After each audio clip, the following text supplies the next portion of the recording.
Good morning, members, and welcome to this meeting of the Economy and Infrastructure Committee, which has been live streamed and recorded. The recording will be made available on the Council website for public listening. Members may notice that when calling members to speak, I'll refer to them formally using their title, e.g. Councillor Smith. We must get a Councillor Smith, so that's right. So that it's clear who the councillors are and who, by process of elimination, the officers are. I'd like to welcome back Councillor Linda Dorward to her first meeting of this particular committee, and thanks to Councillor Keith Walters for his contribution at our previous meeting. Remote participants, please follow the good practice guidance, which includes muting microphones and switching off your video when you're not addressing the meeting. Writing speak in the Teams chat function when you want to contribute, and if you're in the hall, you could do this on your iPhone or iPad. Please don't repeat contributions already made by other members, and no material should be posted in the chat function if it's intended to be part of the discussion. The usual standing orders apply, including that any votes will be undertaken by roll call. If any member has to leave the meeting, please either leave the Teams meeting for that period of time or write leave in the Teams chat function and then join when you rejoin the meeting, so that we keep track on whether the meeting is quorate. All members should speak clearly, taking time in speaking directly into the microphone when making contributions. When referring to reports, please provide the reference to the relevant page and paragraph to allow everyone to follow. Please focus on contributions on the area where clarification is required or to propose an alternative to our recommendations. We have a lot of work to go through today with 1,100 odd pages and anticipate we'll break for lunch around 1 p.m. Given the large number of items on the agenda, I intend calling regular comfort breaks. Claire, can you provide the sediment indicating who's participating remotely and any apologies, please? Thank you, Chair. We've currently got 15 members present. I've been advised of one apology this morning, being Councillor Malcolm Johnston. 5 members not present, being Councillors Brodie, Dookie Campbell, Ian Crothers, Councillor McGregor and Councillor Marshall. 5 members on Teams, being Councillors Davis, Hagman, Heavy, Ingalls and Marsh. Remaining members all present in the Council Hall. And I should also say that since the papers were published, Councillor Marshall has rejoined the committee and Councillor Walters has left. Thank you. Okay, thank you for that. Councillor Brodie will be late. He has a hospital appointment. He indicated that. And Councillor McGregor is doing a mercy run to hospital, and she will be joining the meeting later as well.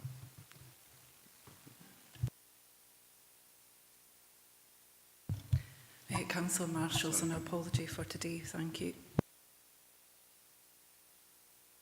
And apparently Councillor Crothers has just joined the meeting.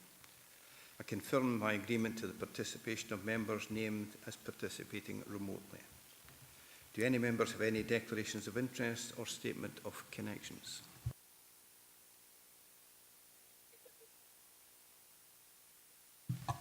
No. Go to item 4, Head of Service. Councillor Brodie. Yeah, I've just arrived, Chairman. Declaring a statement of connection, item 8. I'm a member of Ann Harbour Action Group. Orion to leave the meeting at that point. Thank you. Thank you for that. We go to item 4, Head of Service 6-month assessment for the 1st of April 2024 to the 30th.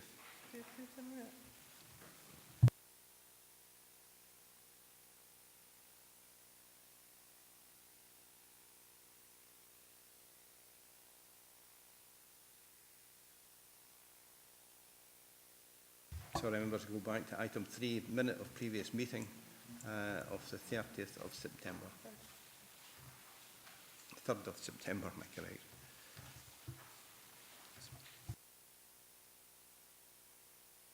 My finger's not working properly as well. Are you inviting me in, Chair? Oh, thank you. Good morning, Chair. Good morning, members. I did raise a point about the previous minutes. I think from that previous committee, I'm not sure if it was actually a recommendation or an action, but I did raise it with the Director about there was meant to be a letter sort of co-signed by myself and the leader. I just wondered if was that an action rather than a recommendation? Thanks. Director? Or Steve? Chair, just to confirm that that has been picked up as an action and there is something drafted and will be with you very shortly. Thank you. Thank you, Chair. Okay, thank you. Right, we'll go to item 4. Head of Service 6-month assessment, 1st of April 2024 to the 30th of September 2024 of the Economy and Environment Service Plan 24-25. The report by the Head of Economy and Environment. Reports numbers 4, 5 and 6 provide performance information for all services within the Economy and Infrastructure Directorate, and it's clear from these reports that a significant amount of work is taking place across the region. Members are asked to consider the Head of Service 6-month assessment of the progress on the delivery of the 24-25 service plan for the Economy and Environment for the period 1st April 2024 to 30th September 2024. The report also provides more detailed information on health and safety performance, with Steve Rogers is available to take any questions on the report, along with other officers as may be required. Steve, is there anything that you would like to add to the report at this stage? Nothing to add at this stage, Chair. Thank you. Open to members. Councillor Thompson. Thanks, Chair. So I'm just looking at, I'm conscious of much later on in the large agenda, there's an item on food law, and I'm just looking at some of the exception reports and the performance indicators in this report, and there's quite a few red traffic lights around some of our activities, particularly around food hygiene inspections and a number of other things. So I suppose it's just to ask the question now, are we measuring the right things in line with the future report we're going to hear? And also there's a bit of a concern there just about resourcing, about our capability and ability to actually deal with the things we're required to do statutorily. So I'm just wanting that assurance or a bit of an explanation as to how ready are we to cope with this given our recruitment and retainment challenges in the region.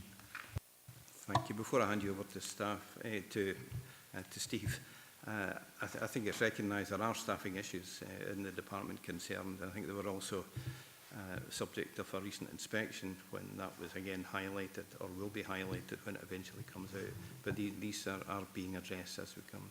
The department is working to full capacity for the numbers they have, but we do recognise there's some issues there. Steve? Thank you, Chair. And as you say, some of these points are picked up in a bit more detail as part of item 17, where there is reference to a recent external audit of our food service. And we'll be able to answer more detailed questions at that point.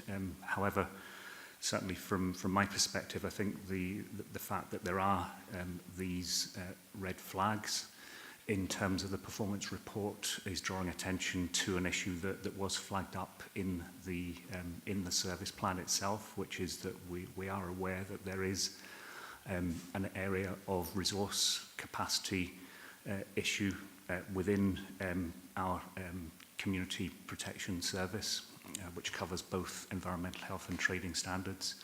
We are taking steps to understand that in more detail. It's a combination of factors. It's not just the staffing pressures and the turnover of staff and vacancies and difficult to fill vacancies that we've got. There are also to consider the increased demands on that service from the public and from our communities and also from new duties and responsibilities, including things like increased activity around dangerous dogs, for example. So that's just one area where there has been a significant increase in the volume of activity. So it's really a combination, Chair, of all of those three things. And as I say, later on the agenda, we're happy to deal in a bit more detail with those specific questions around food safety. Thank you for that. Certainly in our visit last year, we did notice the variety of tasks that the team undertake and how it's regularly expanding. But I do take Councillor Thompson's point. I think it's something we do need to address staffing-wise as a matter of urgency. Councillor Thompson. Thanks for letting me back in, Chair. So I'm just conscious as well that, you know, when we go to page 42 and 43, and I know we have to consider risk and what we do to mitigate against that, and how effective those measures would be to achieve the sort of target risk position. But a number of them do involve, I suppose, the assumption that we will be able to recruit, so that our target picture kind of assumes that, well, yeah, we will be able to get the people in place and get that extra capacity and resource, and yet we regularly hear at most of our committees that the backdrop to our challenge is the fact that we have a difficulty in recruiting and retaining staff. So I suppose on the risk side of things, how confident then are we that the mitigation measures that we have in place are realistic and achievable? You know, and maybe I'll put that to the Director through yourself, Chair, if that's okay. Certainly, I'll defer to the Director. Thank you, Chair. So I think, as you say, there's quite a number of challenges, both around recruitment and retention. We have had some small successes in one of the teams under Steve's area recently, and there's definitely some learning to take from that in terms of how we recruit staff, because we've managed to recruit quite significantly to a really challenging area that's challenging nationally. So we are making headway in terms of, you know, it being continually raised through committee. We are seeing some improvements across the directorate in relation to recruitment.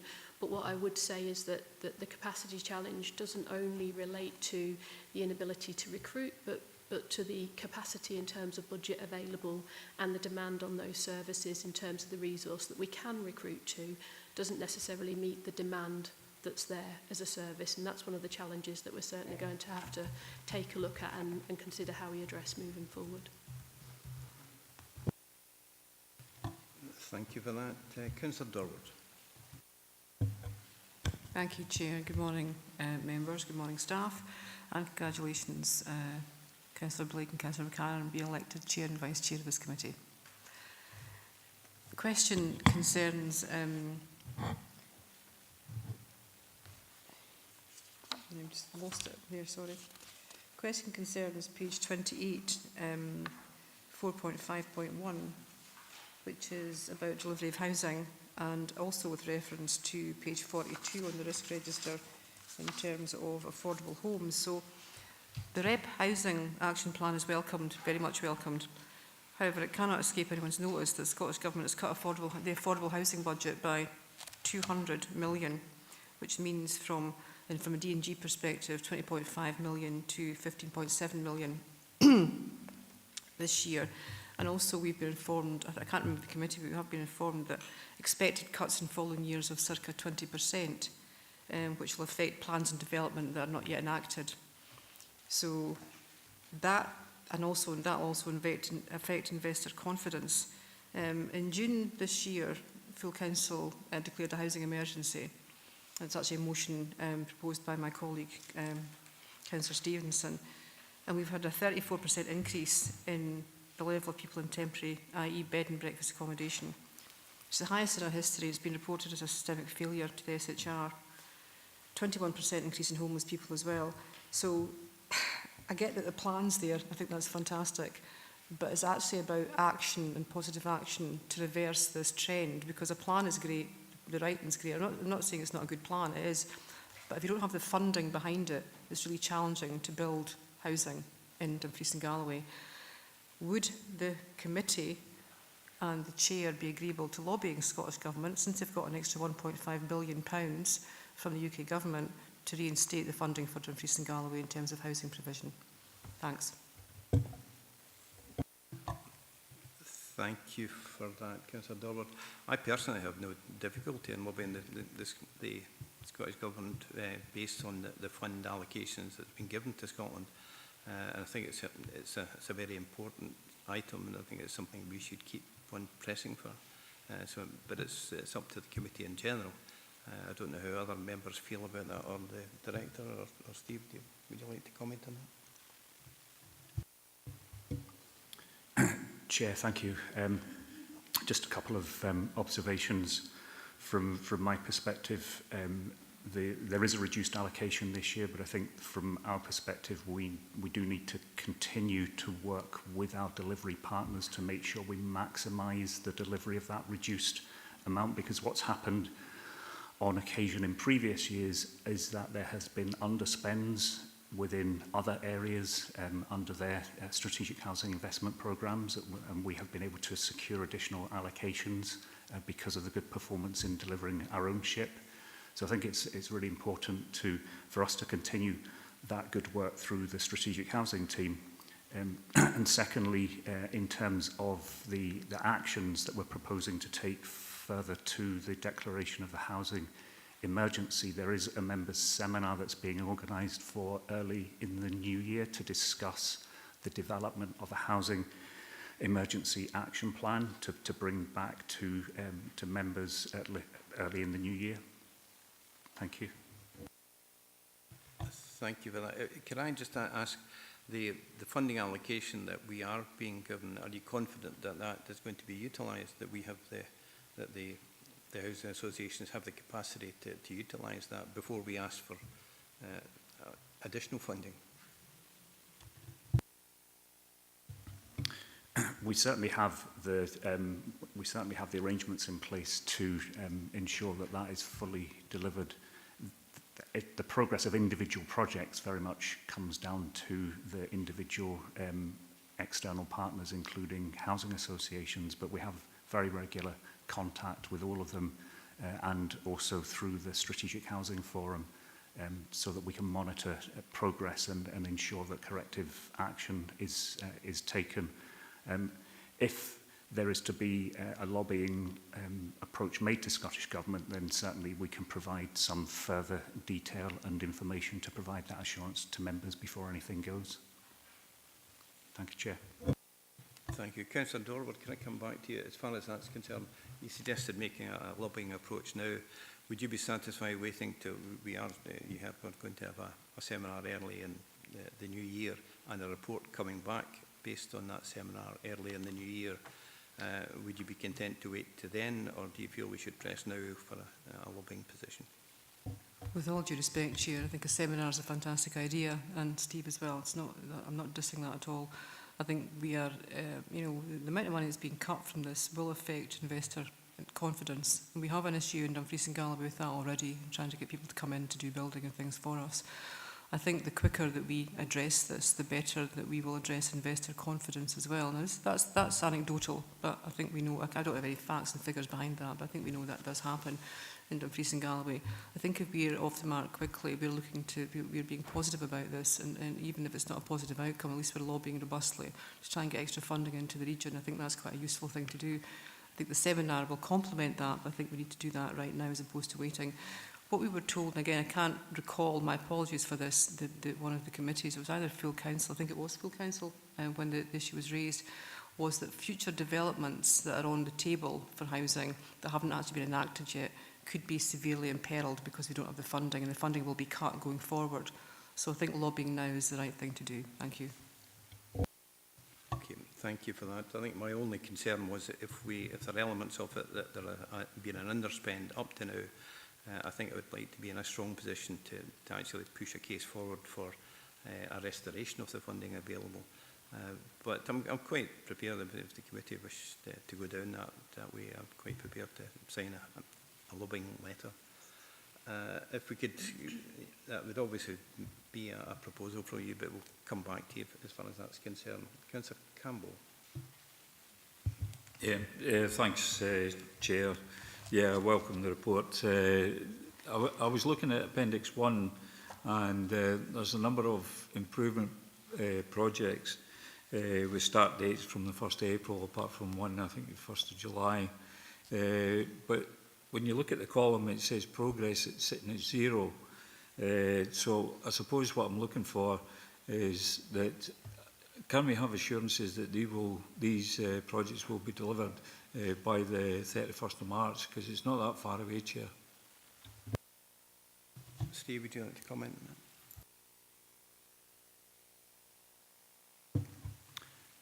Chair, yes, just to make sure that I've understood fully the question. So in Appendix 1, the list of projects where there's no exception report. No, Chair, it's if you look at the columns, you've got a start date, due date, progress sitting at 0. There's some sitting at 50%, there's some sitting at 100%.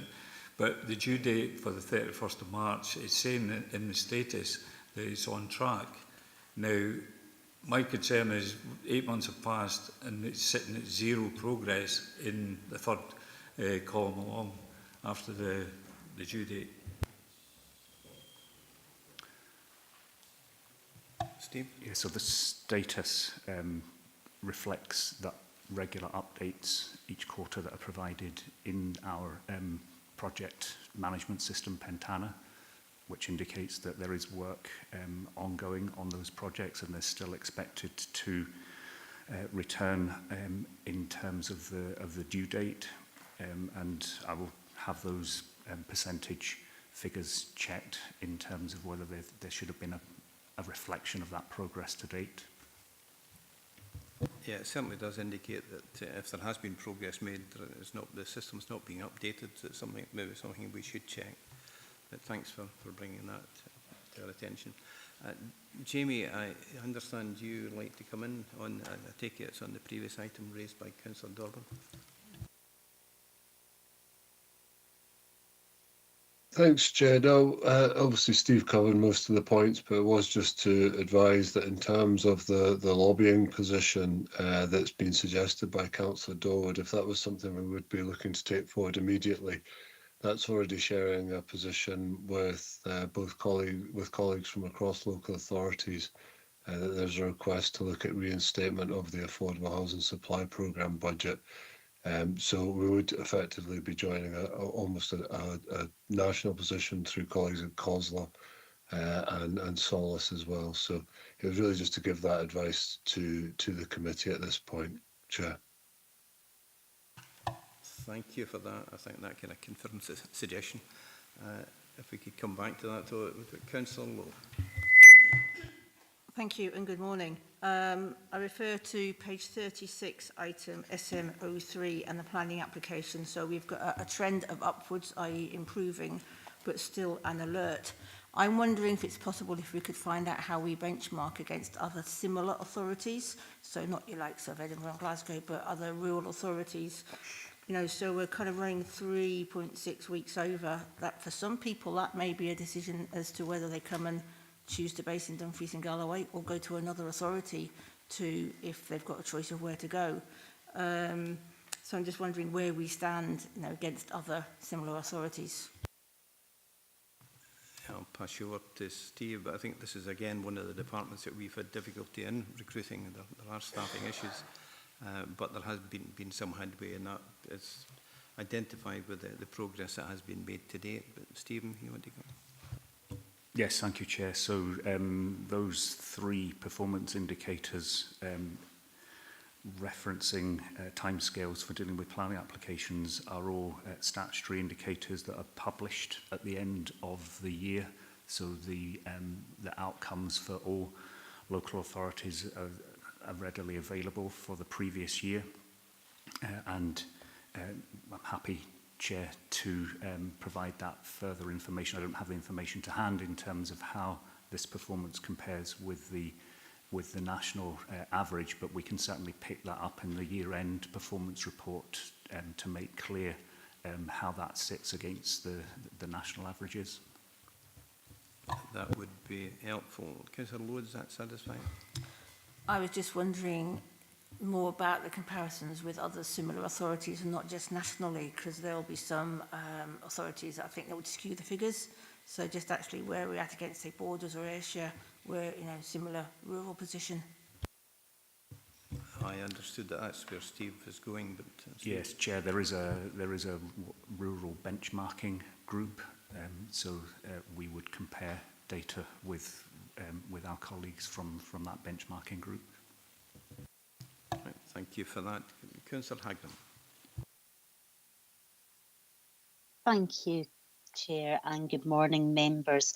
Yeah, there's a huge amount of papers to get through today, and a couple of points, if I can, just before coming with my question. So, on the point that Councillor Dorward has made about the housing allocation, it's just really, I didn't declare connection because it's not for budgets today, but obviously as COSLA Resources spokesperson, I can confirm that COSLA will be launching the national budget lobbying position ahead of budgets, but also, and perhaps Jamie has covered the point as well, we do have the housing forum, and there was a meeting with the housing minister with an action to follow up. So rather than write straight to a letter, I think it would be really important that we follow through on the actions and the work plan that's already in place, and clearly we've got the new subcommittee as well.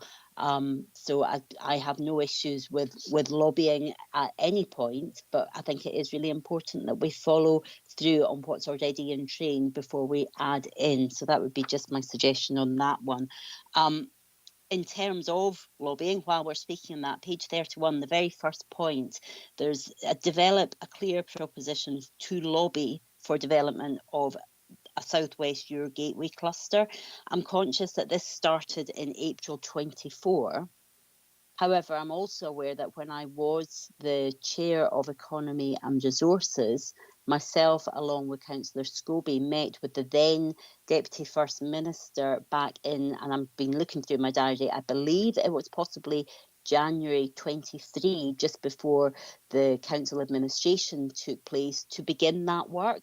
And I'm just really concerned. We're not delivering anything. We're just outlining a lobbying position. And often there's cries that Dumfries and Galloway, we're the forgotten part of the country, we're being neglected, nobody's caring, nobody's pushing, nobody's investing. But if we can't even pull together a lobbying position, surely the blame lies with ourselves if we can't bring that forward. So I'm really concerned about that one. If nothing is happening in that space, and we've not even developed our lobbying strategy, which has been going on, coming up 2 years now, there seems to be something gone astray in that point.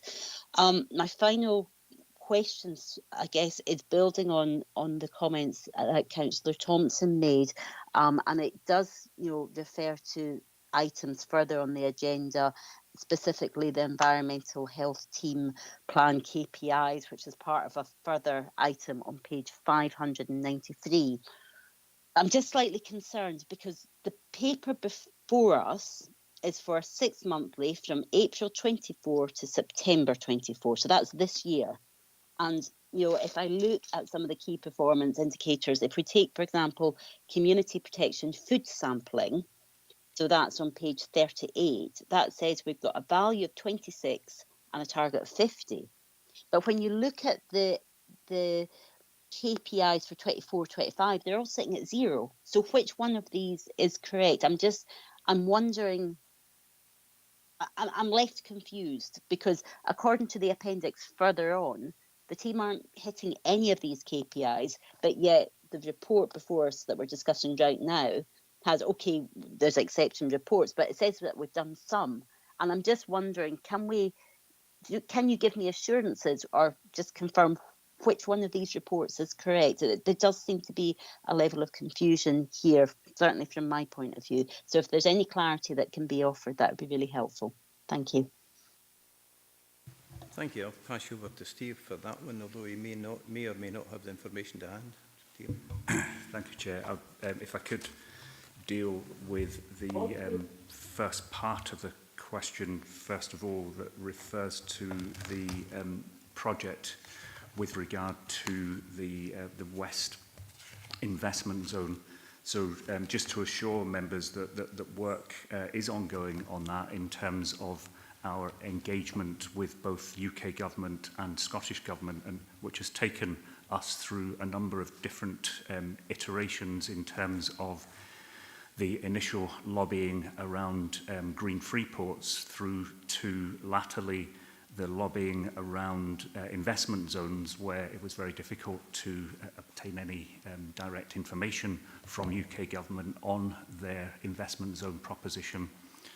And latterly, following the publication earlier in 2024 of a couple of government white papers setting out their proposals for the future of trade links between the island of Ireland and the UK, there was reference to the creation of an enhanced investment zone for the part of Northern Ireland that we connect to across the water. We have been successful finally in actually securing a meeting with both UK government and Scottish government, which is scheduled for next week. That was originally planned for much earlier in the year, but was impacted by the election announcement and then the change of UK government. But we have finally managed to secure that meeting, which will essentially give us a platform to further develop the proposition that we wish to put to UK government and Scottish government in terms of understanding what incentives might be made available through the two governments in order to promote and encourage development and investment in the west of the region, which is what we continue to try to do. I would add, Chair, that the work of promoting that part of the region has continued, and we have some encouraging communications with a number of potential developers in the west of the region, which has been generated on the back of the work that we've been doing in the background to develop that proposition. With regard to the questions about the community protection PIs, I'm afraid I'm going to have to defer to the service manager if she's on the call, because I don't have the level of operational detail that might be needed to answer that question. Thank you for that. Sandra, can I ask you to come in on that one? Thank you. Yes, so to address the question by Councillor Hagman on the KPIs, she referenced page 593, which is a snapshot of the Environmental Health Team Plan. It's a snapshot, therefore it's completely blank. The only thing that is in there are the targets. The live performance updates are the ones that are in the service plan and reported in there, the item that's currently on the agenda. So the one that's later on, they are all blank because that was put in there before we'd done most of the work, and it's an impossible task to keep that updated. It's just a snapshot of what our targets will be. Thank you for that. That seems a reasonable explanation. Councillor Hagman, I'll refer back to you. Yeah, I'll maybe follow up after the committee, because I am confused, because even if it's a snapshot, why have we got it in red? Why did it hit the national press that we're missing our targets? Yes, they are all blank, but specifically it says food samples, actual performance as 0, and the KPI says community protection, food samples is got the numbers in there. So there is a misalignment of information. These papers need to be really clear for our communities, but we can pick it up possibly offline, and if there's further questions to be asked in regards to that specifically, I can come in at the relevant item. But I am concerned because there seems to be conflicting information in both these reports. There's no read across, which is confusing. Thanks. Well, I'm sure that Sandra will kind of allay any fears of confusion if she could pick that up offline. Councillor Thompson, you wanted to comment. Was it on that point? No, it was actually a couple of points and just in relation to actions, if that's okay, Chair. So I'll just be brief, but obviously there's a few actions that have been requested, I suppose. One, obviously the planning benchmarking figures, which I think would be useful for all members. The lobbying letter, if we are minded to do that now or whenever, I'd certainly like to see included in that the likes of smaller developers, and I know we've had discussions, particularly with Jamie and Anne in Dale and Estill, but the likes of, for example, Lowerburn or others who would be building 10 houses in a small community rather than 100 in maybe the wrong place. You know what I mean? So I think we have to maybe nuance what we're asking for in terms of Scottish Government or other funding support so that we can actually take forward projects that are relevant to smaller communities, which is where often we need the housing, rather than larger developments that don't always sit in the right place. So I think we could really do a coordinated letter if we're lobbying for that additional funding, and also how we can spend it. And the other one is just on reporting. So on page 39, it's got the inquiry service indicators. And it was really helpful after the Enabling Customer Service Committee to get a breakdown of the EMES and other inquiries by department. And that helped us get a sense of how many and what the volume was, rather than just a percentage. So it would be really helpful, just as a request, as an action, if that information could be provided for E&I as well, through the director, if that's okay. Thank you. Thank you for that. Any actions that we agree will, of course, will be carried out, and will, as far as lobbying with the Scottish Government, Jamie will be involved in that. And what I would anticipate doing is actually, after it comes, a draft comes to me for agreement, I would go back to Councillor Dorward as she raised the issue to make sure that we cover the points, if you are okay with that. Thanks, Chair, for that. I think what Councillor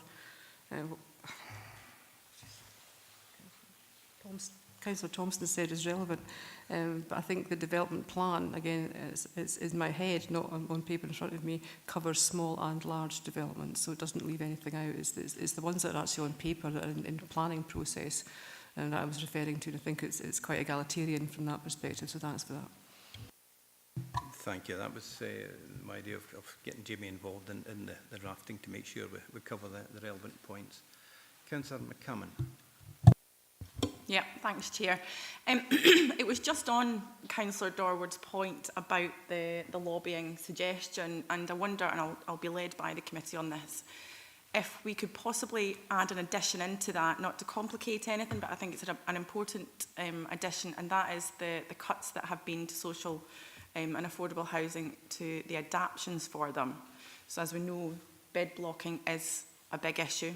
But it's not only the development side of things that have been cut, it is the adaptation side of things as well. So, for example, very quickly, at the minute I have a constituent in Stranraer, has been there for 10 to 12 weeks, and he can't get home because there is no funding to adapt his house to accommodate him. So I wonder, again, I'll be guided, it's just a suggestion, if, however, whenever, to whoever we lobby this to, which I think is a fantastic suggestion, that we can add this in if it's not going to complicate things, please. Thanks. Thank you for that. I think the adaptation certainly is an issue. We appear to have run out of funds, or they've run out of funds already, and we're into November. I certainly have, a local case where it's with a terminal illness that need adaptations to the house, and it's being put into next year to be considered. So I think it's probably could be, if it's appropriate. Jamie, can I come back to you if it's appropriate to put that in with the letter to the Scottish Government? Yeah, thanks, Chair. Thanks, Vice Chair, for proposing the question just in regards to aids and adaptations. As Councillor Hagman mentioned earlier, we did have a meeting with the Minister for Housing, a cross-party meeting where all elected members had an opportunity to input to the discussion. And aids and adaptations was raised as an issue. Aware that recently local registered social landlords have received their allocation of funding from the Scottish Government, and it is short of their asks and their requirements. So I think that there's certainly an opportunity to look at including that within any communication we send to the Scottish Government. Thank you for that, Jamie. If we go to Councillor Stevenson, it's your first time speaking. Thank you, Chair. I did actually put my hand up when Linda was speaking to come in, because actually it was my motion to full council that was passed unanimously, and in actual fact it's the regeneration in Lochside is now, we've got many residents worried about how far it'll actually go ahead. Now that's 300 houses in one particular area that's supposed to be built, and they're the right houses in the right place for the right people. as part of my motion that came forward at full council, I actually did raise the concerns regarding the lack of accessible homes. And I did ask that, and I know that the leader of the council did write to the cabinet ministers, but one of them was for the cabinet minister for social justice to take into account that that's something we should be looking at, is those adaptable housing. And again, I do know that there's a desire in some parts of my ward that we do have more accessible houses built for the community so that they can stay at home. They're horribly called cradle to the grave houses, to make sure that nobody has to move at a very difficult time of life. I just want some assurance that when we're talking about this, like I said, I've got the Wheatley Homes and council collaboration alongside regeneration in my ward. There has been a significant amount of houses removed. There's been a significant amount of housing removed from Armour Drive and Summerhill, and these houses are further and further down our SHIP document. Do we have assurance that this is still going to go ahead? Because there's actually a lot of projects that are tied into the regeneration that we haven't developed yet, because we expect it to come along with that. And if it doesn't happen, or it happens in a scaled back version, then we've basically missold to our residents, when in actual fact we should be lobbying the Scottish Government for some of this money coming through. Thank you. Okay. Steve, could you come in on that?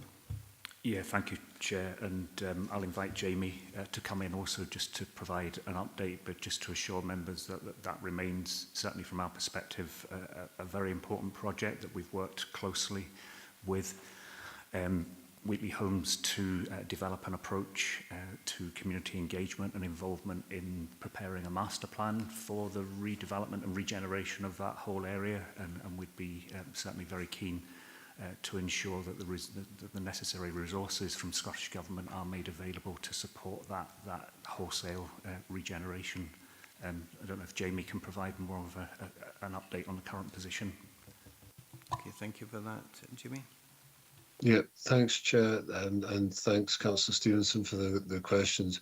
In relation to Lochside, the consultation that's been ongoing there with the local community, as you've mentioned, has highlighted there is significant demand for more accessible homes in the area. And that's something that, in partnership with Wheatley Homes South, we'll be really looking to prioritise. It's a great opportunity for the local community to interact with ourselves and with Wheatley here to make sure they're getting the homes they need. The master plan that Steve's mentioned there is also due to come back to the council over the next, we're hoping to have a version of that shared with us before the end of this financial year. It's being led by Wheatley Homes South, and that will also include within it a phasing plan that will be looking at utilisation of some of those gap sites that have now been created from the demolition you referred to there, Councillor Stevenson, but also in terms of delivery on the wider local development plan site at Max High, and also some other wider opportunities for the regeneration of the area, including active travel, which is something we're discussing at the moment. Summerhill's in a similar position that you mentioned there. The last meeting of Economy and Infrastructure Committee received the Strategic Housing Investment Plan annual review, and there was a request that was approved by members to include areas like Summerhill and also Newington in Annan and Trequeer, Gladstone Road and Trequeer, as potential regeneration projects they'd like to bring forward through the Strategic Housing Investment Plan. Well, I will obviously qualify all these comments with some of the discussions that we've already had regarding the Affordable Housing Supply Programme budget. These do have the potential to impact on future projects. I think that these are also additional elements we need to ensure we secure support from the Scottish Government to help us deliver in partnership with Wheatley Homes South, and we'll certainly be looking to engage with them both on individual projects but as a general consensus from across the region as well. Thank you for that, Jamie. Councillor Stevenson, does that answer your question? Yeah, thank you, Chair. It's just when people have been moved out of these flats and into different areas, they don't necessarily want to be there. They want to be back in their own community. So it's really important for them that they know that this rebuild will go ahead at some point. Thank you. Okay, thank you for that. I have Councillor Hagman, and then we'll go to the recommendations. Councillor Hagman. Yeah, thanks, Chair, for letting me come back in. So I appreciate we've been taken down down a different avenue, because this is a 6-monthly report of where we are, but it's absolutely vital to be able to raise these points. Certainly Councillor Carruthers has put in the chat that this would sit with the new housing committee to develop that further, and I'm just having a quick look at the forward plan. Obviously that meeting is taking place on the 19th of November, so I don't know if there is an opportunity to discuss this further, but I'm just, in terms of what we're being asked to do, one of the points on page 35 is work in partnership with the local community and Wheatley Homes to support regeneration of loft sites. As has been mentioned there, one of the points, if we are going to go down lobbying, and I think it would be warrant further discussion exactly what it is we're lobbying for. I think one of the points to raise would be what lobbying position can we do to support RSLs in the increase of national insurance contributions, because that is going to have a huge impact potentially on our third sectors and our delivery partners and our key stakeholders that we're working with. I know, again, obviously there's a lobbying position to ensure public sector is protected from any national insurance contribution increases and the threshold changing, but what are we going to do to support our third sector partners in that lobbying position as well? So if we're going to go down lobbying, let's make sure we cover all bases. It does complicate matters, which is why it's possibly better to bring it to the relevant service committee, or the relevant committee. Thanks. Thank you for that, Councillor Hagman. Where I agree that lobbying in these matters may be appropriate, I don't think it's appropriate for this particular committee at this stage. It may be something that you wish to bring forward to a full council, as it affects every directorate in the council. If, with that in mind, if I could go to the recommendations, do we agree the recommendations at 2.1 to 2.3 with an addition, if members are agreed, that we do take up a lobbying position with the Scottish Government, and the content will be agreed with Steve, Jamie, and I'll revert back to Councillor Dorward as well. Members agreed? Thank you. I go to item 5. Head of Service 6-month assessment, 1st April 2024, 30th of September 24, of the Facilities, Waste and Neighbourhood Services Service Plan. A report by the Head of Facilities, Waste and Neighbourhood Services. Members are asked to consider the Head of Service 6-month assessment of the progress on the delivery of the 24-25 Service Plan for Facilities, Waste and Neighbourhood Services for the period 1st April 2024 to 30th September 2024. The report also provides more detailed information on health and safety performance, where Karen Brownlee is available to take any questions on the report, along with other officers as may be required. Karen, is there anything you would like to add to the report at this stage? Good morning, members. Nothing further to add at this stage. Thank you, Chair. Members, I'll open it up for questions.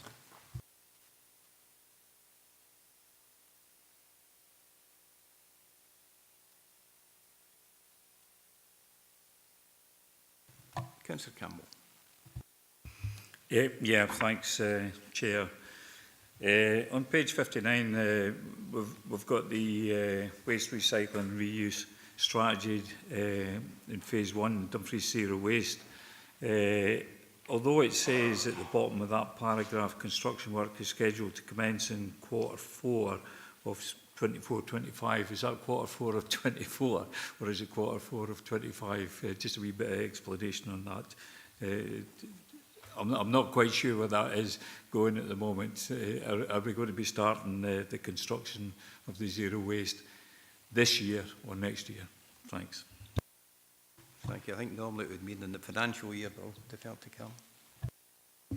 Thank you, Chair. Thank you, Councillor Campbell, for your question, and apologies, I didn't pick that up before finalising the report. So Q4 is financial year, so January to March 2025 is when we are looking to commence the work. Thank you. Thanks, Chair. Thank you. Councillor Dorward. Thanks, Chair. Thank you for the report. Slightly pedantic question, so apologies for this. And it might be totally off track. Page 73, it's the risk register, FWN 01, in terms of failure of, I'll find it myself, failure to deliver critical and essential services. And it lists, it's a bit scary, the risk that we've got here, where it is on the table. And it's a tremendous amount of work, I suspect, to get it to the optimum risk. But does this refer to, and I'm just asking the question, a catastrophic failure over every issue simultaneously, or just one which would catastrophically affect the others? I'm not sure. My reading of this is like, is it everything going at once, or is it one thing affecting everything? And would it be better if these risks were individually listed and prioritised? Just a question. Thank you. I'm delighted to pass that to Karen to answer. Thank you, Chair. Thank you, Councillor Dorwood. The risks as detailed within that table, so risk factors link specifically to each mitigation, or potentially could link to each mitigation. To be honest, I think I would probably want to see this risk register split going forward to allow it easier reading and easier understanding. So there's some fairly significant projects within that, so I think I'll be looking to split that going forward and report back to members. Thank you. Thank you. I think it would certainly be easier for us to understand. Councillor Thompson, you want to go? Thanks, Chair. Yeah, so a couple of questions. Just on the risk matrices on page 73, it speaks about the failure of private sector waste offtake concerns there, and the risks obviously marked quite high. I was just sort of wondering, is there any further detail that can be spoken about that today, or is that something we're going to receive an update on, because that sounds like quite critical? And the other questions, on page 67, it's got a date for completion, December 24. I'll just find the relevant bit, which is only a few weeks away, obviously, so let me just find it. Yeah, so the refresh naturally D&G more than just food sustainable school meal strategy, 30th November 2024, presumably at 40% complete. That's in hand, or can I get an update as to where that's at? Because it looks like it should be closer to completion than it maybe is being reported. And the only other point I think was on page 69, where it talks about the average number of days lost. Again, this is maybe a benchmarking one, and I know there's an exception report, but it would be helpful to get a context, if that's possible, in line with the action from the previous item. How do we compare? Because I appreciate a lot of this is musculoskeletal reasons for not being able to be at work long term, and it'd be helpful to know, are we doing well in comparison with our benchmark peers? Thank you. Fine, thank you. Before I pass it to Karen, I think it's important to note that the figures that are in these papers will be at that particular point in time, which was a few weeks ago, that there may very well have been progress in that period as well. But Karen, can I pass it to you?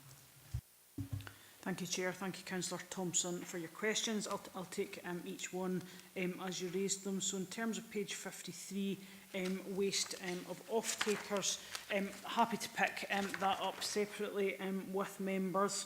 At this current time, we work through with procurement colleagues to tender our off-takers, and on some occasions we are limited as to where those off-takers can be taken, if that makes sense. So happy to pick that up separately and provide more detail offline if that would be suitable. In relation to page 67, and with regards to the refresh naturally D&G, that work is ongoing and in hand. As Chair has confirmed, these updates and progresses are up to the 30th of September, so further progress has been made, but happy to again get the specific detail from the officers to provide back to members. And then in relation to page 69 and the context and regarding number of days lost, happy to work with other local authorities within our family group and across certainly Scotland to look at similar days lost from similar workforces to try and combine that. And I think that's an important key point to make, that local authorities are set up differently within services. So this PI is specifically relating to facilities, waste and neighbourhood services, but we would look to see if we can define that a little bit further for members, no problem. Thank you. Thank you for that, Karen. If I can ask you to pass that information back to all members. Yes, of course, no problem, Chair. Thank you. Councillor Thompson, that answer your point? Yeah, no, thank you, that's fine. Councillor Slater. Yes, thank you, Chair. It's a question for Karen on page 59, 462. It's regarding the recycling of this new battery system you set up. What's actually the uptake on that? Is it too early to tell? And another point I'd like to ask, what actually happens and how are these batteries transported? Are they transported to obviously another company to deal with them? And what type of vehicle are they put in? Is it obviously a safe vehicle, because there's obviously got to be a lot of batteries altogether at one stage. Thank you. Cameron. Thank you, Chair. Thank you, Councillor Slater, for your questions. In relation to uptake, as detailed within the report, we commenced the implementation of the battery recycling from curbside on Monday, the 9th of September. To date, uptake has been encouraging.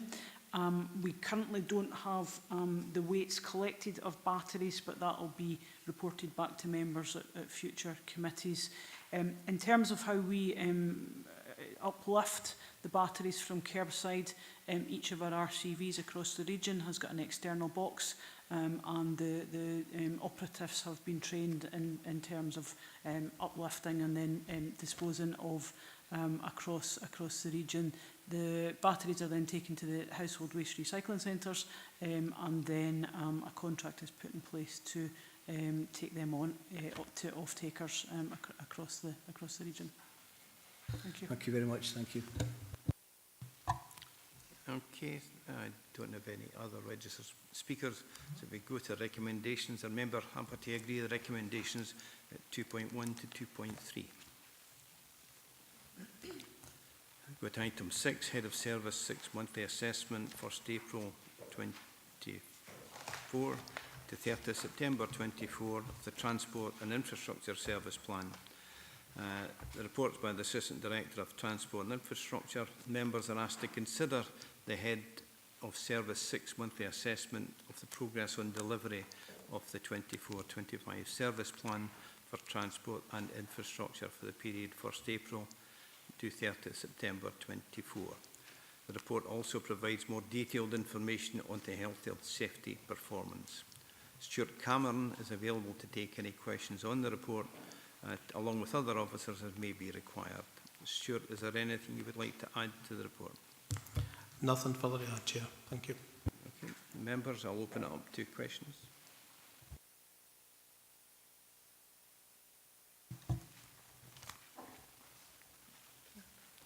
Councillor Campbell. Thank you, Chair. It was about Appendix 1, page 90, implement Dumfries and Galloway parking strategy, including decriminalisation, parking enforcement. The progress is 20% at the moment. However, my understanding is we still haven't even applied to the Scottish Government to decriminalise as yet. And I think we're in the process of recruiting people in these positions. So I'm just wondering, can we get an update where we are and how this is being taken forward? Thank you. After the decision was taken earlier this year, a draft application was submitted to the Scottish Government for agreement on the way forward. That's now been followed by the official application for DPE, and I believe if it's not already been sent, it's certainly in the process of being sent. Stuart, would you like to come in now? Tony.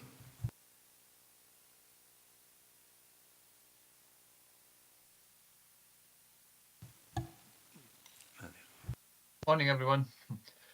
Yeah, I can give you an update. Yes, the recruitment of the parking team leader, we've appointed someone, and she's starting in 2 weeks' time.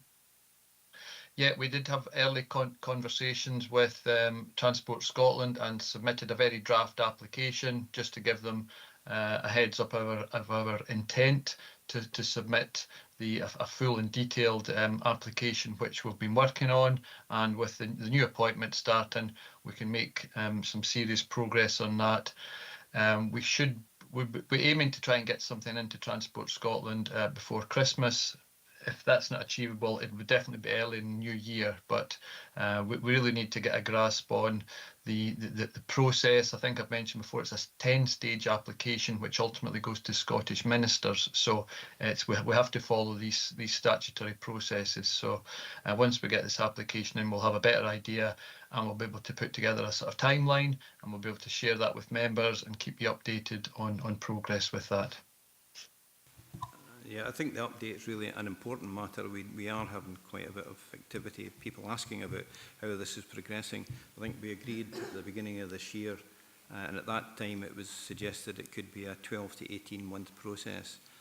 We're well into that process, and we're rapidly approaching the 12 to 18 months. And I think it's important that we get the ball rolling as soon as possible, but make it also transparent to the public. That they're aware of the stages we have to go through and what the position is with each one. I totally agree with you, Chair, and I think it's right that the public are fully aware of how long these processes take and how we can progress. Thanks, Chair. Yeah, to the Director. Thank you, Chair. And I guess just to reassure in terms of transparency and comms with the public, we have decided and will ensure that the timescales outlined will be published on the website to provide the public with that information, and we'll be able to update it as and when we get information back from Scottish Government. So they'll hopefully be clearer in terms of those timescales involved in the next couple of weeks. Councillor Slater. Yes, Chair, there's two questions. One is about decriminalising parking. I must admit, the main problem for that is basically the town centre as such. And I'm assuming that all the lines and the signage will be all redone, because I believe if that was done first, that would have a great effect on people just driving through the town centre. It's mainly the town centre that's the problem here. But the lines and the signage are pretty much worn out, especially in the disabled parking bays. Some people parking and they don't realise they're parking in a bay because the signage is so bad and the lines are so badly worn out. The other point, it was another question really, but it comes into that.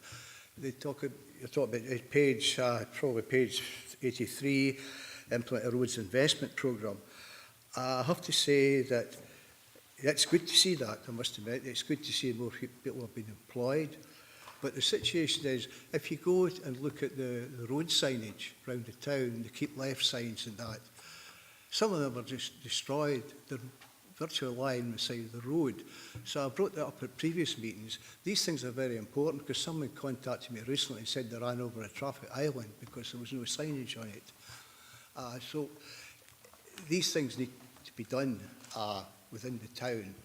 It's outside the academy, for instance, there's keep left sign's been lying on their side for weeks. There's one at the bottom of the Moffat Road. It looks as if it's been melted and lying partly on the road. So these things are important to the town, to clean up the town as well. It'd be good to see that happen.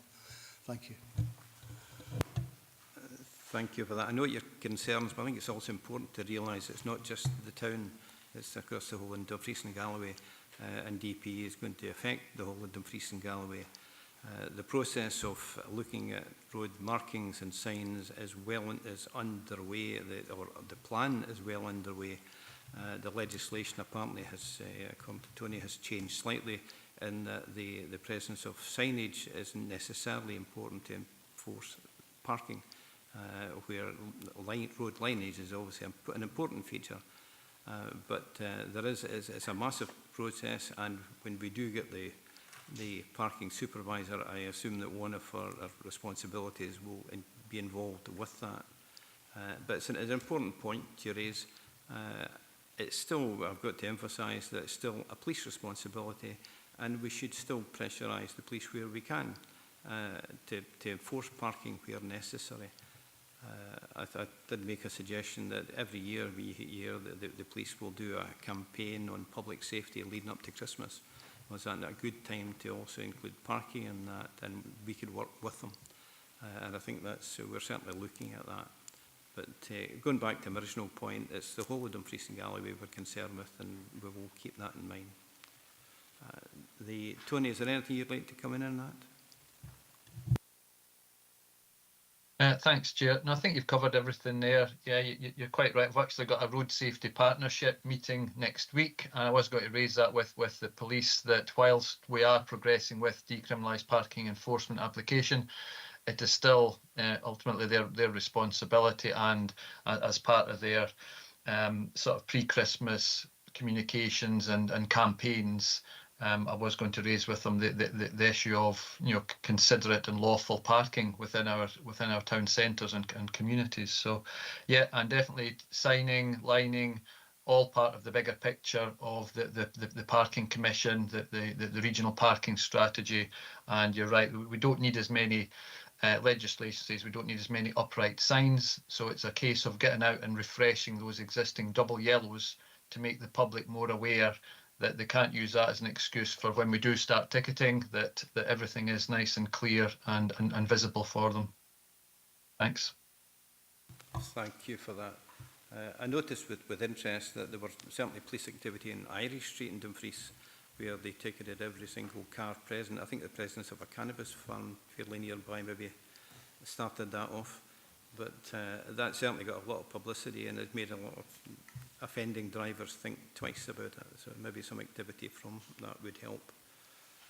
I have Councillor Dorward would like to come in. Thank you, Chair. And can I just thank Councillor Slater for lobbying for a keep left sign in Moffat Road, which is in my ward. I've already, just to reassure the Chair, I've already written to EMES about that a couple of times. But thanks, Councillor Slater. That isn't the question, by the way. The question is 4.6.4.2 in terms of active travel strategy. And I'm really confused here by the sheer bureaucracy and the complexity of the funding model. So I'll read it out if I may. So the Council receiving funding through Transport Scotland Active Travel Tier 1 General Capital Grant, and also applied for Local Authority Direct Award funding replacing the Smarter Choices, Smarter Places Behaviour Change Fund. There will be no regional active travel funding for 24-25 to develop new projects received by Swest Trans. However, Dumfries and Galloway Council and Swest Trans have combined all active travel infrastructure funding to develop and deliver a number of projects in 24-25. So far, so clear. Not really. Can I ask, in essence, are we getting more or less for active travel in 24-25 after all that? Thank you. I think I'll probably revert you back to Tony for that one. Yeah, thank you, Chair. Thank you, Councillor Dorward.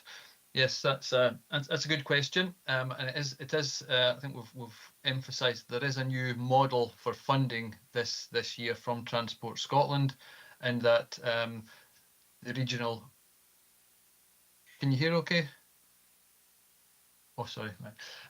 Yeah, in that the regional transport partnership, Swest Trans, we're getting sort of less money, and the council are receiving more money through this Tier 1 funding.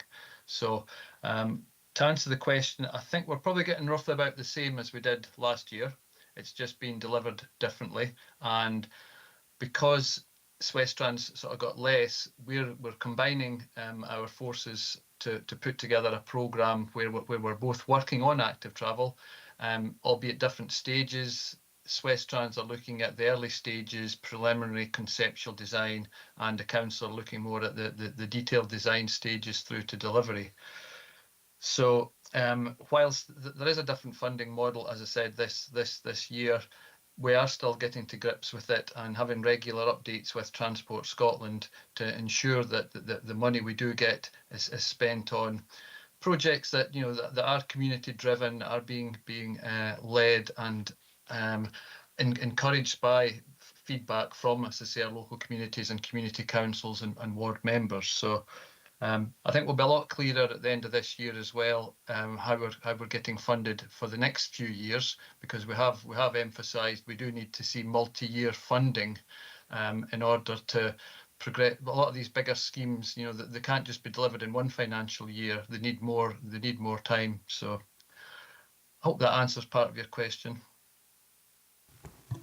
Thank you for that. Councillor Doran. Thank you, Chair, and thank you, Tony, for that quite complex answer. It doesn't actually answer everything. I get you've got to operate in a complex environment as well, so I understand that officers must find it quite challenging if funding models are changed every year. But it's really important that we get the active travel strategy right. You're right, Tony, for the communities, the people of Dumfries and Galloway who walk, wheel and cycle, and it's also really important from a health prevention, health promotion, health inequalities perspective if we get it right as well. So it would be really useful perhaps to get Chair, I'm asking via yourself to get an update on this or some sort of explanation as to how it's funded, because I'm not quite grasping it. It might just be me, maybe other members are the same. I think it's a really important strategy. It's something we need to keep on top of. And sorry to request some additional work, Tony, but it might be useful to get an explanation of what we're actually doing and how we're doing it, and how the funding models changed and how the relationship between Suez Trans and the council might have changed as well. I don't think it has changed that much. I think it's just the funding. But that would be really useful for me to understand what we're doing here. Thank you. Thank you for that. Tony, if we could take that as an action, if you wouldn't mind reporting back on that, I think it's important. I'll liaise with Suez Trans colleagues on that. Yeah. Thank you for that. Councillor Thompson. Apologies, Chair. Thanks for letting me in, but I think Councillor Beretti was potentially on the list before me, so... Not on my list, but we'll try it. Councillor Beretti. No, I did have my hand up, Chair, some time ago, but thank you very much for Councillor Thompson letting me in. Page 86, 4.8.1, the new CDR system, the reporting mechanism, although it says here late October, we're now in November. Just wonder, has that actually gone live? And if not, when might it go live? And when might we expect the first data coming back from that system so that we can actually see how it's performing? Do you want to come in on that, Stuart? I think we should have Stuart Cavan online, hopefully, who can answer that. Good morning, Chair. Good morning, members. Yes, I can confirm the new customer defect reporting system went live on the 23rd of October. I believe the members should have received, all members should have received an update from the Directorate on that going live.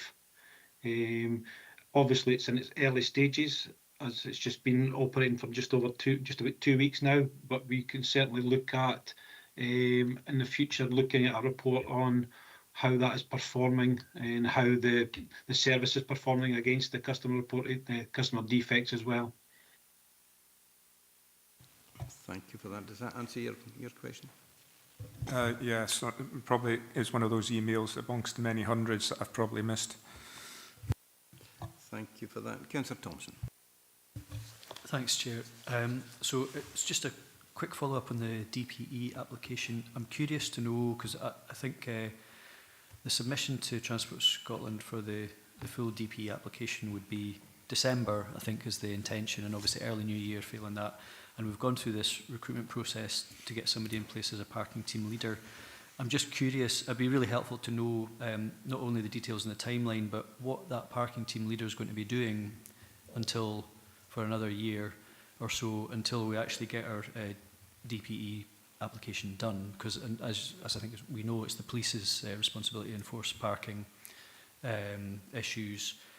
And I'm just kind of wondering, it'd be helpful, I suppose, for members to know, what do we do with our parking team leader? What are they going to be busy with in terms of decriminalised parking enforcement? So that'd be helpful. I'm just wondering if we've got the sequencing right there, but I'm sure HR knows better than me on that one. The other thing is just I fully support a bit of clarity around active travel. So thanks to Councillor Dorward for raising that, because certainly it would be helpful, I think, for members to know just not only in their wards, but how exactly projects and what pathway, forgive the pun, by which they reach project development and delivery, because I know community councils in my ward have raised issues. It seems to end up somewhere between Suez Trans and our own services, so it would be certainly helpful to maybe get that ward breakdown or clarity just about where the provenance of projects, if you like, and where they are in terms of delivery, and how elected members can keep track of that more easily and transparently. Just on the report itself, pleased to see, I think it's at page 86, in terms of the harbour revision order. Can we get confirmation that that actually now is done, or is that still awaiting a final sign-off by the Minister? But are we at a position now that we've done everything we can possibly do and it's just a formality? That would be really helpful because it's been a long journey. Similarly, on the report, and I think on page 92, it talks about the harbour booking system, which has a due date of February 25. But again, it might be just the reporting period, but it'd be helpful to know how that's getting on in terms of progress, because that's not far away. Similarly, on that same page, page 92, the transport compliance plan is due for completion in December, I think. Again, it's just, you know, how we're getting on with that. And on page 90, the rollout of 20 mile an hour areas across the region is sitting in this report at about 15% or something.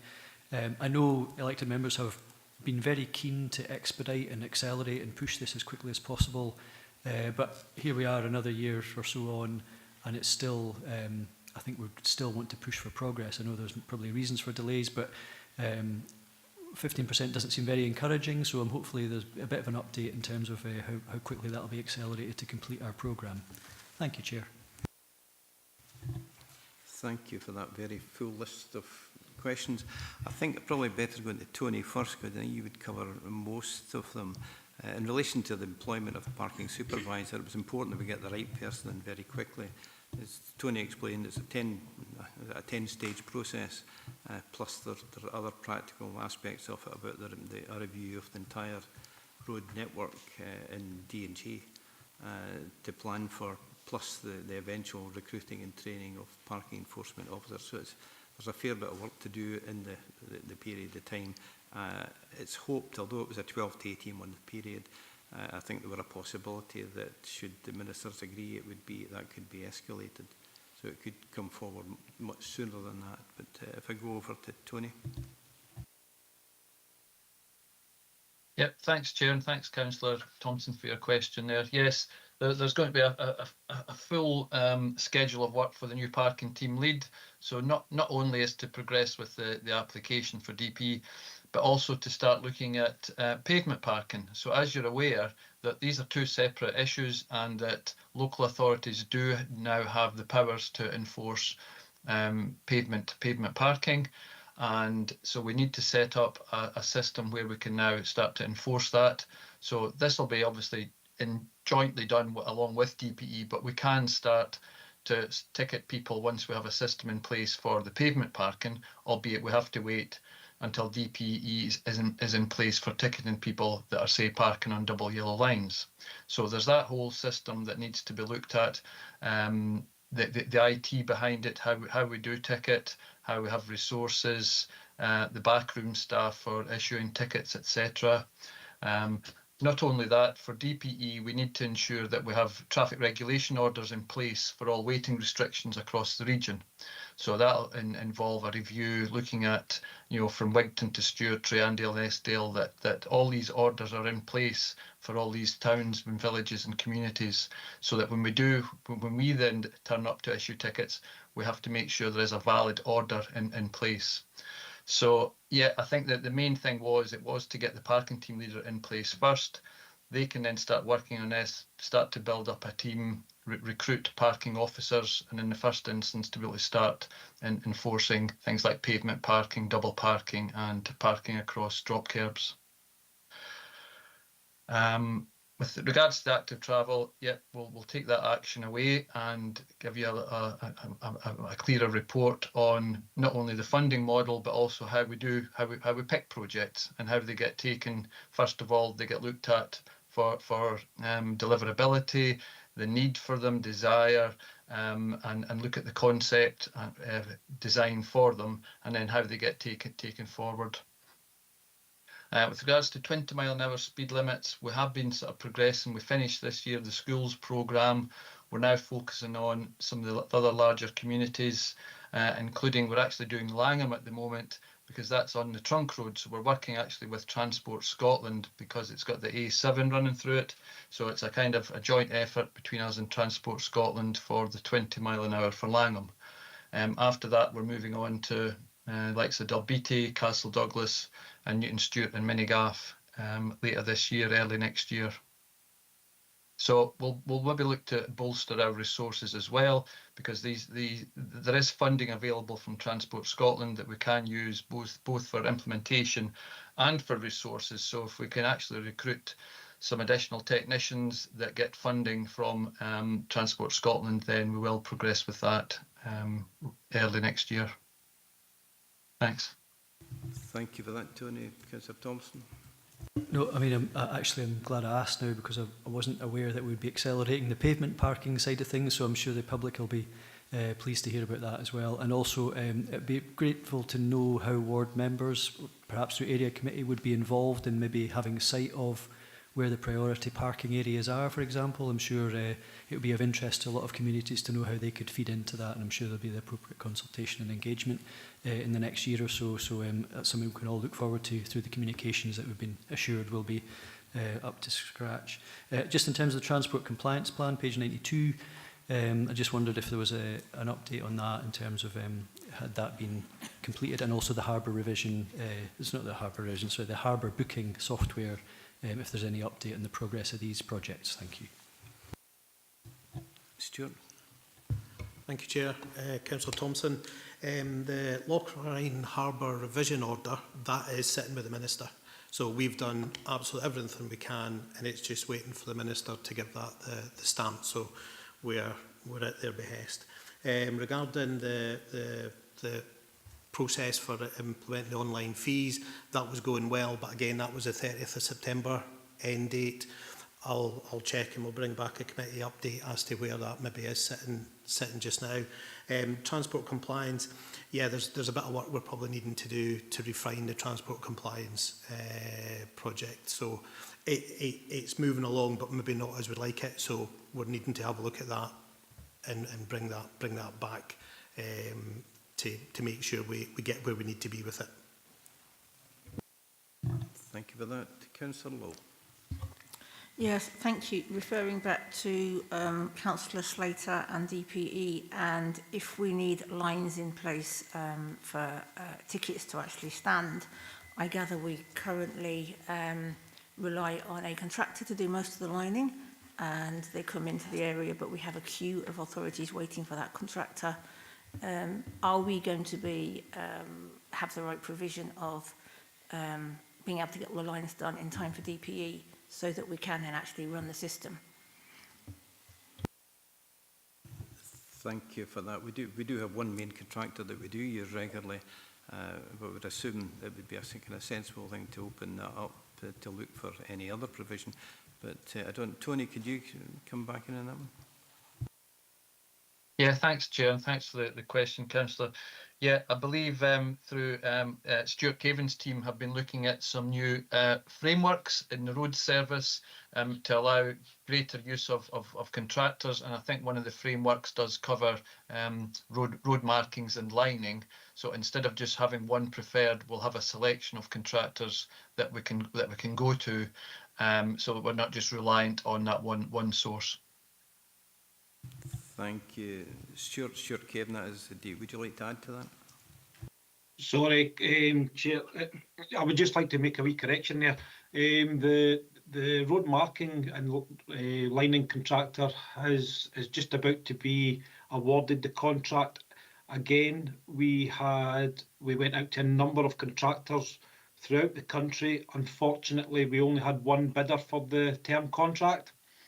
So we are in the position where we only have one contractor available to Dumfries and Galley for road markings for the next 4-year period. What I would add is that this is something that I'm considering potentially speaking to Natalie about, and also Lisa, is that we may look to invest in some lining equipment for our own use in the future. That would ensure that we get a quicker response time, and some of the equipment out there is very simple and easy to use. So it's something that I would like to consider going forward as part of the road improvement strategy. Thank you for that. It certainly seems a sensible suggestion, especially when we're coming into a period where there'll be a really high level of road marking required. But it's something we'll need to look into. Thank you. Councillor Lowe, does that answer your points? Yes, yes, I certainly welcome that, and I was going to go on and suggest, well, could we look at having some internal staff that can actually do the job? Sorry, I missed that last point. Welcome the fact that we can consider having our own equipment and our own teams to do. Yeah, I think that's the programme that we intend to look into, but we'll follow it up with the director and the roads department afterwards. Councillor Slater. Yes, thank you, Chair. Just following that up, what Councillor Lowe said, that would be a really good idea to have some of our own people be able to do these lines. And the other thing is regarding the police not ticketing. One of the reasons they don't ticket is that because the lines are so bad that if they give a ticket to someone, they quite often appeal it and it gets admonished. So these lines, and also money-wise,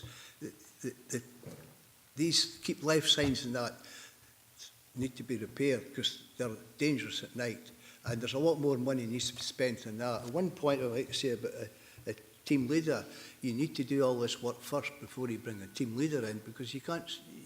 if they start giving out tickets, they've got to be admonished as well. You've really got to do the basics. People want to see our town cleaned up, and the signage, where they don't run over the concrete bollards. Thank you.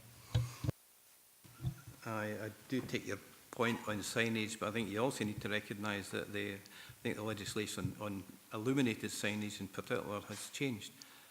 There is it doesn't have the same necessity for carriageways where there are a bollard in the centre. But Tony would probably need to come into it. But I think there's a danger we go into too much detail. The team leader is not going to be out there enforcing parking initially. It will be very much embedded into developing the DPE process and the way we're going to proceed in the future with it, including ticket schemes, etc. Tony, is there anything you'd like to add on that? Thanks, Chair. And I think you covered that. Yeah, I think that there's a lot of high-level things that the team leader needs to address first.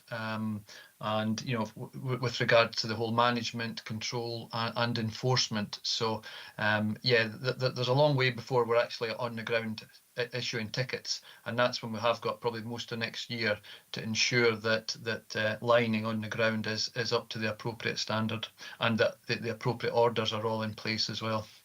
Thanks. Thank you for that. If no other speakers, if we go to the recommendations, are members happy to agree the recommendations at 2.1 to 2.3? Go to item 7, Economy and Infrastructure Revenue Budget Monitoring Report 24-25 for the period ended 30th September 24. It's quarter 2 report by the executive. This report provides members with an overview of the performance against the budget for the period ending 30th September 2024 for the economy and infrastructure for the current financial year. Tam Alder is available to take any questions on the report along with other officers as may be required. Tam, is there anything you would like to add to the report? Nothing to add, Chair. Thank you. Lisa, would you like me to go? Thank you, Chair. I'd just like to add, before we take questions, that ASN Transport obviously features quite heavily in this report, and some members may have noticed that it was on the forward plan for full council. That has been removed because it was an administration error. So I just wanted to make members aware. Thank you. Thank you for that. I'll open it up to members.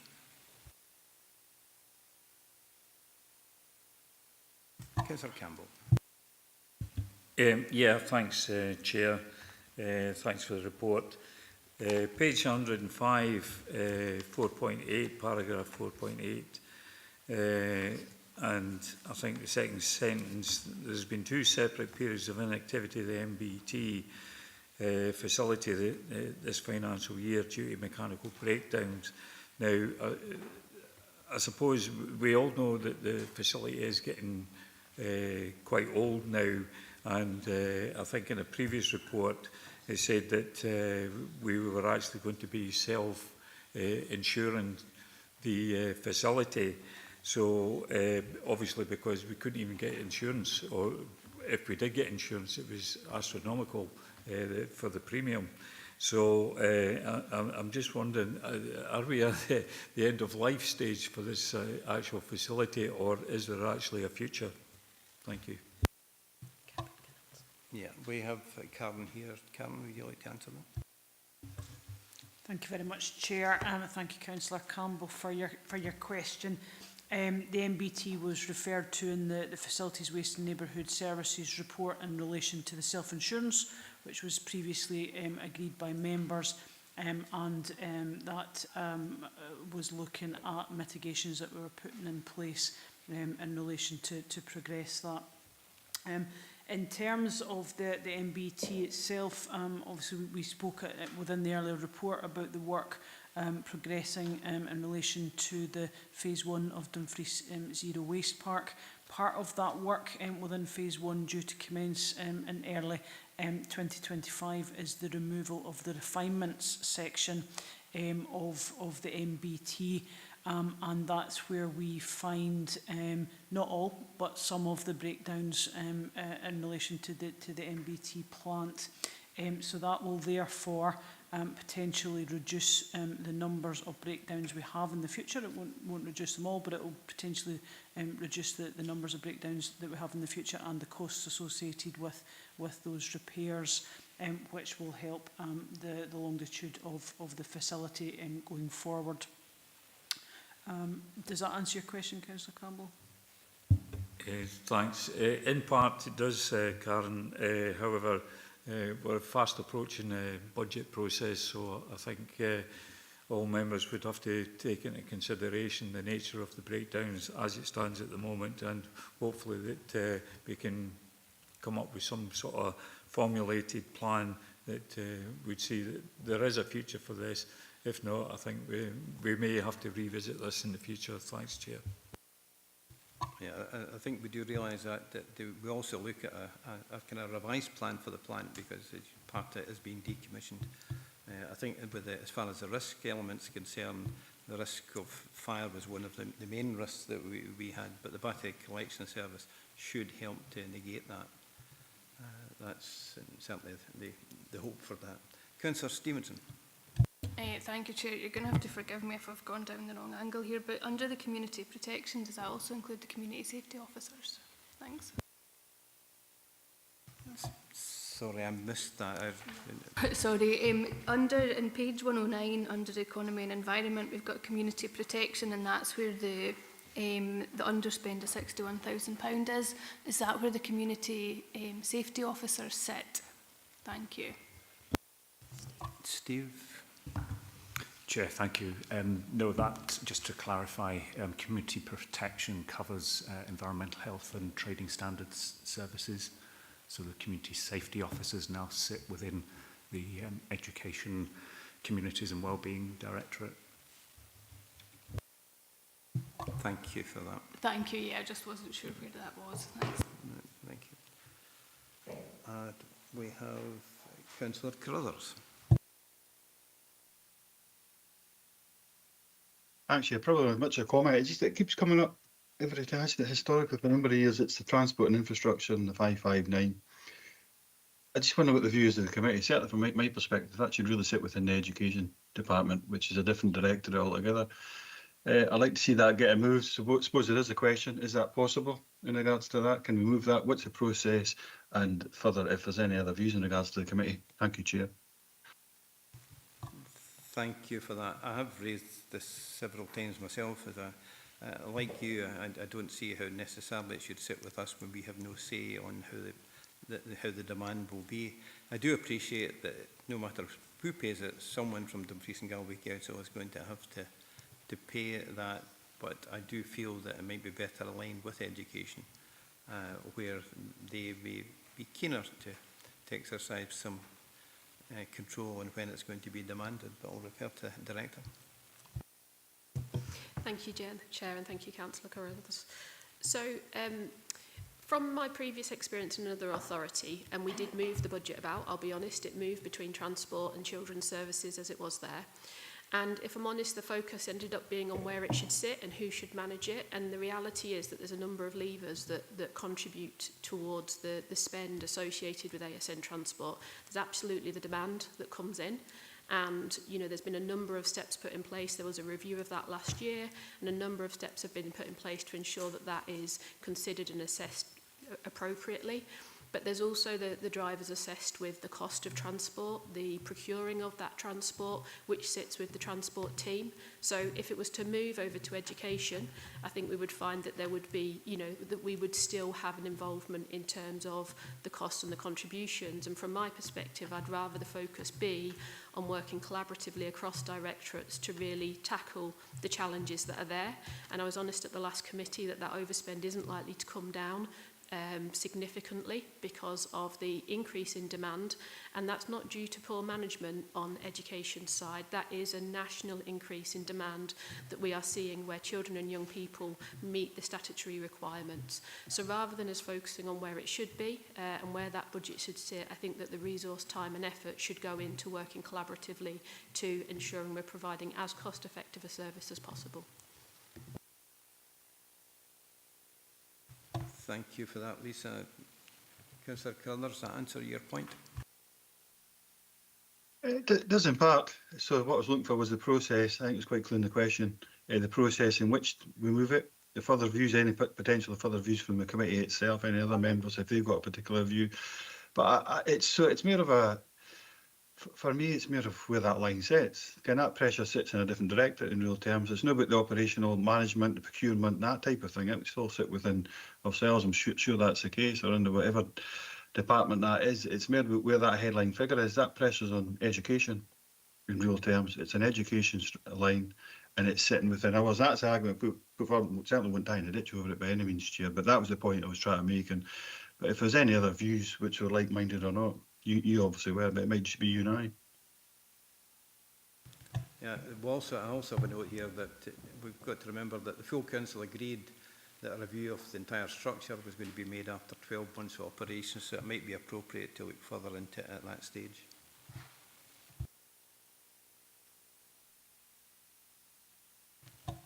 Okay, I'll go to Councillor Slater. Yes, thank you, Chair. It's probably going back to rubbish, but it's a question for Karen. Regarding vehicles, lift the rubbish and that, you call it that,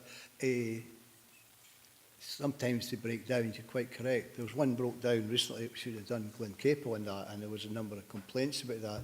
But what's the position in the future? I didn't realise you, and leasing, I always thought we used to use leasing as well and lease the vehicle. So if the vehicle broke down, it was up to the contractor to replace that vehicle very, very quickly to keep the contract. So I know leasing and buying and part leasing and that, but would there be any mileage and maybe in the future where the contract was for the vehicle and if it broke down, it would be replaced or repaired very, very quickly? Would that be a viable proposition regarding finance? Thank you. Karen, would you like to come in? Thank you, Chair. Thank you, Councillor Slater, for your question. In terms of the RCVs that we've got within the waste service, the majority of those are purchased by the council, and therefore they are maintained and repaired through our own workshops, but I guess in partnership as well with the suppliers. When we do have breakdowns, we do hire in vehicles, for a week at a time, and happy to share the detail of that separate to the committee if that would be helpful. In relation to the comparison and the comparator from leasing vehicles to purchasing vehicles, I'll perhaps ask Fleet Services colleagues to provide further detail on that, because I know that that's certainly been an exercise that's happened over a number of years in terms of the cost efficiencies in relation to that. But happy to get further response from Fleet Services colleagues for you, Councillor Slater. Thank you very much. Thank you. Thank you. Thank you. Karen, can I also, we'll cover the garden waste situation later on in the agenda, but out with the times that the garden waste is in operation, with October to, November to March, should we have breakdowns, could these vehicles be used to supplement our supply without going to a higher situation?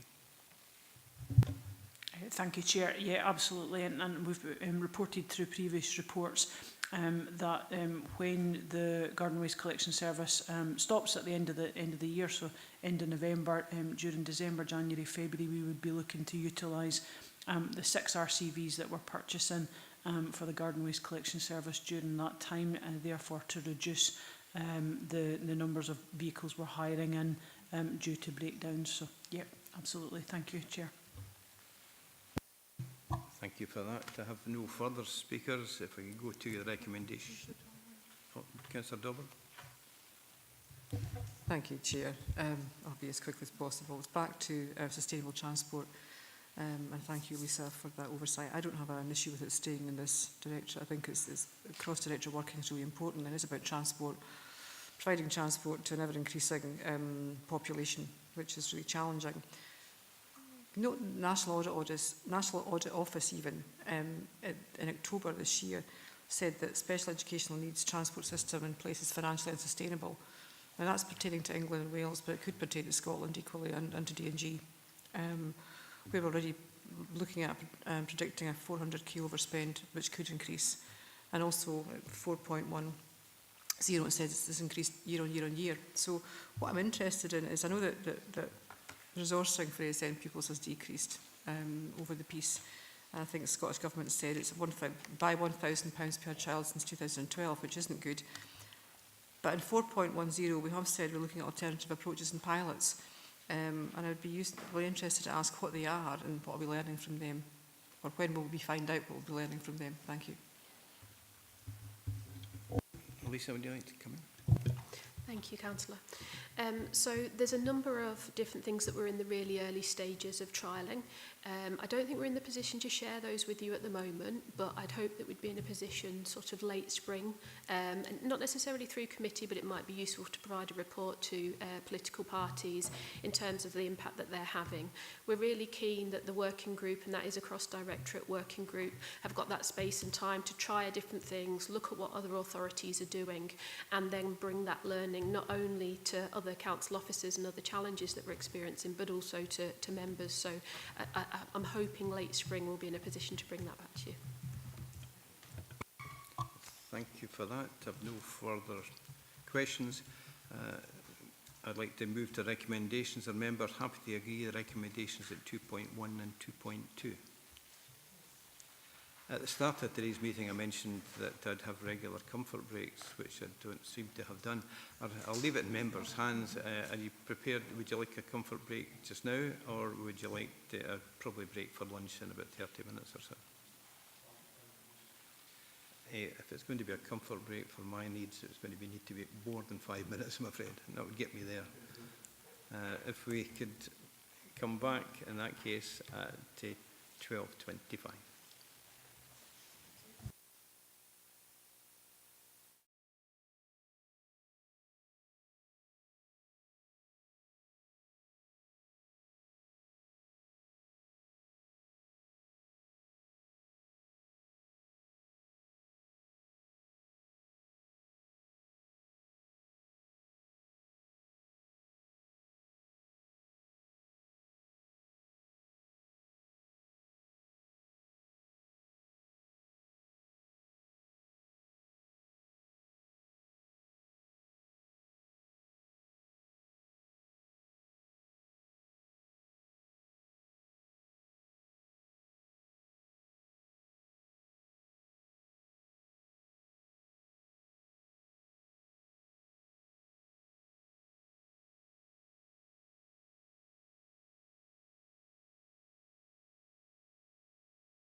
Thank you, members. We'll go on to item 8.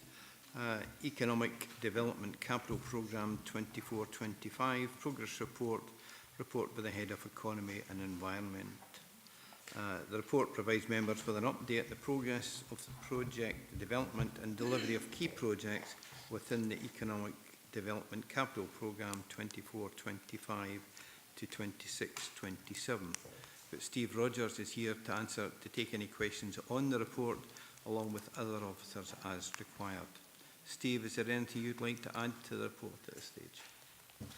There's nothing to add at this stage, Chair. Thank you. Okay, thank you. I'll open it up to members.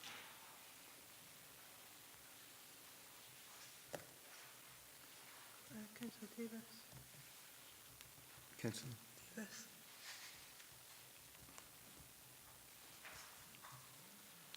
Councillor Davis.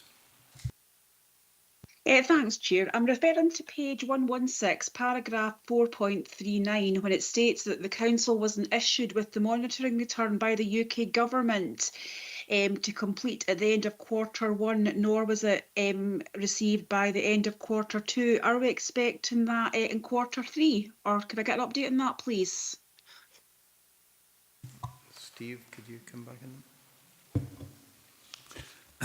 Chair, yes, thank you. We are expecting that. There has been further updates on this since the committee papers were published, in that we've had confirmation through from UK Government about the continuation of the levelling up funding for this particular project, as well as a number of other initiatives and projects. But I'll bring Stuart McMillan in just to provide that detail. Stuart. Thank you, Chair. And yes, Steve's correct. We now have received the request from UK Government in the last 10 days, actually, for those quarterly monitoring returns to be returned to them for both levelling up Fund Round 2 and 3 projects. And yes, committee members will be aware as well from the budget statement last week that the government has confirmed that the levelling up funds for round 3, which includes the Annan Harbour regeneration project, are confirmed, and we're now moving forward on that basis. We have yet to get a date for an inception meeting with the civil servants that are involved, but that is now in train, and meeting yesterday with some of them. Those civil servants were looking at diaries to start to progress that process. Thanks very much. Thank you for that. Members have no further questions. Are we quite agreed to move to the recommendations? Happy to agree the recommendations 2.1 to 2.4. But Councillor Slater, you were very late coming in there. Yes, Chair, I just want you to, it was on page 118, the mid-steeple quarter, the fact that they've had to have more money and to finish this project. But some people's concerns that the flats that they're building are costing £1 million each. And that's a lot of money for them for a flat. And I'm concerned that people are concerned that it's far too high. If I could come in, I think you've raised this on several occasions before about that, and we're aware of it. Well, it's a concern to people. It's a lot of money for 7 flats. Yeah. We are where we are. We've made an award that was previously agreed, and we'll need to monitor it as it goes on. Okay, thank you. And members agreed to the recommendations at 2.1 to 2.4. We go to item 9, place planning updates and head and endorsements, report by the Head of Economy and Environment. The report contains the status of the multiple programmes and stages of the place plan preparation across Dumfries and Galloway. This includes the advancement of place plans relating to Borderlands Place Programme and local place plans developed through planning legislation. Steve Rogers is available to take any questions on the report along with other officers. Steve, is there anything you would like to add? Thank you, Chair. Nothing to add at this stage. I'll open it up to members.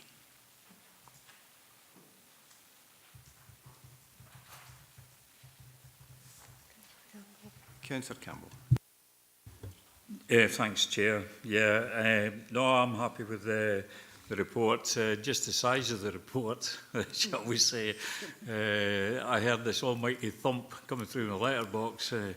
The papers came in 3 pieces, so it's, maybe something that could be done when we have attachments like that we could maybe have a link rather than sort of all these wonderful coloured pages. But yeah, no, I'm happy with the report. Thanks, Chair. Thank you for that. I certainly note your comments on the size of the documents. The courier to deliver it. I almost needed a courier to bring it back in here with me.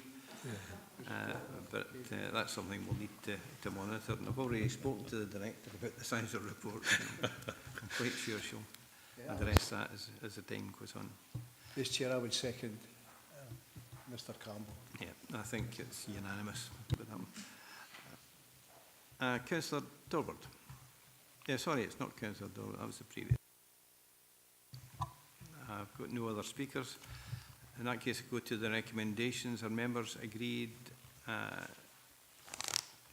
recommendations at 2.1 to 2.5? With item 10, Regional Economic Strategy, a refreshed delivery plan, the report by Head of Economy and Development. This report requests members to note and endorse the refreshed Regional Economic Strategy delivery plan, which has been approved by the Regional Economic Partnership. But Steve Rogers is available to take any questions on the report along with other officers as may be required. Stephen, is there anything you'd like to add to it? Thank you, Chair. Nothing to add at this stage. Okay, open it up to members.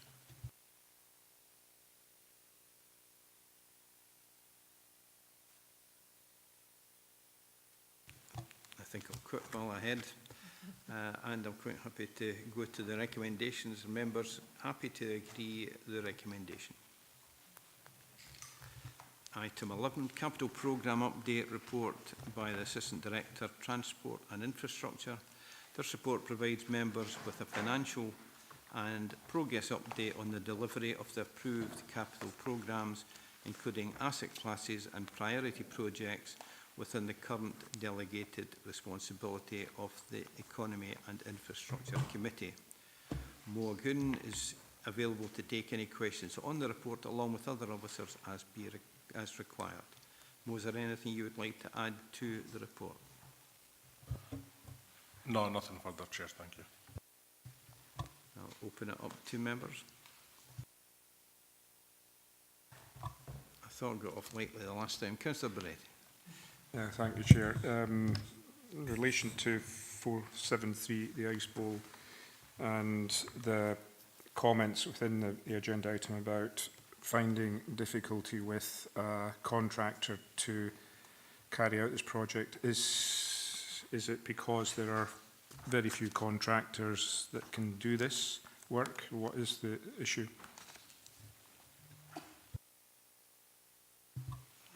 Steve, could you, Mo, I should say, Mo, could you come in on that one? Thank you, Chair. Councillor, just that's due to the complexity of the works that's involved with the chillers and what we're trying to do from an energy efficiency point of view. We went down the route of an available framework to the council, which carry Tier 1 contractors. Through that engagement that we have done with them and looked at the scope what we're trying to do, the prices where we were getting back, they were way overboard than where we expected to be, and we just didn't seems to be value for money. So we are at the moment, the design team are back working with our procurement colleagues to go back to the open market, and doing that we are hoping some local contractors to come to provide us with some returns, and hopefully we are expecting the prices and the quality of the submissions we will receive. They will be better than what we had previously. Thank you. Councillor Beretti. Yeah, thank you, Mo. That was one of the things I was hoping you might say or hear, that we might find local contractors, but in the event that we do or don't, there's going to be an ongoing maintenance cost to this type of technology. Has that been well planned into the thinking? Mo? Sorry, can you repeat that question, Councillor? I won't repeat it all, but maintenance of a said system, once it's in place, how is that going to impact? Because this is not a simple technology, this is a fairly complex technology. So what we tried to do in terms of the design of this building to make it as simple as it could. So it's already the team there already maintained the chillers and maintained the Moses plants, etc. So we're trying to keep it as similar as we could. You make a good point, the technology moving quite forward. We will try to maintain as much as we can, but as a department, we are looking at ways how we improve the maintenance perspective for all our building, not just the ice ball, and the ice ball will play a key part in that as well in the future. Okay, I think the ice bowl situation is different in that the part of the building wasn't designed to contain heat.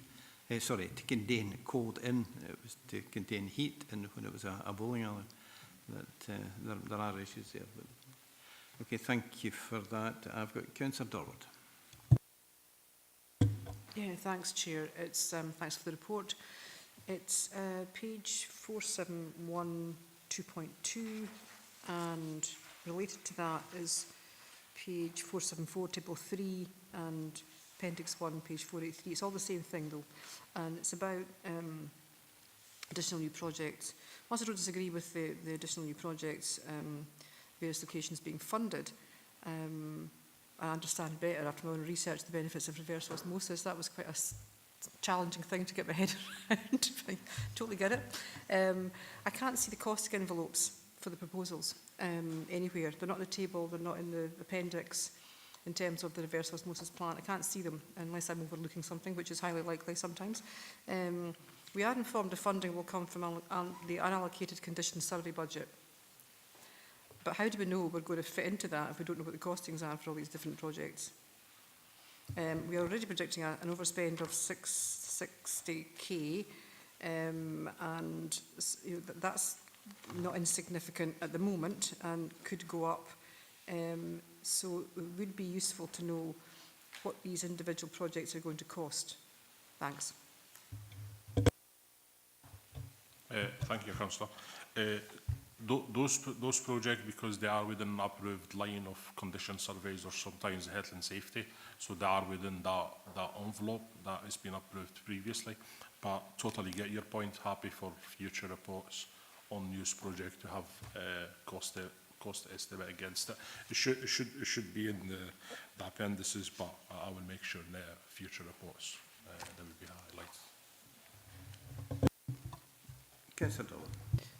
Could we have these costings after the meeting? Could you send out the costings for these projects, please? Yes, absolutely. Thank you. Cheers. Okay, again, if that could be circulated to all members. Councillor Hagman. Thanks, Chair. Thanks for the report. There's a huge amount in here. I think we could delve in, and I think there possibly does need to be a question about the size of the report. But I appreciate, Chair, that you've already alluded that you've had a conversation with the director about the size of this. So I'd be interested to get some feedback, just because, well, I'm really concerned that there's so much detail across all these items, and every single one is as important as the other. So I would hate for us to miss anything just because we're so overwhelmed by the number of papers. However, my question is in regards to the Newton Stewart flood scheme on page 478. the Director will be aware that I have been corresponding on this issue, and assurances were given, and I have followed it up in writing, so I'm just looking for assurances in the committee, which obviously this is the public realm, that an action is being taken forward, because it was agreed that the Community Council would receive a monthly update from the team. Now, I appreciate that there might not always be an update that is able to be presented because there has been no change, but the Community Council have been consistently clear that even if there isn't anything new to report, they would still appreciate that monthly update that was agreed. So can I get assurances that that is being taken forward? And I have also raised the role of the Area Committee when it comes to some of the detail of this, and whether that can be taken to the Area Committee as well. Thanks. Thank you for that. I'd be quite keen for some of it to go to the Area Committee and not to here. It would certainly lessen the burden. I think we've got to remember that this is it's certainly my first day chairing this particular committee. It's only the second meeting of the committee, and it's only now that we're able to grasp the immense directorate that we have, and the content of these reports we will really need to look at, and I'm quite, Lisa, I will take that on board. There's no difficulty there. Mo, is there anything you'd like to come back in on that? Not really, just in terms of the report. I think we took members' comment from the previous committee and we tried to slim it down than it was previously, and colleagues from economic development that now report that separately as well, but we are always welcome to take comments on board and see how we can improve it going forward. And I will pass Councillor Hagman's comment about the new and Stewart flood schemes to the flood prevention team. Thank you for that. I'd just like to emphasise, of course, it's not just your report we're referring to, it's the fact it's a new directorate and there are other reports are equally as big. Lisa, do you want to come in? Thank you, Chair. Thank you, Councillor Hagman. Yeah, I know we have, as you say, picked up the comms in relation to the Newton Stewart flood scheme, so happy to give that assurance, and I know you've also raised it with the Assistant Director. So, thank you for that.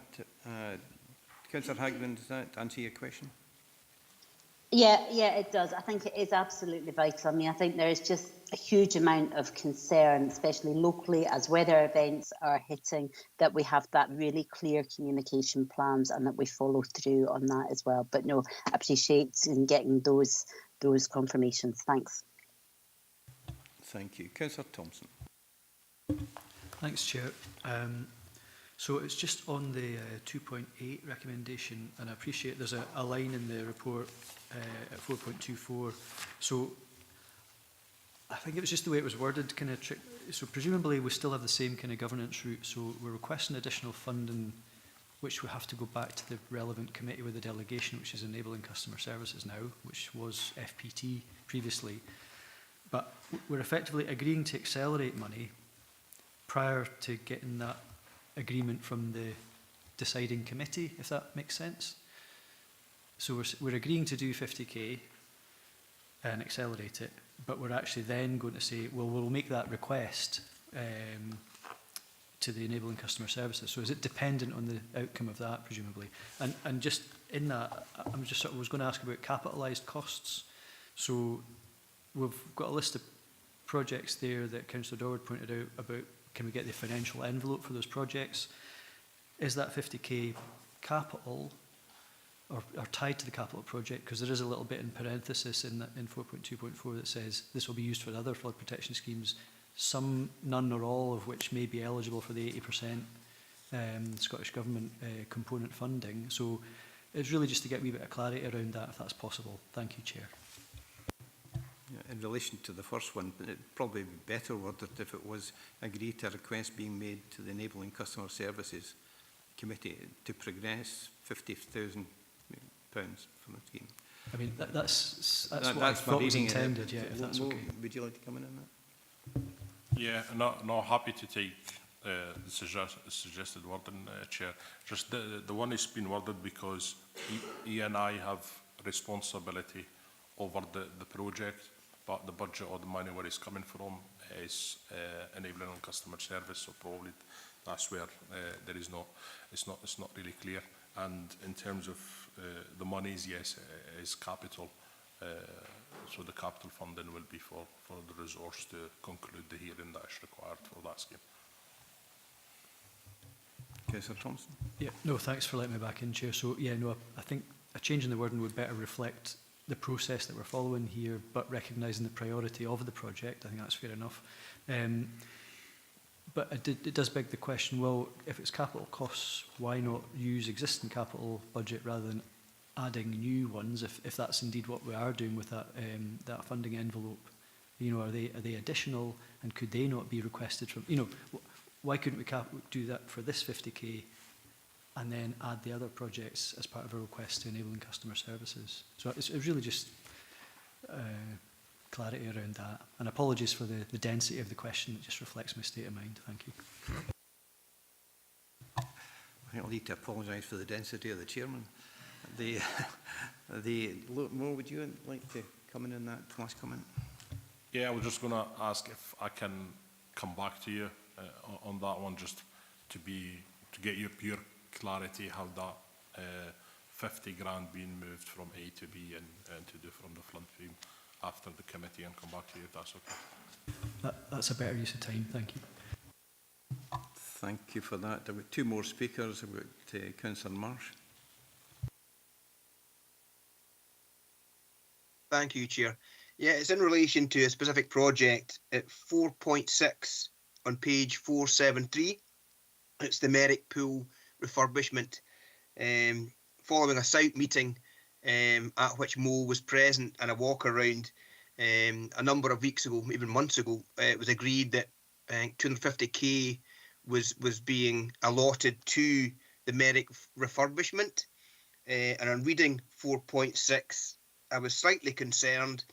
It says, due to the complexity of the mechanical and electrical works in a leisure building, it's taken longer than anticipated to come or establish that brief, and the delay is having a direct impact on the programme and spend profile. Does that put the proposed refurbishment under threat? Is it suggesting there's now going to be less money for that refurbishment? I just wonder if you could get some further information and clarity from Mo on that, please, because it's a much needed resource in Ward 2 for our constituents there. Thank you.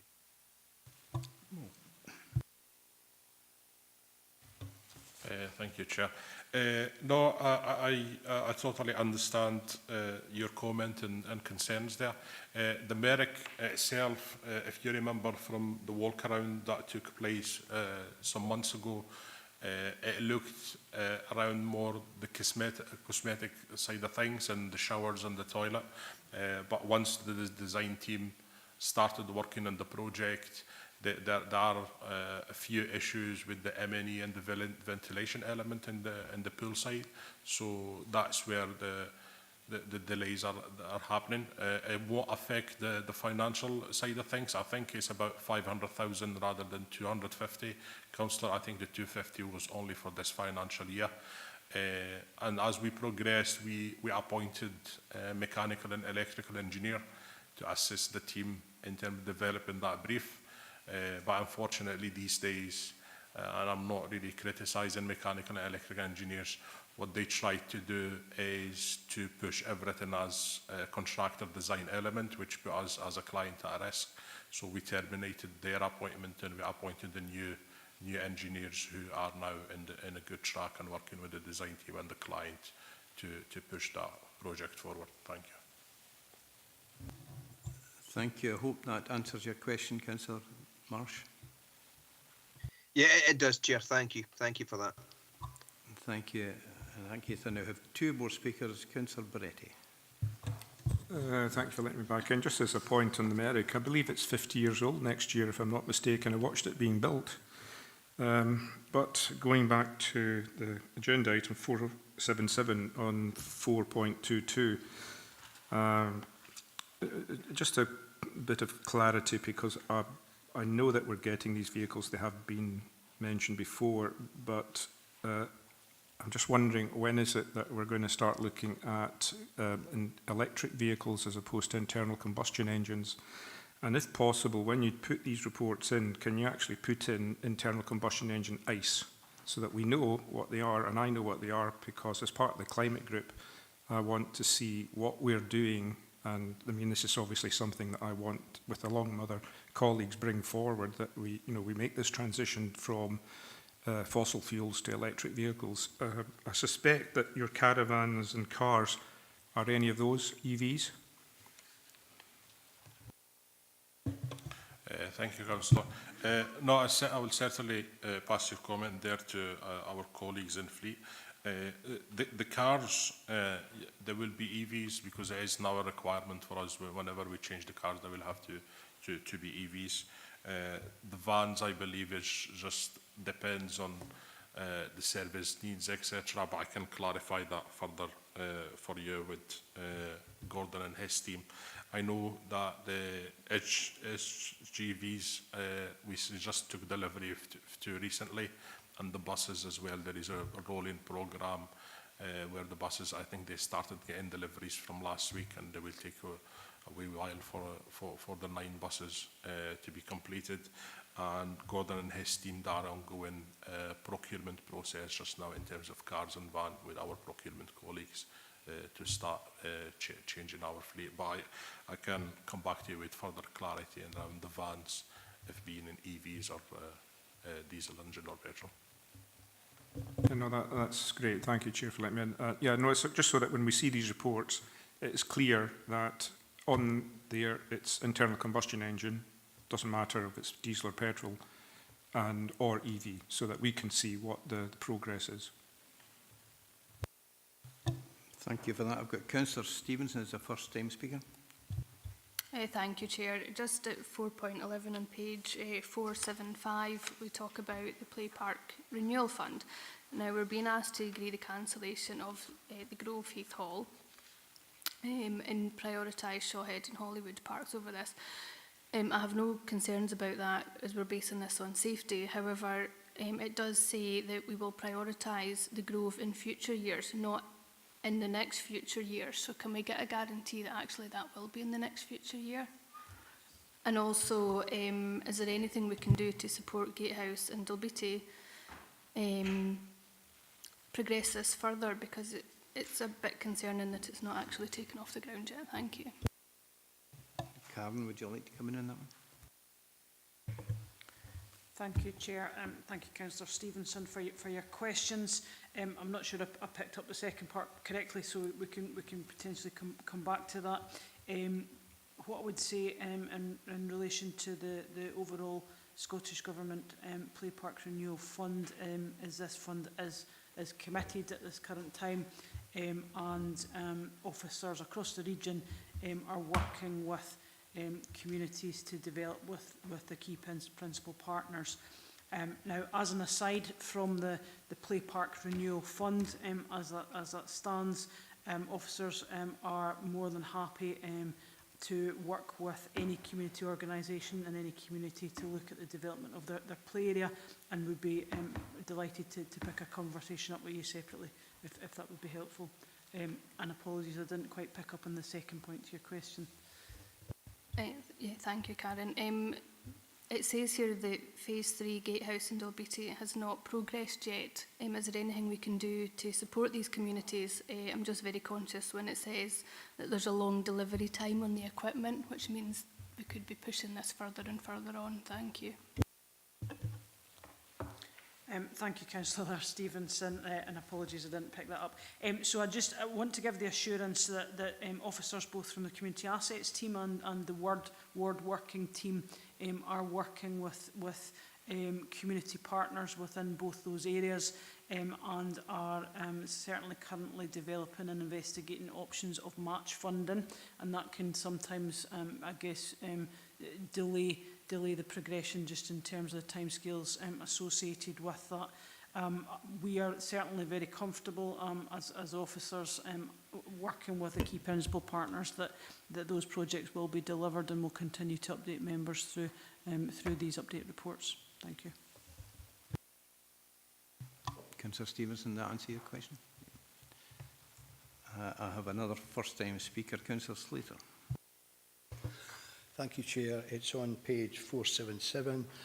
It's regarding vehicle plant renewals to electric. It's probably a question for Karen. What's the position on, like, the charging points for all these vehicles? Because that's very important. A lot of them are, say, 7 kilowatt, but obviously you'll need 50 kilowatt for probably buses and lorries and that, at least 50 kilowatt. The reason I'm saying that, I was caught on Sunday.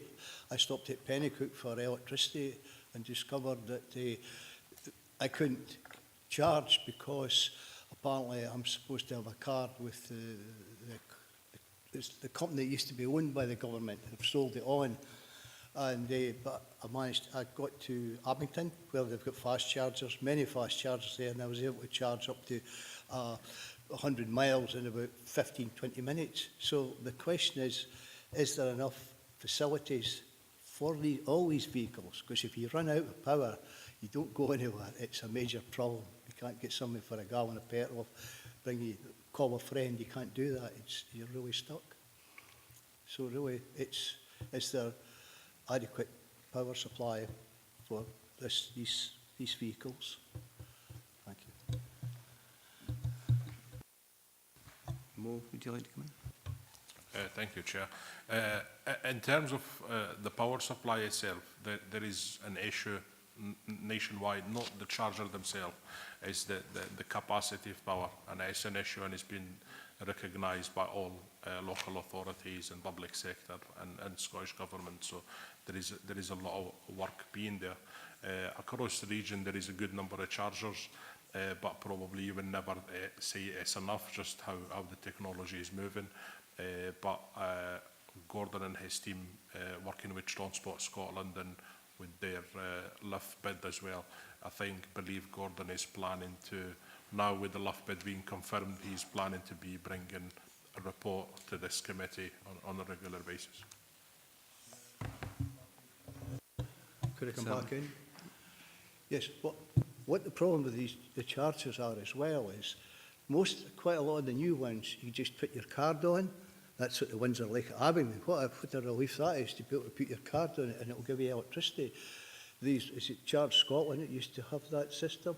You had to speak to someone on the telephone, said, oh, if you don't have a card, we can't help you. So I was really, could have been quite stuck, but luckily enough, mileage to get to Abington. So that's the problem as well. If you're putting in new chargers, they really have to be card chargers where you just touch it on and that'll solve your problem. You get a charge. Instead of having to pick up the phone and try and speak to somebody, which Sunday, it was just useless, so it was. Thank you. Thank you for that. I think you've just convinced me to stay with diesel. Councillor Hagman. Thanks, Chair, for letting me come back in. I just really, on the back of Councillor Marsh's point about the Merrick Pool refurbishment, I was having a quick look back there, and Mo, yes, you came and we went and did a site visit, I think about March time, and I'd just really like to commend Bev as the team leader. She's been keeping the local members up to date with various points as to what's going forward. However, it would be really useful just to get an update to capture all the points. So there was an email sent back in March with a whole table of points that were taken forward, and actually could we just get that following the meeting today, an update of what are all the projects, because clearly if there is slippage and level of detail that's not on the report today, it would be really useful to see it in one document. So that was my point that I wanted to come back on. If I can, Chair, just ask on another point. I noticed on page 474, there's a new project for the Harbours team, and that's the Port William CCTV live stream upgrade. I know that there was an issue about the siting of this because the team were looking to use the Maxwell Hall as the location. However, because the Maxwell Hall was on a long-term lease to the community, there was a concern that wouldn't be feasible. So has that issue been resolved?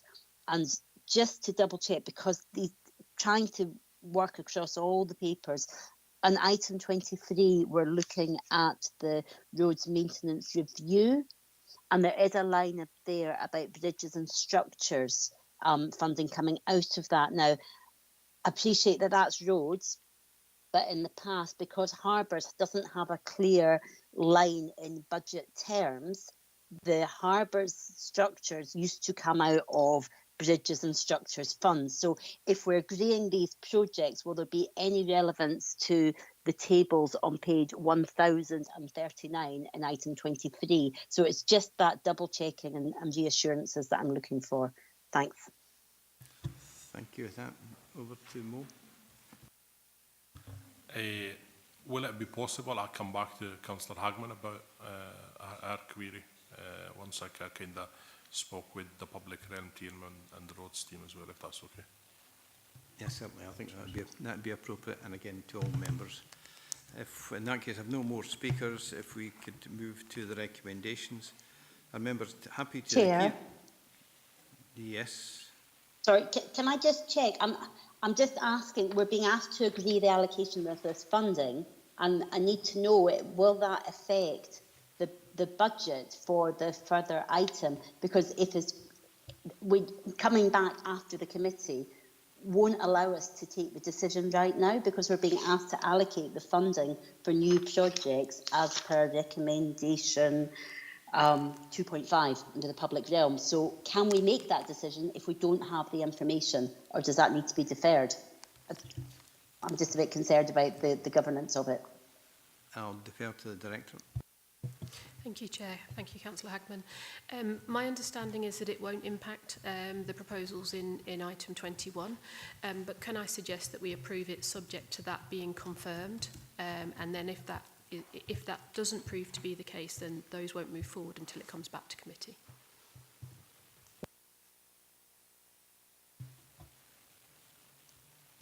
William, you'd like to come in?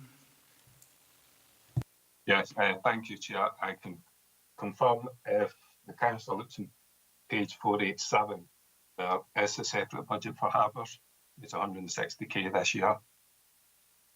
So it will not impact on the future paper in item 23. Okay, Councillor Hagman, we have that assurance it will not affect the budget. So if we could carry on with the That's perfect. recommendations at 2.1 to 2.8. Members agreed? Yep. I plan to break for lunch. I've requested that the bags that we have been given in the past don't appear. I don't know if that has changed this time. I'm assured that has been changed. So enjoy your lunch, and we'll return at 1:30. Thank you.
Sorry for the lateness. We could blame Amanda for providing an excellent lunch today.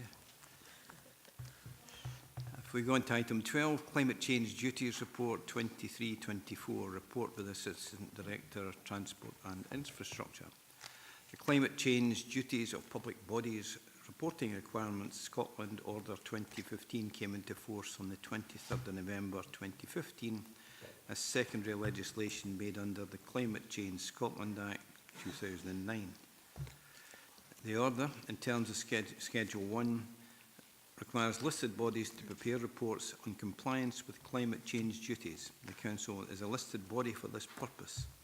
Members are asked to approve the Council's mandatory public bodies climate change duty report for the financial year 23-24, due to be submitted to the Scottish Government by the 30th of November. Moagoon and Karen McLaughlin are available to take any questions on the report, along with other officers as required. Mo and Karen, is there anything that you would like to add to the report? Thank you, Chair. Not really to add, but just to ask your permission if the report is approved today, once again submitted to the Scottish Government, if your name and the Director's name go in the report. It's been like that the previous years, but just to get that permission from the two, if that's okay. If that's approved, I have no difficulty with that, and I'm sure the Director's the same. Open to members. Councillor Thompson. Thank you, Chair. No particular issue with the report or it being submitted. It was just a couple of questions. One of which was around the vehicle emissions, and it does give some narrative about that increase in to do with school transport, for example. But there was also an increase in the use of electricity for vehicles as well. So I'm just sort of wondering how best to understand, the more we're using electric vehicles, you'd think there'd be a commensurate or some impact in the emissions, which would be tied into that. But there seems to be a rise in both. So it was just really just to try and get an understanding of what the long-term picture looks like, and if there's an explanation for that. Thank you. Mo? Thank you. Thanks, Chair. So in terms of the increase in the emissions, it's not really to the council fleet, it's due to the grey mileage, and that's from staff travel, trains and school transport. But in terms of your second point, I don't think for the energy increase will be this way for the foreseeable future, because we will be charging more cars, and I think it hasn't helped probably the past few years, because the rates is getting higher than it used to be. But we should, although the electricity probably keeps increasing, but we should in the upcoming years see the emission reduced. Thank you. Councillor Thompson.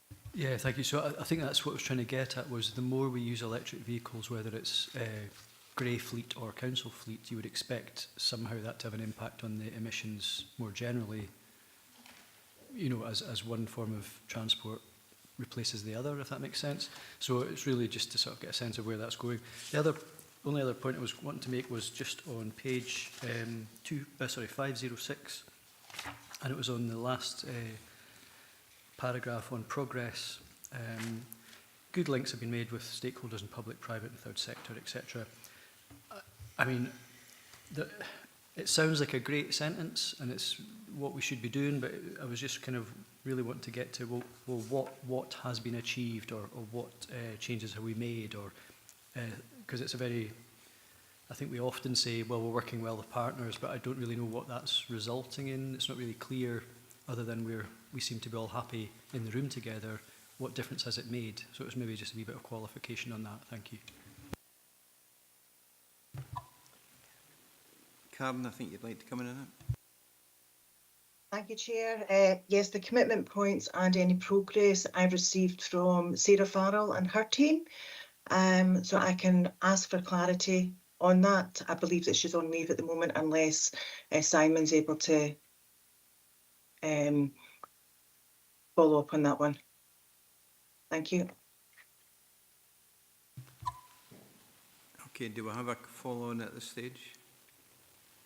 Thank you, Chair, and through yourself. I'll seek some further clarity, as Karen's indicated through Sarah and the team, but just to confirm that obviously this is referring to groups such as the Crichton Trust, where we're obviously working very closely with the heat network, the Dumfries Town Centre sort of heat network, where we've got obviously other partnership work with the Stove and with others to ensure obviously that we're taking these things forward, but we can get a list of wider partnership there for Councillor Thompson and others.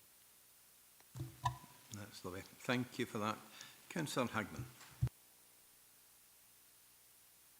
Thanks, Chair. Yeah, no problem with the submission of the forms either. It's just a quick question, if I may.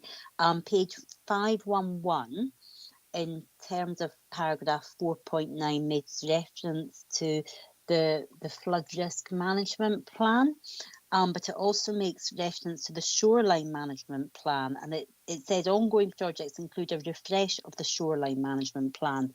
Now, as far as I'm aware, we only agreed this in April 23, having upgraded the plan from 2005. It was a huge piece of work. So is that plan needing significant work? How's that happening?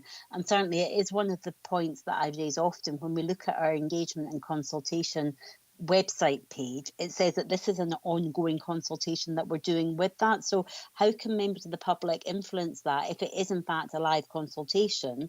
How can members of the public be involved? And if it's not a live consultation, can I ask why it's still listed as one of our ongoing an open consultation right now? So yeah, if it's open, how can we get involved with it? If it's not open, why is it listed as open? Thanks. Okay, Mo, could you come in? Yeah, I will have to get some clarity and around that, Councillor Hagman, from the team, because I'm not aware of what's in the website and this report. There is input quite a lot from various services in the council, but if you give me the opportunity to clarify and come back to you, that would be much appreciated. Thank you. Thank you for that. Councillor Slater. Thank you, Chair. In this report, there's a third party here as regards spend energy, because if they have to do a lot of this, you need to have additional power supplies in and around the countryside to do that, and that's not available in a lot of cases. So the energy cup, why I'm saying it's the third party, they have to do a lot more, and the fact that our national grid is needing to be pretty much replaced in the next 10 years. So I welcome the report, but the third party is still there. You have to get the power supply. It's like heat pumps. Heat pumps only take it to 40 degrees. You have to use your electric in the house to take it to 60 degrees. And it costs quite a lot of money to run a heat pump. You really need to look into that, so they do. But by using the electricity, it's just like a big fridge really in some ways. So there's a lot of issues here in it, but I welcome the report. It's obviously trying to make good progress. Thank you. Thank you. I think that's more of a general comment than a question. We've got Councillor Baretti. Thank you, Chair. Likewise, I welcome the report as being part of the cross-climate group and members. 511.4.9, the last bullet point, and in particular it says the advice on sustainable climate change measures and planning and other guidance, which is relating to officers. We don't really see much of that at the cross-party climate group, because we've asked for senior officers to come in and explain what they're doing. Can we have some assurance that that is actually going to happen, so that we ourselves find out and can then put those questions to them? Mo, can I defer to you? Yeah, thank you. No, I understand your query there. I think that there is quite a good encouragement from the director and Natalie. I was myself as well, Gordon, was involved in the last cross-party climate change, but I would probably, yes, I could give you those assurance. Hopefully in the future, want more senior and service managers to attend that meeting and give update and progress on the Vacant in terms of climate change, if that's okay. Okay, thank you for that. That will be taken as an action. I have no further speak. I have Councillor Durward. Apologies, Chair, for coming in a bit late. Thanks for the report. Great news about the Ice Bowl, page 514, 4.2.1. Can we include the reverse osmosis plant in that? No, I'm kidding. The money. But the 2.5 million from Salix, is that a loan or a grant? Because I'm not, it doesn't, it says that they've obtained funding, and I know that they do both, sort of thing, 0% loans or grants. And when do we get the timescales for the contractor and the completion? And also, are we going to get information back in terms of the, you're much better at this than me, Mo, the units we've saved in terms of going greener with this? How does that work? Thank you. Mo? Thank you, Chair. So the 2.5 million is a grant, is from the decarbonisation grant funding.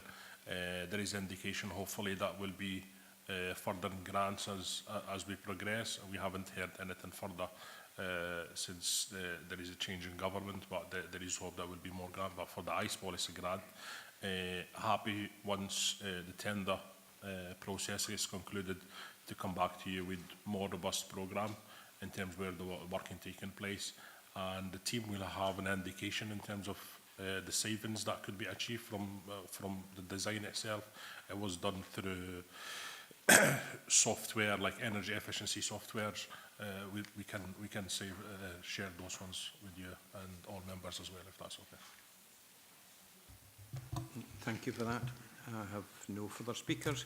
To go to the recommendation, and members happy to agree the recommendations at 2.1 to 2.4.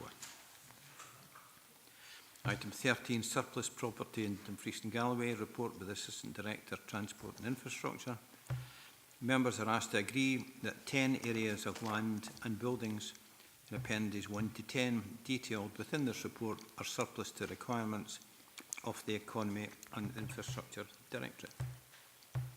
Nick Lane is available to take any questions on the report along with other officers as required. Nick, is there anything that you would like to add to the report? Thank you, Chair. Yes, 4.1, the report relates to 5 St Andrews Street. We had tried advertising that for let previously, and with no takers. Common Good Committee in Castle Douglas decided that following that they wanted to dispose of it. Since publication of the report, we've now received an interest in renting it. So the decision on that, although we're asking you to declare it surplus, we would still continue with that and treat it as any other piece of business and consider which is better for Castle Douglas Common Good Fund. Thank you for that clarification, Nick. We have Councillor Ingalls. Yeah, good afternoon, Chair. Sorry, this is a late declaration of interest here. I'm going to leave the meeting for this item. There are 2 items in here that I've been contacted about, so I'd feel happier just leaving the meeting for this item. Thank you. Thank you for that. Councillor Slater, you had your hand up. Is it, I take it that was a legacy hand? Carry on. Regarding these empty buildings that stand, some belong to the council, and some have been heavily damaged recently, must have been, and some have actually been burnt down. This is just a suggestion. Would it be a good idea to maybe speak to insurance companies to say, before they insure it, that you have to put some sort of system in, like CCTV, for instance, which can be viewed for anywhere in the world, which would maybe stop some of this vandalism actually happening? Yeah, we're in constant dialogue with our insurers who offer such helpful advice, and we have been putting in certain circumstances where it makes financial sense, equipment to protect our property. Thank you. Councillor Slater, I think your question is probably better on the next item, the derelict properties. Oh, right, okay. Yeah. I'll have Councillor Campbell. Thank you, Chair. Yeah, I've no issue with, you know, the disposal of assets. However, I did raise an issue with the director last week, and it was to do with the land between Kingham Road and Glen Capel Road.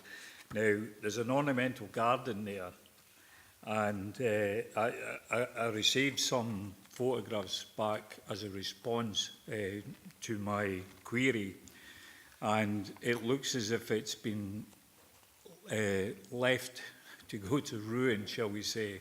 Now, on Google, only 3 years ago, I know it's difficult to see, the ornamental garden looks really nice, and yet the photographs that I received, it just looks like a piece of derelict land.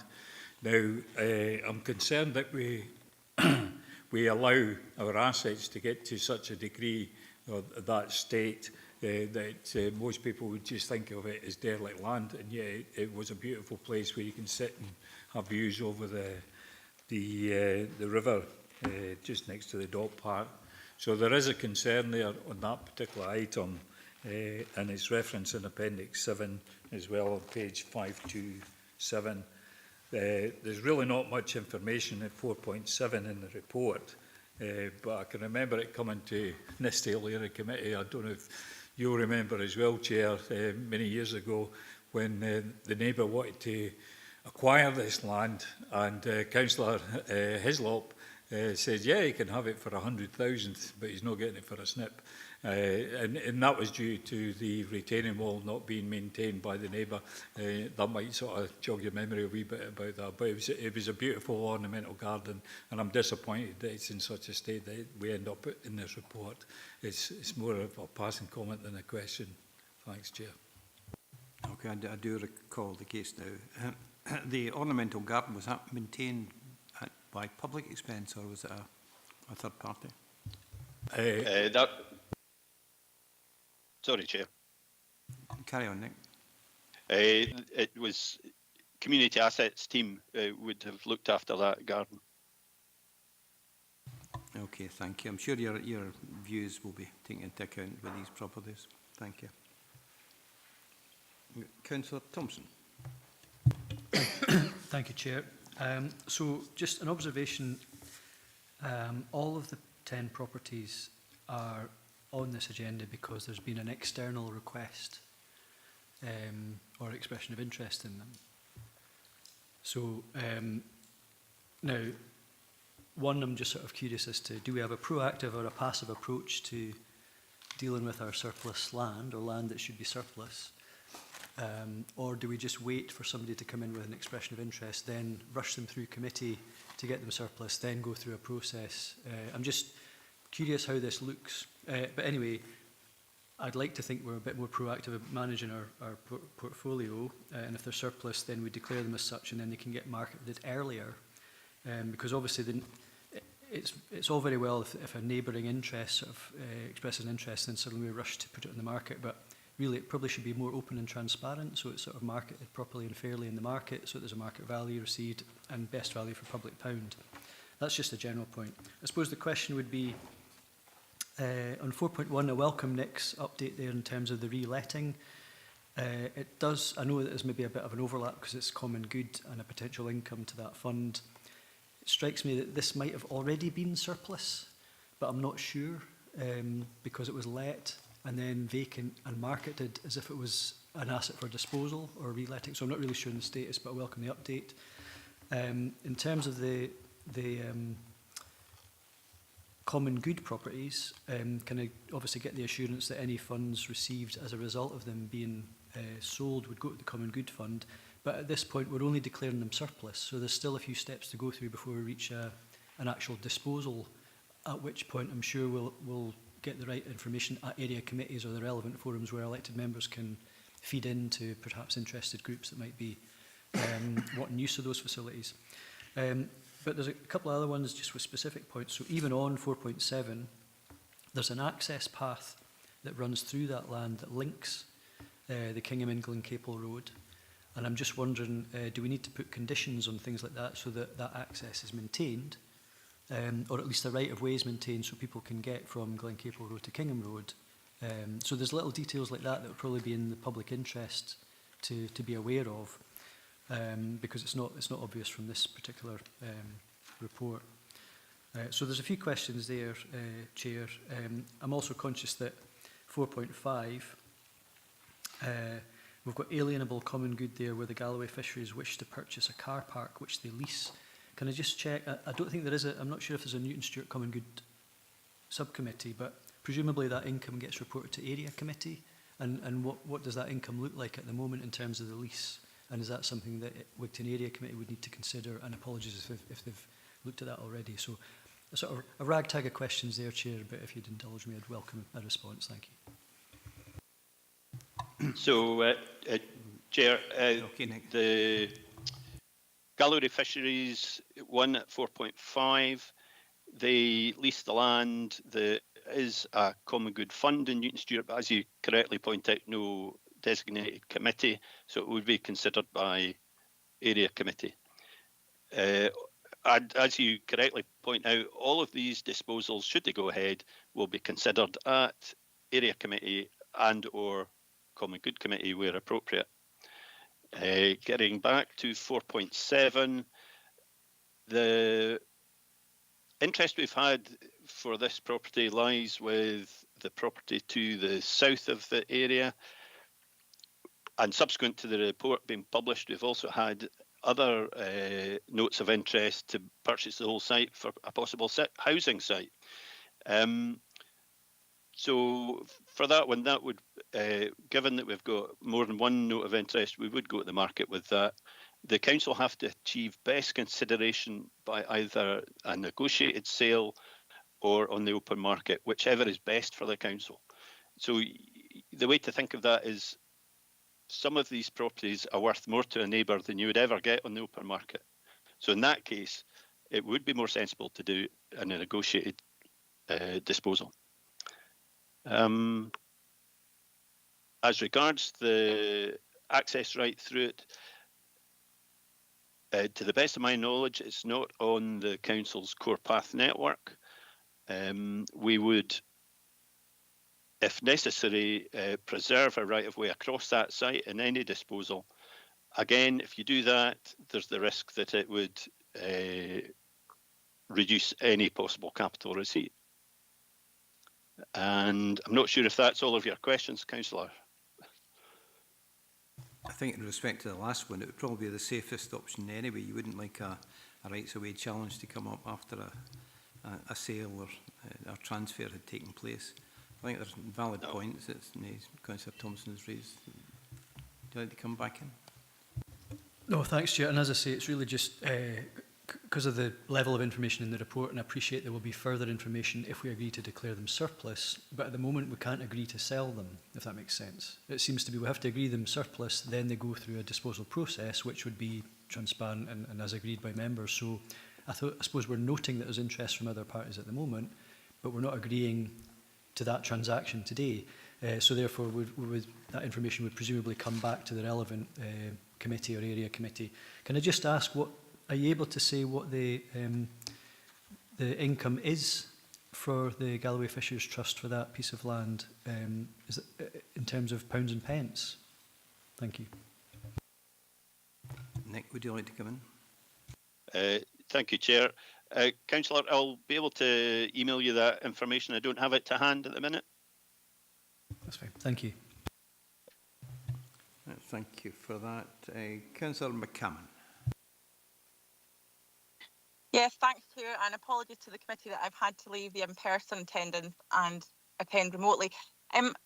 My question, and it's interesting what Councillor Thompson's just said, because it kind of relates to what I'm about to ask. It's not directly towards any of the property there, but it's more about the process and a bit of clarity, please. Nick, if you don't mind, I'm just a bit unsure. And I get my question as it evolves, you'll probably think it's a cross kind of directorate question rather than just directly to you. So I'll try and make it as brief as possible. A while back, so the St Ninian's School in Newton Stewart, has been mothballed. Now, we're aware of all the processes that we have to go through. It needs to be mothballed for 2 years, etc., blah, blah, blah. But in that time, within those 2 years, I had a couple of community groups come to me to ask if they could use it. So when I requested that, I think it was John Thin at the time, John Thin came back to say, no, we can't let any community group use it because that would give the suggestion that it is closed indefinitely. Fair enough. But now I got a ward update and there are 2 expressions of interest to this property. Now, I was under the impression that to express an interest, it had to be surplus. I might be wrong there. But what I've gathered from this whole process is that education didn't know the process of the CAP process and vice versa. Now, this is just my perception. Please put me wrong. There's a bit of a flaw in the process, there seems to be. So what we're saying is, in the 2 years, it cannot be used. However, if someone is to express an interest, they can get it. So they kind of counteract to me. I really want clarity on what the process is there. Now, I understand what the process is education-wise.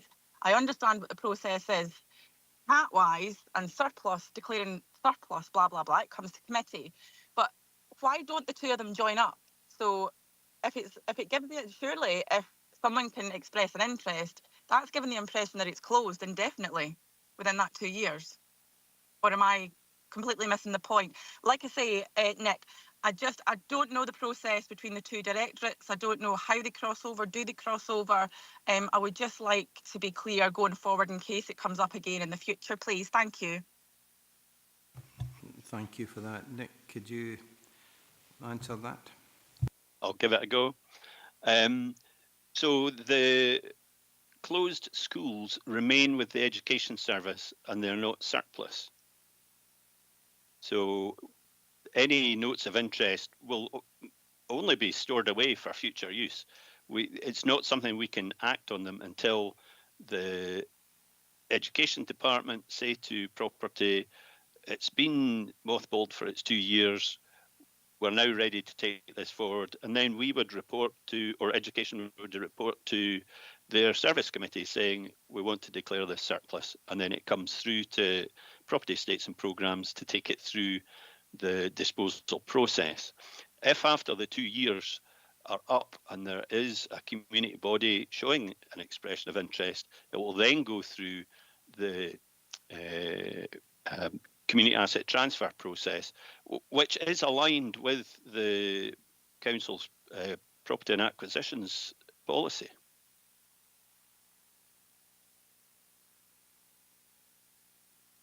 Here, can I just come back? Yes, certainly. Again, I'll try and make it brief. Okay, so as far as I'm aware, the 2 EOIs are in the public domain. So they're not stored away, they're in the public domain. So, and we're still going through quite a hefty consultation process with the Sydney. So who is it that I query this with, please, Nick? Is it Education or yourself?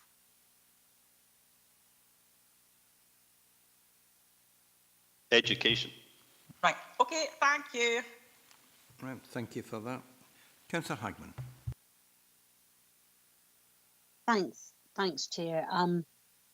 Just on the back of Councillor McCannan's comments, there was a public meeting and I understand that the issue of community asset transfers and schools and mothballs is currently sitting with legal because it's not clear what the process is, because community asset transfer and the empowerment legislation trumps any policies that we have got.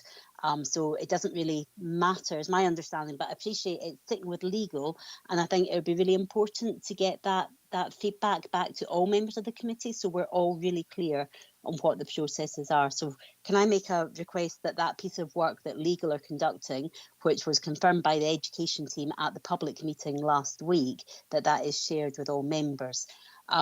Also, in terms of the income that's generated from any of the properties that Councillor Thompson was asking about, can that be shared again with all members rather than just specifically with individual councillors? My question is it's similar to Councillor Thompson's comment, and it's about the alienable and the non-alienable bits of common good. And as Nick has confirmed, there is no common good committee within Newton Stewart, and certainly the 4.5 on page 518 references that it is alienable common good. I'm looking at our disposal and acquisitions policy procedures, because we're being asked that these properties go through that. And it does say that a period of consultation with the local community will be completed and a report prepared for the Common Good Fund Subcommittee or Area Committee. So clearly, for that aspect, it will go to Wigton Area Committee. But who are we going to be consulting with? How are we going to ensure that we're actually reaching a wide part of the community as part of our own process? And also, if it does go for sale, where does that fund end up? Does the council just absorb the funds, or does it go to community groups? How? Because that's not clear in our own policy of disposal and acquisitions. And I've got it on front. So there's a whole section. Section 6 is outlining common good, but it's not clear how we do that consultation and who do we actually consult. Thanks. Right, I think there are a few issues there. Mo, I think you could clarify some of them. Yeah, yeah, thank you, Chair. Probably just the first item to touch on, and I think Councillor Thompson highlighted it. We're not asking members today to lease or sell properties. This is the first milestone in a disposal process. We're only asking for properties to be made surplus. Officers will have to go through the disposal policy, i.e. through the strategic asset board, area committees or communities until we get to that stage. So today it's not about leasing or selling the properties. The other point Councillor Hagman as well highlighted in terms of cats, there is an ongoing exercise now between property, legal and our colleagues in communities to have that piece of work standardised and more clearer for officers and committees, and we should be able to report back on that one in the next few weeks, next few months. We're trying to make it robust and clearer for everyone to use it. In terms of the income query there, it will just depend how that property sits. If it is a common good, the income of the letter will go to the common good for the area. If it is council, it will be deemed as a capital receipts for the council. And happy if there is anything else to pick up. Thank you. Councillor Hagman, does that cover your points? Not really, because recommendation 2.4, absolutely, we're being asked to agree the 10 properties are surplus to the requirement of the Economy and Infrastructure Directorate and should now progress through the disposal process. So we're asking questions about because we're being asked to agree that it progresses through the disposal process. So the question certainly I'm asking about how are we going to do the consultation, that is the disposal process. So if we're agreeing that it's going into that process, then I would like some questions clarified. If we want to remove the second part of 2.4 and just simply say at this point it's surplus to requirements, fine, but we are being asked to progress it to the next stage as well. So it doesn't quite align with what Mo just said there. Thanks. I think without progressing it to the next stage, there'd be no point in declaring it surplus. I think one follows the other. Nick, would you come in? Thank you, Chair. The Section 104 of the Community Empowerment Act states how we're supposed to do the public consultation as regards notices on the property, notices in the local council offices. You have to notify the local community councils, etc. So there's a fair degree of clarity about that public consultation. We are refining it somewhat just in the way that we respond to the public consultation. So there's going to be a bit more to and fro with consultees. So I hope that answers that question, Councillor. Thank you for that. Thank you for that helpful. clarification. Thank you. Councillor Thompson. Thanks for letting me back in. Yeah, so I was sympathetic to Councillor McCammon when she spoke about the seeming difference between education buildings and other buildings. I had thought, and Councillor Hagman touched on it, just in terms of the community asset transfer process, was that it doesn't matter whether or not education thinks it should hold on to a building. If there's a community group requests a community asset transfer of a building, then that needs to be noted, I think, and then there's a process for which that can be assessed and brought to members to see which is the best option in terms of the that process. So I'm sure all members would welcome clarity on that. The other thing, just on 4.6, how do we note WTF next to this? Because I did sort of wonder if this might impact on our process, because if this is surplus and then we're going to go through a disposal process, the bit that's surplus has got something built on it that shouldn't be there. So if that goes in the open market, I mean, it sort of seems a bit of an odd one that we're kind of going, somebody's encroached on our land by building a construction, but we're declaring it surplus, so presumably it would, you know, go through a process, it'd be the relevant consultation. It just seems to be loaded towards basically trying to fudge over a kind of situation that isn't really desirable at the moment. I mean, maybe I'm reading that wrong, but it looks like somebody's built something that they don't have permission for on our land. And I would welcome a bit of, I suppose, a bit of an explanation on that, because how do we then market that through our disposal process, saying, you know, it seems to be prejudiced towards the person who's built the thing on it that they shouldn't have. I don't know, maybe I'm just reading that wrong, but it looks a bit of a funny one to me. I'd welcome an explanation. Thanks, Chair. I think it's probably more of a planning issue. Steve, can I maybe defer that to yourself?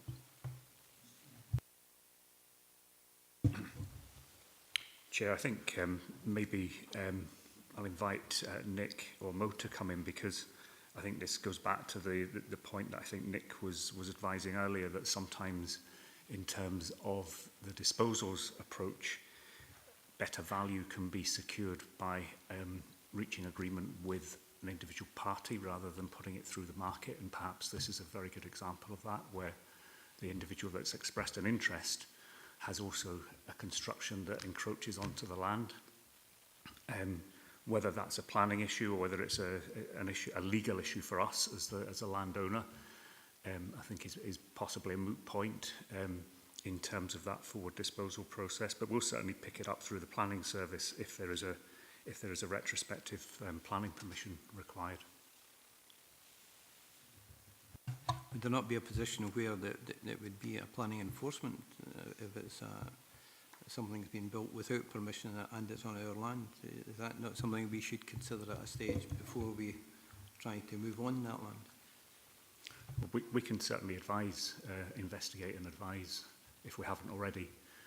And as you say, the first step of the planning enforcement process is to invite a planning application if one hasn't been already submitted.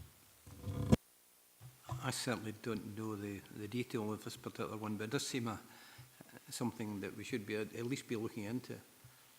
If the building or structure is in use, or even if it is not in use, we should be looking either for its removal or its formalisation on planning. But again, it's built in our land, so it's highly unlikely. Although that won't affect a planning permission, it would certainly prevent an ownership of the building. It's something I think we need to look into. Councillor Thompson? Yeah, no, I appreciate that, and maybe it is a legal one. I'm not sure you can enforce something unless there's an application and it's not satisfied the conditions tied to it, but you know, planning officers will be able to get to the bottom of that. But I mean, you could read this if you're not a sort of just regular reader who picks up council reports and say, well, actually, next door to me there's a bit of council land, I'm going to just build a wee thing in it, and then hopefully then I can say, do you know what, I'll offer you a bit for that land. It just seems a wee bit of a sort of unorthodox way to maybe annex property that happens to be next to you, you know what I mean? So you could read it like that. So I'm just conscious of like how this makes the council look, and maybe there's a better way to say, well, do you know what, there's maybe a more proper way of approaching business like this. Anyway, I'll just leave that there, but I think Lisa was maybe itching to come in to make a comment there, or maybe misread your facial gesture wrong there, but I'd welcome a comment from the director on this one. Thank you. Director. Thank you. Yeah, I think Nick was wanting to come in actually. Yes, so as soon as we discovered that there was a garage on this site, we sought to regularise it by basically giving them the opportunity to pay for what they'd stolen. And as Steve had pointed out earlier, it's certainly worth more to the people in the cemetery lodge than anyone else. So we would expect to obtain a premium on that disposal. And I think the report says any sale will require the owner obtaining retrospective planning consent. So I think we're covered that way as well. Thank you. Thank you for that, I think. We have Councillor Slater. Yes, thank you, Chair. It's a question here. The convent building, do the council own the land there on the convent building? It says here, former convent elevated position to freeze partially damaged by fire. Is that going? Is that? Eh? I think you're a step ahead. You're on the wrong item. That's item 14. We're still on item 13. Okay, I'm sorry about that. Okay. Right, I've no further speakers in that case. Are members happy to go to the recommendation, agree items, recommendations 2.1 to 2.4?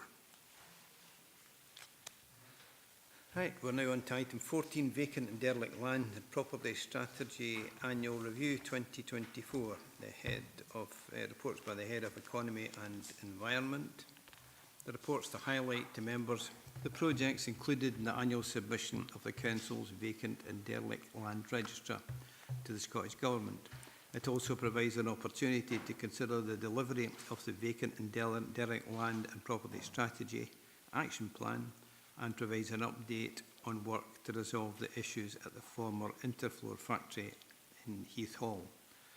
Steve Rogers is available to take any questions on the report, along with other officers if required. Steve, is there anything you'd like to add to the report? Nothing to add at the moment, thank you, Chair. Okay, I'll open it up to members. Councillor, there's a fight between Councillor Thompson and Councillor Beretti, but Councillor Slater's moved in first. Councillor Slater.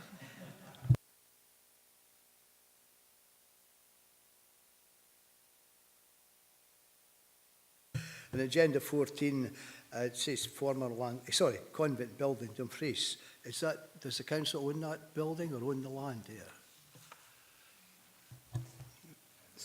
Steve, the answer apparently is no. It's not. I take it no, it's not owned by the council. Yeah. Okay. Right. The reason I mentioned that was the fact, as I said before, about CCTV in buildings, because that building has been burned down twice in quick succession, basically. And if there had been proper surveillance system on it, that wouldn't have happened, probably. So that's what I was going to say about that building. Yeah, it's still on the list, but leave it. But there's a number of derelict buildings throughout the region, and that is always going to be an issue, especially when we don't own them. There are a limit to what we could do enforcing security and CCTV coverage. As I said before, Chair, if insurance companies were to ask for that, they'd give them a slightly lower rate if they were prepared to put CCTV in, because all these buildings, some have been ended up as got weed farms as such. And if they were checked more regularly and there were CCTV fitted, then this probably wouldn't have happened. Where there are merits in that is it's a decision between the owner and the insurance companies. If in fact a building's insured, it's not something that we would involve ourselves with. But what about your own buildings? Our own buildings here, is that not a good idea instead of relying to be checked regularly? Right. If we could rather make this a discussion between yourself and me, if buildings we own, it's up to us to do whatever measure of security we feel necessary, and if it ever includes CCTV, I'm sure that would be included. But the private ownership, we have no control over that. Councillor Beretti. Okay, right. 4.5, Chair, 532.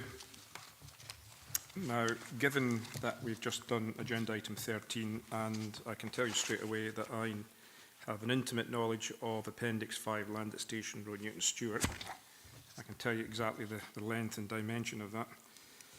And in 4.5 it says, identify sites which may be suitable for green, growing, planting or biodiversity opportunities. The one thing that is missing from this entire list is sites which could be used for PV generation and other sources of generating income. And I go back to Appendix 5 on the last item, and I think that would have been a perfect site. And since the Council has been trying to look for or measures which would increase our generation from photovoltaics and other sources, why is this omission? Why is there this omission from that list?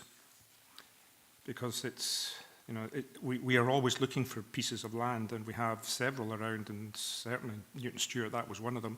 It's right next to a building, you know, it's right next to a building yard where people would be using the electricity if we were able to generate it. I think it's one thing having the capacity to generate power on buildings we own, but I think it's maybe a different matter going into land where we're starting to farm that, but there's probably somebody better equipped to answer that one than me. Steve, is that something you would like to come into, or can you suggest who answers? Chair, yes. So the list at 4.5 is the agreed action plan for the current version of the vacant and derelict land and property strategy, and certainly the information that has just been provided, the feedback from elected members, I think we'll certainly take that into account in terms of reviewing that action plan, because I think that's a very valid point in terms of, you know, we should also be looking at opportunities through this process for encouraging sites to come forward where they are vacant and derelict for beneficial use, and that would include use for renewable energy generation. So that we'll certainly take that on board, and I'll also feed that point back to our colleagues in property services in terms of our forward programme for site disposal, that again, to make that link, that those sites are assessed for that potential before they come forward to be declared as surplus. Thank you, Chair. Thank you. Are you satisfied with Steve's assurance that the building or land such as this will be taken into account in future? I'm satisfied with that, but I just want to point out that in that plan, my house is there as well, so I know the site very well. I've known it since the 1960s. This is the old site of the railway station and the railway goods yard, so all of that is brownfield site. It's not greenfield, it's not agricultural. It's been left to grow in a, as been pointed out, in a unkept position, although grass cutting has been done. So this, to me, would have been an ideal site. In the past, when I was on the Cree Valley Community Council, I've asked about sites around Newton Stewart for various things in response to what Councillor McGannon, I think, mentioned, and I was told there was nothing. So this seems to me where someone doesn't know what we've got, and we're not actually utilising it in the best of manners. I think from what Steve has said, that sites like this, where they're identified by local elected members, they will be taken into account, and I think he's given an assurance to do that in this particular case. I have Councillor Thompson. Thanks, Chair. Yeah, and I would certainly support that, so I'm glad Steve's taken that on board, because that does seem to be in keeping with our council's values in terms of energy generation and net zero.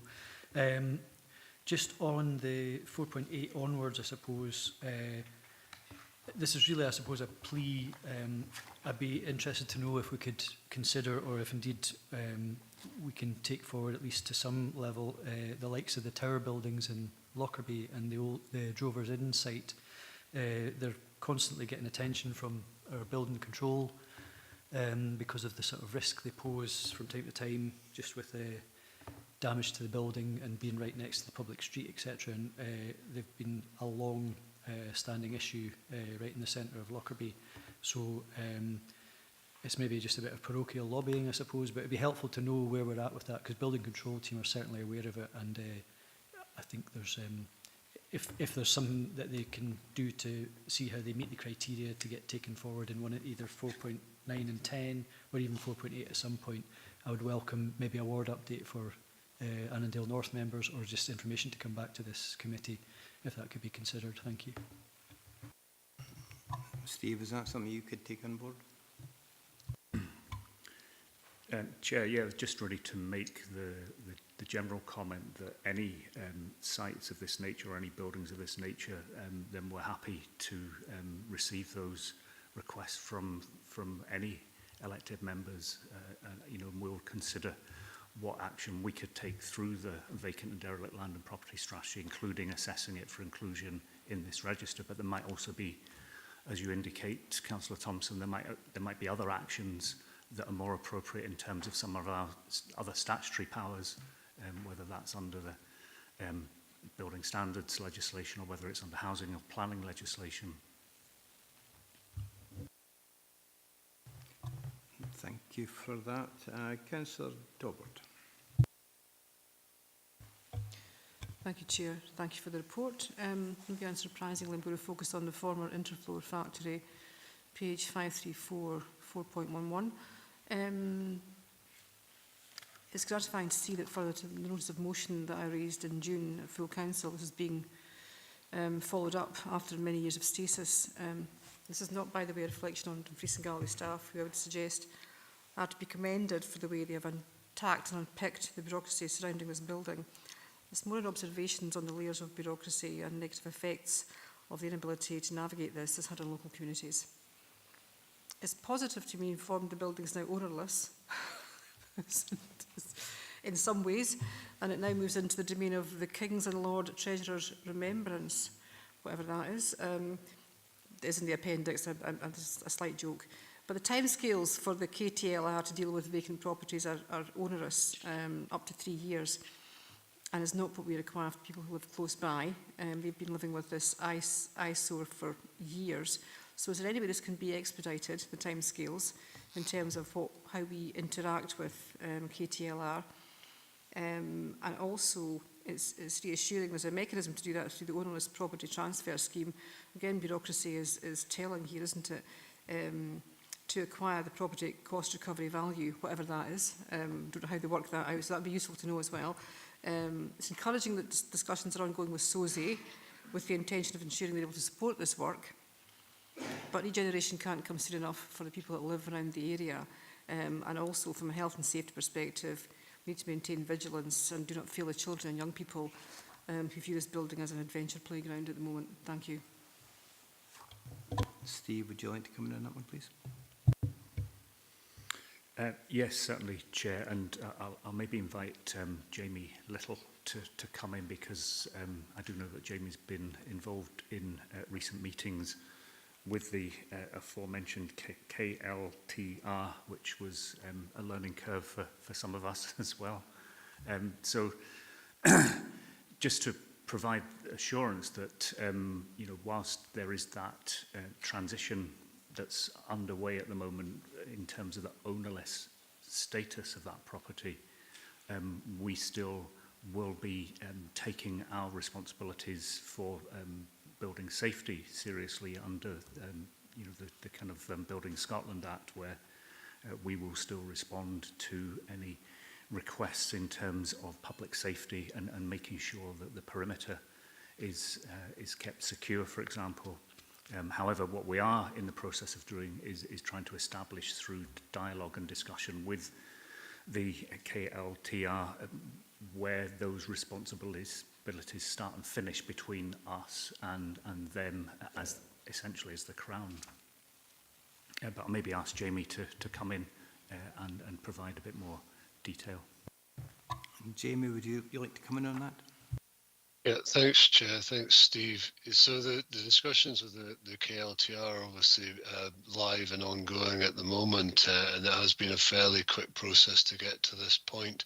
We have, in terms of this ownerlessness that the property now finds itself sitting in, taken legal advice around where the responsibilities now lie for maintenance of the building. And effectively, there's still elements to be clarified, but the advice we've had from our own legal services, is, as Steve has alluded to, is that it does not change the council's own responsibilities in terms of building control. And as mentioned, and members will be aware, there is fencing that has been put up by colleagues from the Building Control Service in an attempt to try and keep people a safe distance from the building. In terms of just some additional points I wanted to raise there, the cost recovery value is effectively the legal expenses that would be incurred in terms of any transition of ownership.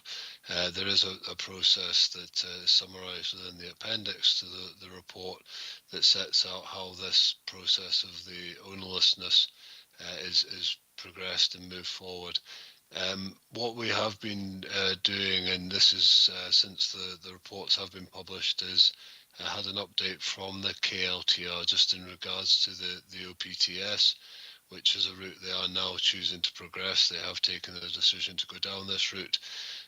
There's a 3-month time scale for coming back as a local authority with a response to that ownerlessness. Which we have negotiated will fall after the next meeting of the Economy and Infrastructure Committee on the 5th of February. So that allows some time for further consideration by members regarding next steps. Thank you very much for that. And we go to Councillor Hagman. Thanks, Chair.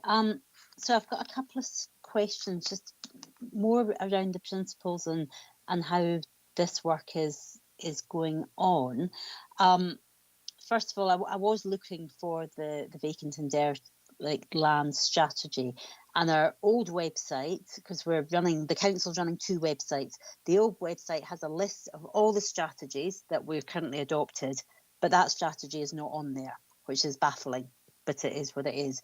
And then if you put a search, it takes you to a new website and the new web page, which is titled Vacant and Derelict Lands. However, the strategy is not on there either. You can get to it, but you have to do several clicks on the button. So can I just feed back potentially to the web team, if I can highlight that the new website is not easy accessible, and actually it would be really useful that where there's a key area of being discussed, that the strategies are available right there, because this information should be really accessible to the public. I'm also conscious that in our background notes we've got links to the annual review of 2023, and I would have expected an annual review for 24. If we are doing this annually, why have we not got the review in front of us as part of this report? If we're not able to do an annual review, then we maybe need to look at the expectations of that. And, the points that Councillor Barretti and Thompson have made about, some of the questions, had we had an annual review, we could maybe incorporate some of those as part of that.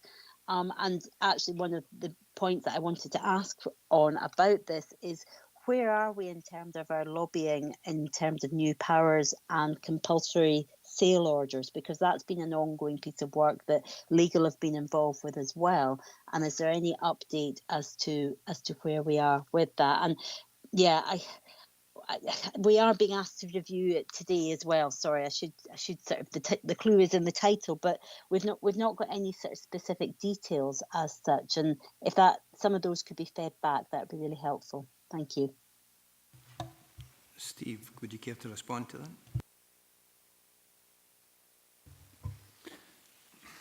that? Well, yes, thank you, Chair, and we'll certainly take on board those comments about the website. First of all, I do know that the team have been working with our digital transformation programme, and they have been focusing recently on strategic housing and vacant and derelict land service. So It could be that there is still more work to be done on that web refresh, but certainly, you know, through Jamie and the team, we'll take that up with the web team. In terms of the annual review, we'll take those comments, Councillor Hagman, as feedback on the content of the review, because this report is the annual review for 2024. Your expectation clearly is that there should be more detail contained within this, and we'll take that on board. Jamie, I don't know if there was any other points that you wanted to pick up. Yeah, thanks, Steve. Thanks, Chair. So just in terms of the website, it has just recently been transferred on to what is going to become the full Dumfries and Galloway Council new website. So we'll certainly take on board that feedback just in terms of the accessibility for the strategy and try and improve that to the best we can. There have been a number of actions in terms of what's available online that have been carried out, which is referred to in the report. And as Steve alluded to, this is intended as a review of the delivery of the action plan for 2024. And if further detail is required, then obviously happy to provide that to members at any point. On the point regarding sales orders and compulsory purchase orders, the Scottish Government has committed within the lifetime of this Parliament to implement these compulsory sales orders, and also for there to be a fundamental review of the CPO process. And we're keen to engage with the Scottish Government on that. I'll certainly look to make contact with relevant civil servants within the Scottish Government following this meeting for an update on progress in terms of that delivery. Thank you for that, Jamie. Councillor Hagman, I hope that answers your points. I see your hand still raised. It does, and thank you for that. I suspect, you know, Steve has captured it correct. I would have expected more to be in this, and I do, you know, we're being asked to note additional projects for submission. But is there an opportunity to add properties into our register? Because I'm looking online, and one particular property within my ward is the Ellengowan Hotel. Now, there's a huge concern from the community on this. It's got Harris fencing up right now, but it's not on the online portal, so to speak. I'm looking at the list of hotels and areas and etc. It's not on there. So how would I get that on there? Can I request it as part of this annual review, or is that likely to, you know, and are there other areas across the region that other elected members are aware of that would like to be added? Is this our opportunity to add it, or can properties be added at any point? Thanks. I think it's probably quite late to add it at this particular time, but it's something that could maybe be taken offline with you as a local member, as for any other local member that has similar properties that they wish to raise. Steve? Yes, Chair, I was just going to say the exact same thing, that we're happy to consider referrals of individual properties and sites at any point during the year. Just contact Jamie and the team, and that will then be assessed in terms of the criteria that Scottish Government set for inclusion of sites in the vacant and derelict land register. Thank you for that. If I go to I've got one more speaker, Councillor Slater. Legacy hand. In that case, we'll go to the recommendations. Are members happy to approve the recommendations at 2.1 to 2.4? Agreed. Item 15, Solway Coast Marine Project, report by the Head of Economy and Environment. This report seeks members' approvals for the submission of the National Lottery Heritage Fund bid to help fund a 10-year project focused on the enhancement of the Dumfries and Galloway coast marine habitat and coastal infrastructure in partnership with our coastal communities and environmental organisations. We've got Steve Rogers here to take any questions on the report along with other officers as may be required. Steve, is there anything you'd like to add to? Thank you, Chair. Nothing to add just now. Okay, open to members' questions.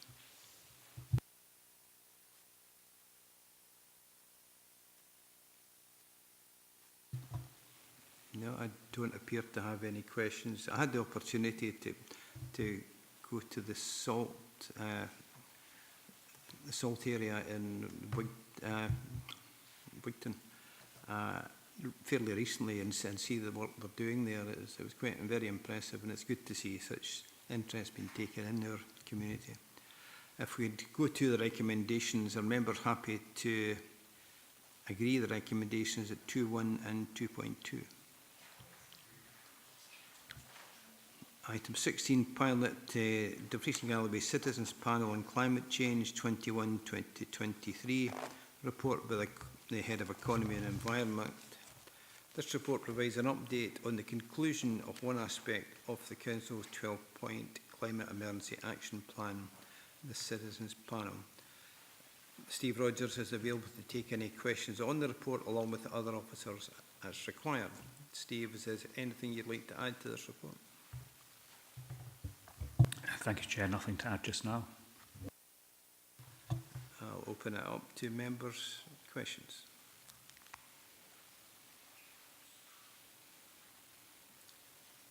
No questions on that. In that case, I'll move to the recommendations. Members happy to agree the recommendations 2.1 to 2.3. Item 17, Food Law Delivery Plan 24 to 27, report by the Head of Economy and Environment. Members are asked to consider and agree the draft Environment Health Food Law Delivery Plan 24 to 27 and agree to deliver the food safety controls detailed in the plan. This report also provides information for members on the capacity and capability audit conducted by the Food Standards Scotland during September and October 2024 on the Environmental Health Food Safety Service. Steve Rogers is here to take any questions on the report together with other officers. Steve, is there anything you would like to add to the report? Nothing to add just now. Thank you, Chair. I'll open it up to members. We've already covered the fact that we do have staffing issues within that service, and that has been actively looked at. But any other members have any points? Councillor Dorward. Thank you, Chair, and thank you for the report. Just a very small question, and again, memory fails me. Did we have a food delivery plan prior to this, before the visit by Food Standards Scotland? We did. I'll maybe invite Sandra Harkness to come in just to confirm that. Sandra, would you like to come in? Thank you. Yes, we did have a local version of a food delivery plan. We do review it every year, but with the capacity issues we've had in the last few years, we've struggled to get it any further than just an internal document. So it has been there and it has been used internally, which is why this time, and it was actually prior to us being aware of the audit, that we decided to make it a 3-year plan so that the time and effort that we put into it would actually see it through to this stage where we could put it in front of members, and then we're not immediately into next year's plan by the time we get to that stage. So that's why we've moved to a 3-year plan, because we've never managed to get it this far previously. Thank you for that. Sandra, does that answer your question? It does. Maybe just a little bit concerning that we should have probably had one before as a sort of legislative requirement in terms of the way it's outlined now. Not saying that we didn't have one, but we didn't have one that meets legal requirements.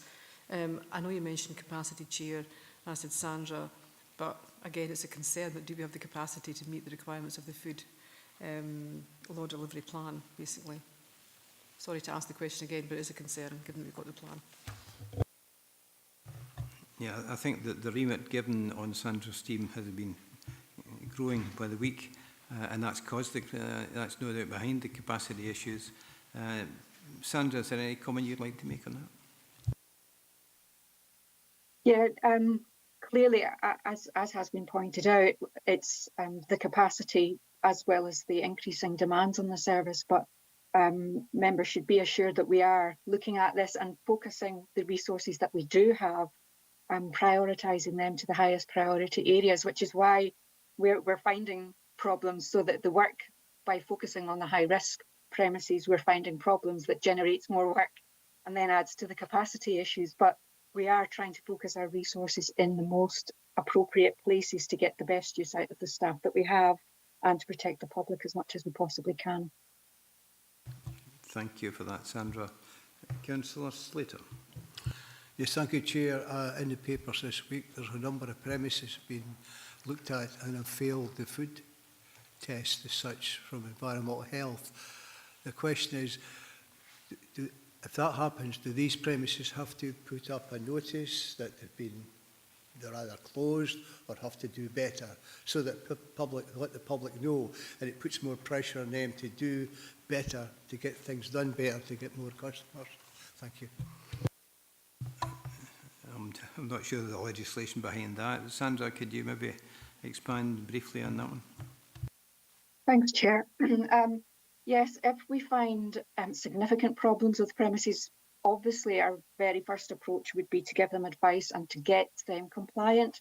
So we will give as much as advice as is necessary to have a particular food premises compliant and making sure that the public are safe. However, if that is not possible in the short space of time of our first or second visit, we will issue a notice which may require the premises to close down temporarily until things improve and we're satisfied that the public are not jeopardised in terms of their safety. And we have done that, but that is a last resort, and we will work proactively with the businesses in those cases to get them back opened again as fast as we can. But do you actually have to put a notice in the window, because that happens in some premises, some parts of the country, but puts pressure on them to actually make things better? That the public say they've had maybe only 4 out of 5 report or something like that, or just it does. I think it does make them work harder to get things better more quickly. If the public can read this, you've only got 4 out of 5 points, or 5 out of 5 if they're very good, or whatever. I don't. Just a thought that might speed things up to make them. I think there may be difficulty in issuing a public notice to each individual infringement. There may be an overall notice, I think, for public information. But Sandra, you could maybe clarify that. I think what Councillor Slater is alluding to is what they do in England and Wales, which is the Food Hygiene Information Scheme equivalent there, and they do score premises. We don't do that. Ours is either a pass or improvement required. So you don't know the extent of the improvement that's required, unfortunately. So you could say it's perhaps a bit more limited in the value. If we do have to give a premises a notice to close them temporarily, that is all that they are required to do. They are not required to put a notice up in their window to say that they've been shut down and the reasons why, but the public do tend to deduce for themselves. They will notice that the premises has closed or does tend to get around as to why.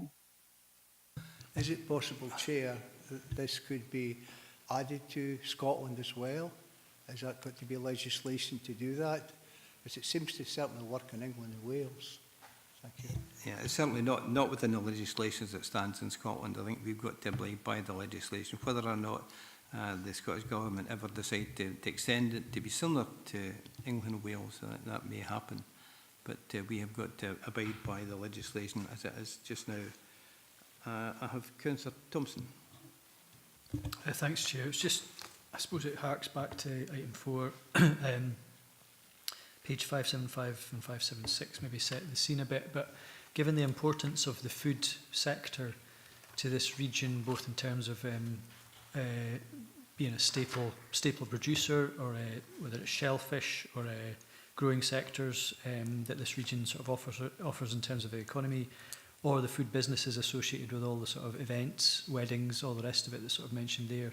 There's both a reputational and I suppose an economic risk that we've probably touched on in terms of we're not able to, I suppose, ensure the standards of a growing industry that we would like to see promoted. Are we convinced that we're able to do enough to make sure this service is adequately resourced to maintain the standards across the wide and varied demands that are going to be put on the service? Thank you. Lisa? Yeah, Thank you, Chair. Thank you, Councillor Thompson. I'll be honest, and I know we touched on it earlier, we don't have enough resource to meet those requirements, and you know that certainly will be covered in more detail in February, following the Food Standards Scotland report that we'll be bringing back to this committee. And you know, I think it's not the only service that is struggling to meet some of its duties in terms of capacity as a result of savings over recent years. And it's certainly something that's going to need to inform some serious considerations in terms of the 25-26 budget, because of some of those difficult and challenging circumstances that we find ourselves in financially. But I would make the point that it's not the only service, and that's what makes this situation so difficult. Thank you for that. I have no other speakers. I'll do a move to the recommendations. Are members happy to agree with the recommendations at 2.1 to 2.3? Item 18, Garden Waste Collection Service Progress Update and Communication Plan. Report by the Head of Facilities, Waste and Neighbourhood Services. This report updates members on the progress of the implementation of the opt-in garden waste collection service and seeks input and agreement in relation to the communication plan to promote the introduction of the service. In that respect, I could certainly comment on the media coverage, especially the radio coverage. It's very frequent and every day. I'm glad to see that. Karen Brownlee is available to take any questions on the report together with other officers as required. Karen, is there anything you would like to add? Thank you, Chair. Nothing further to add, and happy to take questions. Thank you. Open to members. Councillor Beretti. I got in first there. Page 559 and 606. In response to item 6 on that list, Karen, have you had any feedback so far? And I noticed that you have started putting up big banners in some of the recycling areas, and I have been speaking with residents as well of the service. And in response of what the Chair has said about the radio, have you had any feedback from the radio, and how is it looking so far?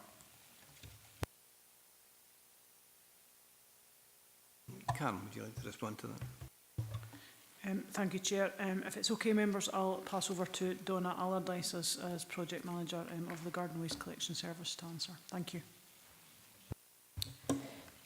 We've created a dashboard where we're monitoring the impact that the communications that we're putting out each day has. So like we're looking to see like what impact the radio advertisement has, and we're just kind of tracking that. We started doing that in the last kind of this week, so we're just monitoring that at the moment. But I think on sites they're having conversations with people that come onto the waste sites, and they're getting positive feedback there. Councillor Brereton. There we are. Are you handing anything out at the waste sites? Because it's discussing is one thing, but then pointing and giving something in someone's hand is a bit more solid. Because I know that we can't, I mean, I will, as a councillor, whenever anyone stops me, wherever I am in Dumfries and Galway, talk about it, because I think this is a very valid service, but I personally don't have anything I can give to a resident, so that's something that I would like to be able to do personally. But what are you doing this, you know, are you looking at elected members getting involved just to hand out information as well? Karen, Donna, would you like to come back? Yeah, we do have leaflets that are being handed out on the waste sites as well, and we could look at giving some leaflets to members as well if that was something you were interested in. Yeah, thank you. I think that would be a positive thing, because people do ask me, and all I can say is I can point out, but it's much better for me to give them something in their hand and say, right, there you are. Yeah. Perhaps you could circulate a copy of these to the members, should they wish to copy it themselves and present to members of the public. That would be welcome. I think initially you mentioned the uptake was around about 100 per week. Has that maintained, or is it just at an approximate figure, or is it slowing up at any stage? We do have some peaks in certain days. I think Sunday's a kind of peak day that people would seem to sign up for some reason, but the other days is kind of maybe about 60, 70 each day that are signing up, so yeah. That's lovely, thank you. Councillor Durward. Thank you, Chair, and thank you for the report. Councillor Beretti, I draw the line at leafleting for the council, but never mind. I'll leave you to do that if you want. No offence meant. I think it's a brilliant initiative. So sometimes we focus on the less good bits of what we do, but like the Chair, I want to say it's a brilliant initiative. And as a service user, I've already signed up, and it was really straightforward and simple to do. And even better, as good as the fact we've obtained money from Scottish Government to do this, which is quite difficult these days. Great work by those facilities, waste and neighbourhood services. So you've been congratulated on this. It's a pragmatic way forward, and it offers additional employment opportunities as well, which is fantastic to see. So well done. Thank you. Thank you for that. Councillor Campbell. Yeah, thank you, Chair. Yeah, I welcome the report, and so does my wife. We were one of them that as soon as it went live, we registered. So hopefully my days are going to the household waste recycling with bags of green waste in the car are over. Yeah, I look forward to the rollout of this, Chairman. Just on the timeline, I think number 7 on page 599, rolling over to page 600. It says 2,245 registrations so far for the service. I don't know if that's an accurate figure. Maybe it's increased since then. But I think we had to get to a magic number to make it self-sufficient. I'm just wondering how are we attaining that? Thanks, Chair. Councillor Durham. Thank you, Chair, and thank you, Councillor Campbell. For the questions, delighted to hear that some members have registered for the service. I have also registered for the service. In terms of the current registrations, we are pleased with the uptake from our communities. So as we currently speak, we've got 2,721 registered members of the public for the service, which is positive indeed. When we presented our report to members at Communities Committee in June, we shared the modelling with members, and at that point we were looking at, over a 3-year period, 40% of households. What we're looking to achieve in year 1 is 25% of households, which is around about 18 to 19,000 sign-ups. So we're a way to go. However, I would say we are very positive in terms of the progress that's been made in the sign-up to date, and we're also appreciative of the time of year. Holiday period over the October holidays, heading towards Christmas, etc. And also people have now almost stopped gardening as well, so maybe not be thinking about gardening until the spring. So we're taking all that into account. The registration will remain open during that period, and as I say, we are, as Donna shared with members, we are seeing an uptake on a daily basis, and we'll continue to roll out the comms plan as described in the table, and as updated by members today if there's any further updates. Thank you.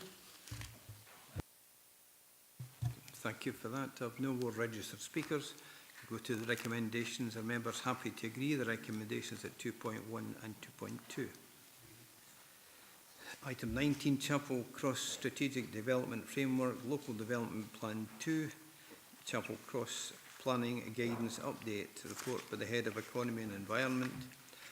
A new strategic development framework, a master plan for the development of Chapel Cross project has been completed. This supersedes the existing planning guidance in the Dumfries and Galway Local Development Plan LDP2 for the land at Chapel Cross. The report updates committee members on the outcomes of the recent work to the preparation of the master plan for the site's development and seeks approval to replace the existing planning guidance for the land. Steve Rogers is available to take any questions on the report along with the other officers as required. Steve, is there anything you would like to add? Thank you, Chair. Nothing to add at this stage. Okay, I'll open it up to members' questions.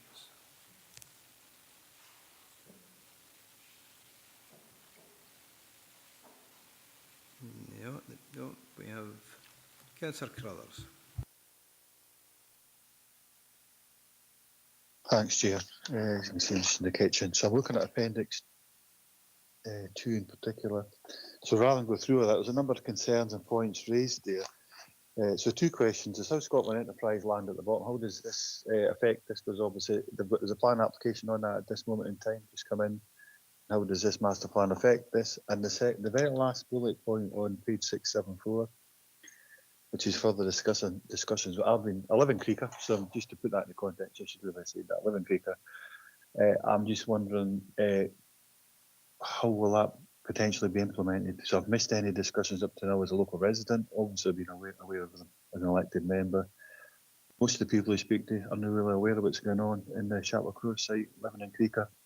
So the meeting was held, as it's outlined in the report, the consultation was held at Annan rather than Creeka itself. So I'm just wondering, in regards to that action there, further discussions at Creeka Hall, could that something that could be action from this meeting? Thank you, Chair.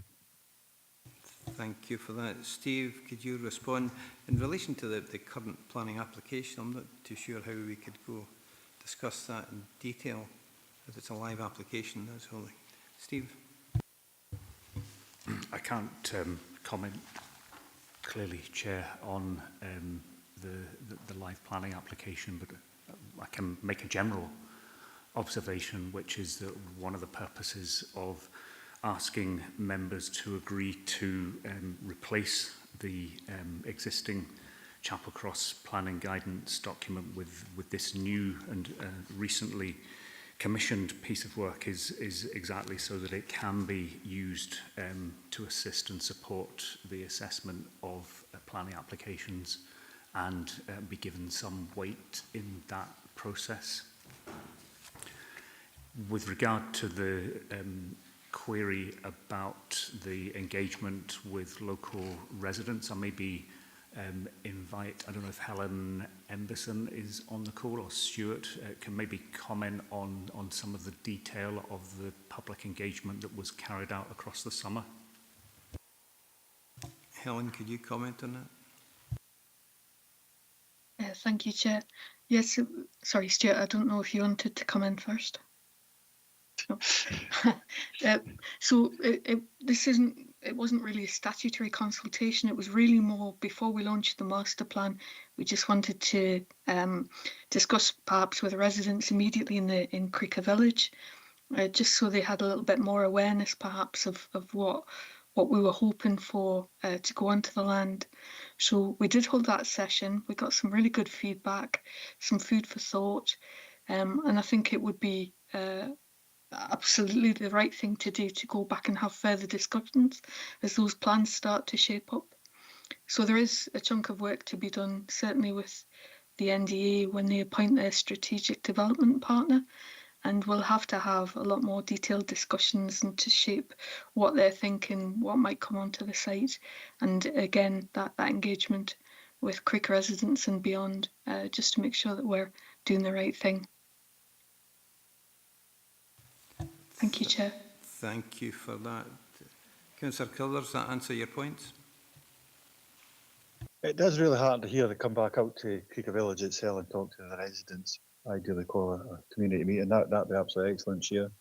And I suppose my point in particular wasn't about the detail of the plan application which come in. I tend to call it into committee anyways for full thorough discussion. But it's obviously when that application was in, this wasn't agreed. So that was my point. It's more of a procedural thing. I'm very, very supportive of the Chapel Cross master plan. But there's been an application put in the list. Obviously, they were privy to information seen site of this already from Scotland Enterprise, which as a partner organisation, it probably would be. It was more around about the clarification of that. I just wouldn't like to think that an application was going in 2 or 3 weeks before a master plan that was agreed and it didn't align to the new master plan going forward. It's more of getting assurance round about that. Lots of roads issues, and obviously it's got to have a big effect on one of the local farms too. So that's why really keen to have that further consultation so people in this area are very aware of what's potentially going to happen on this site. Oh, but thanks very much, Chair. Thank you. Thank you. Your comments and responses have been noted. I don't have any other speakers. I'll go to the recommendations. Members happy to agree the recommendations 2.1 to 2.3. Item 20, Local Development Plan Draft Wind Energy Landscape Sensitivity Study, Supplementary Guidance Report by the Head of Economy and Environment. Members are asked to consider the consultation Draft Wind Energy Landscape Sensitivity Study, Supplementary Guidance, which will be published for consultation if agreed. Steve Rogers is available to take any questions on the report along with other officers as may be required. Steve, is there anything you'd like to add to this? Thank you, Chair. There's nothing further to add at this point.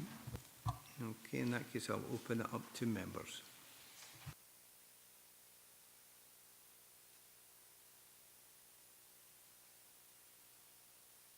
I have no members wish.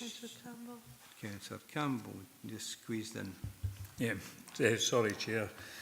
Yeah, it's I've no issues with the report itself. However, I can't help thinking that the statutory supplementary guidance is going to be phased out when the LDP3 comes along. So I'm just wondering, is there a requirement for this to go ahead as supplementary guidance? You know, is there a reason for it, and do we actually have to go along with this? I mean, I've no issues with it, but just if we can get a bit of clarity on that. Thanks, Chair. And I think the third plan is some time off, and I think the guidance is required at this stage.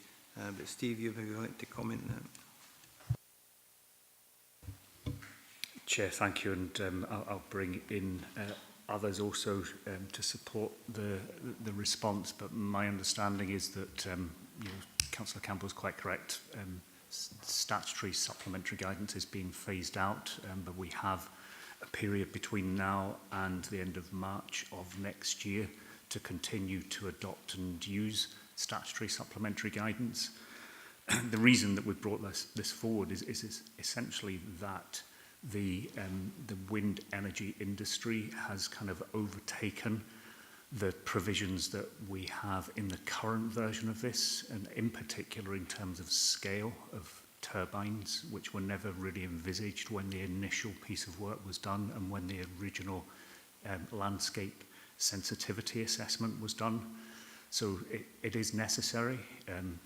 By putting it through this process now, it puts us in a good position also in terms of, as we go forward with the development of LDP3, to quickly adopt this as planning guidance, which we're still allowed to do. It just wouldn't be statutory planning guidance under the new LDP3.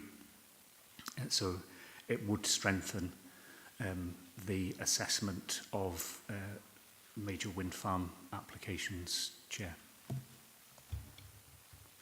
Thank you for that. I think that explains the position. Yeah, thanks. It was just on page 6, 7 and 8, if the Scottish ministers were unable to approve. So obviously we wait with bated breath, shall we say. Thank you for that. Councillor Carruthers. Just briefly, Chair, thanks very much again.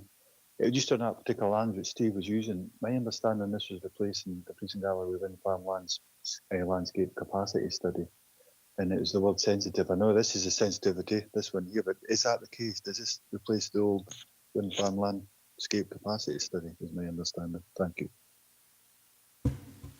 Well, I'll maybe invite Shona to come in and clarify that. Shona? Yep, thank you, Chair, and thanks, Councillor Carruthers. Yes, is the short answer. It's following on from guidance published by Nature Scott, and it reflects the position set out in the National Planning Framework as well. So it allows us, as Steve was saying, to have the most up-to-date guidance possible to assist our colleagues in development management assessing these applications. Thank you for that. Councillor Thompson. Yeah, thank you. And it's just maybe I suppose a reassurance question, but so obviously we're considering applications under the auspices of NPF 4 and LDP 2, and greater weight is given to NPF 4. We've still to develop LDP 3, which will come after NPF 4.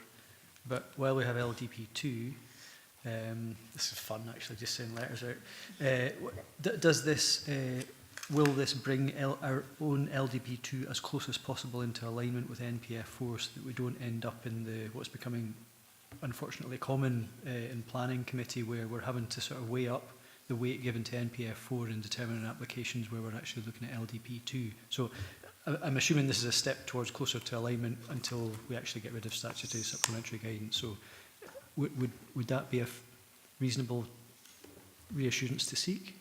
Through yourself, Chair. Steve.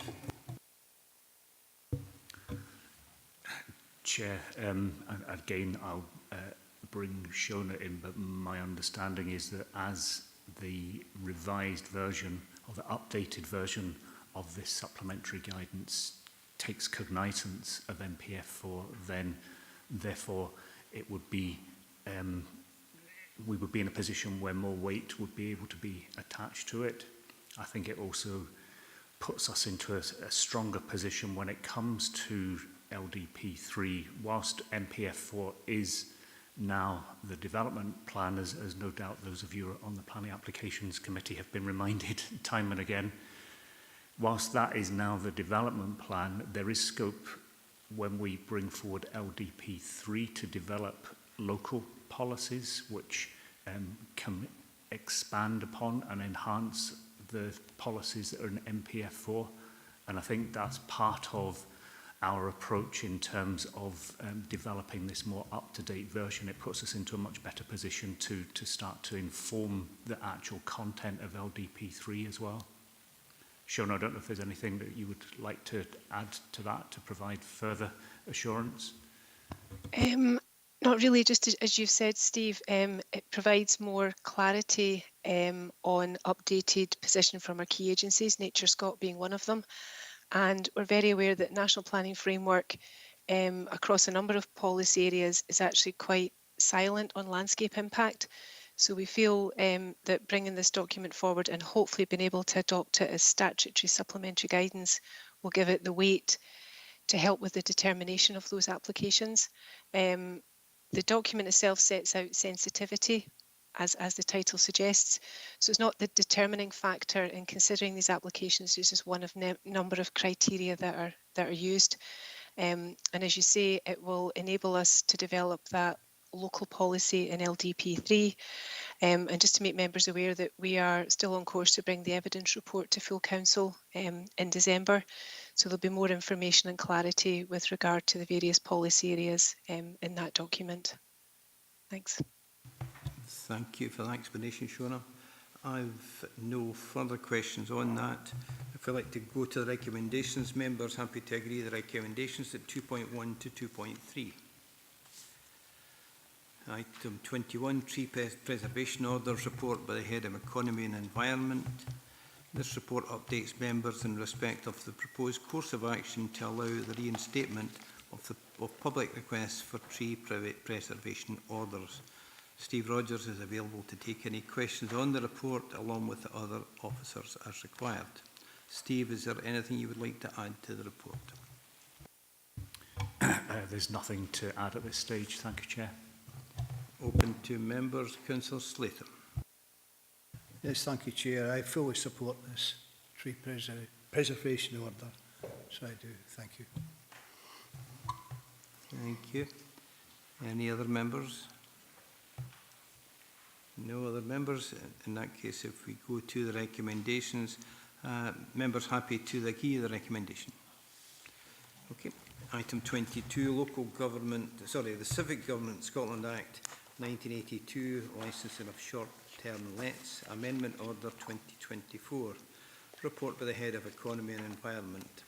This report advises members of the changes detailed in the Civic Government Scotland Act 1982, the licensing of short-term lets, Amendment Order 2024, and to ask members to approve the revised terms of the Council's amended short-term lets policy statement and agree the suggested fees. A brief update is also given on the short-term lets service progress made to date since implementation of the short-term lets licensing regime. Steve Rogers is available to take any questions on the report along with other officers as may be required. Steve, is there anything you would like to add to this? There's nothing to add at this stage, thank you, Chair. Okay, I will open this up to members. Councillor Slater, your hand's up. Is that a legacy? Yep. Please. Any other? No. In that case, we'll go to the recommendations. Members happy to agree the recommendations at 2.1 to 2.4. Item 23, Roads Maintenance Review, Annual Status and Options Report by the Assistant Director, Transport and Infrastructure. This report provides members with a summary of the status of our road infrastructure assets in terms of size, value and condition, and a number of investment options for the assets. William Neal is available to take any questions on the report along with other officers as may be required. William, is there anything you would like to add to the report? Nothing to add, Chair. Okay, I'll open it up to members. Councillor Campbell.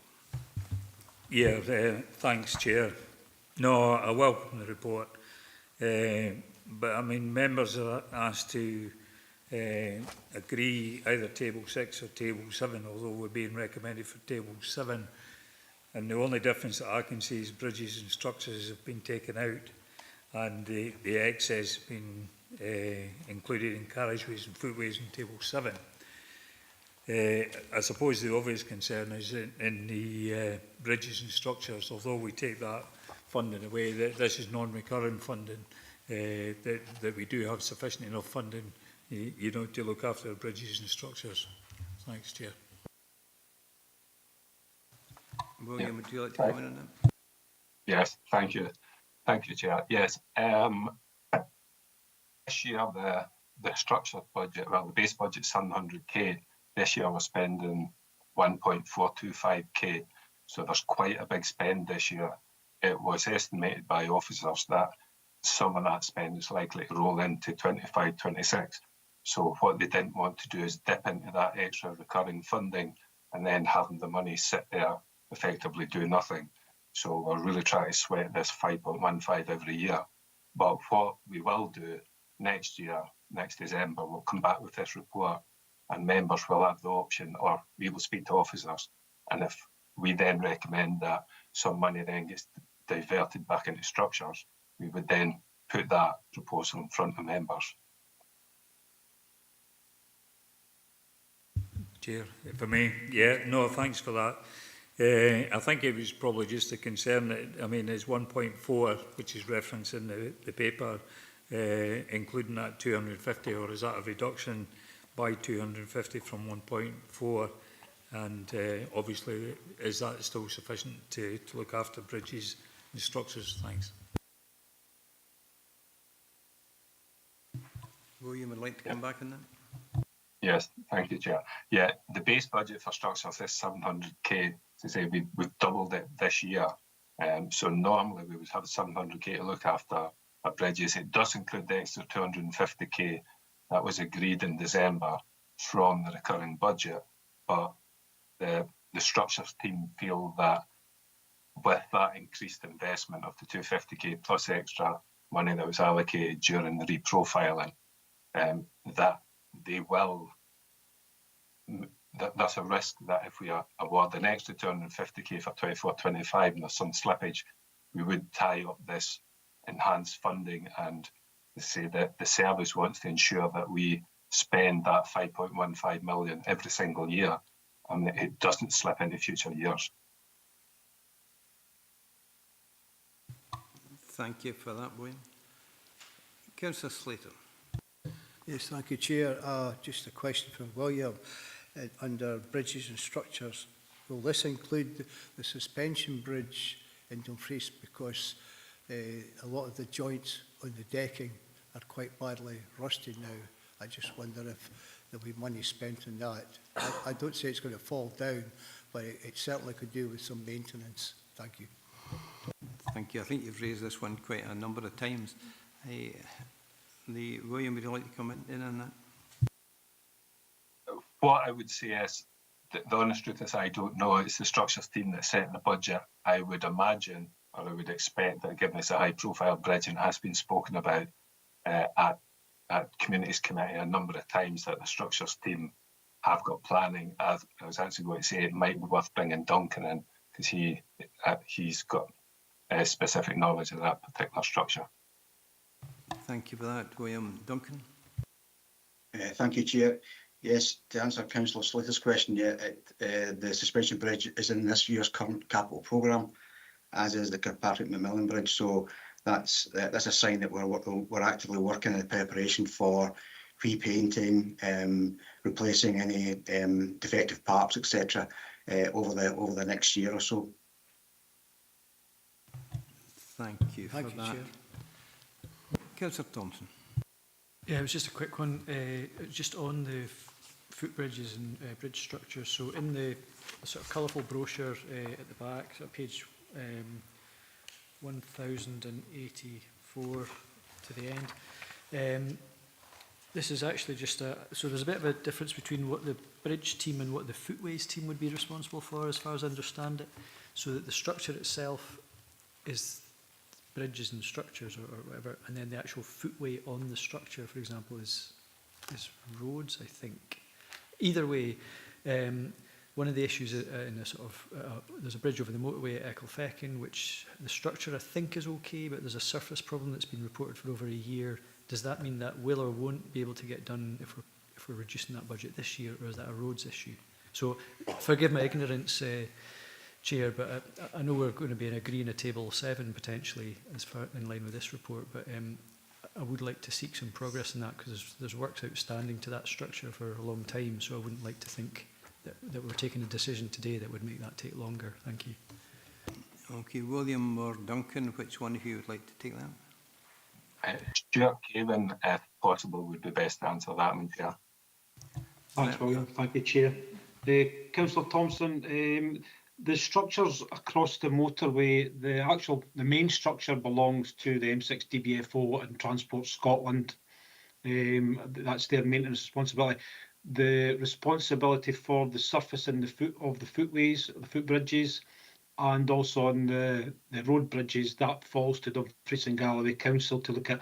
I know my team have been looking at the bridges at various locations alongside colleagues within the M6 DBFO at Lockerbie. They're doing some structural repairs and we're coming along at the same time and doing some surfacing repairs. We are looking at that bridge in particular you have mentioned, and the team are still looking at options on how we resolve the issue with the surface there. Thank you for that.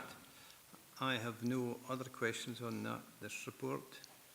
If we'd go, members agree the recommendations that Councillor Carruthers, the late one. Thanks very much, Chair. Very brief. Just a secondary to Stephen there. So if you, so I'm absolutely clear what Stuart said there. It sounds like Transport Scotland are responsible for the bridges, the structure, taking that's handrail, so on and so forth, but the actual overlay of the tyre, the council is responsible for that. Is that what you say? Aye, you're nodding, Stuart.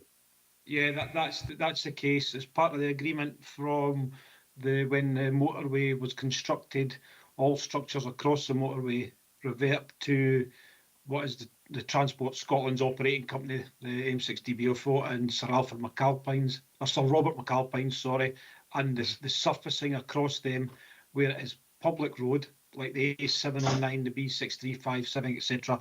The surfacing elements and the footway elements belong to Dumfries and Galloway Council for maintenance purposes.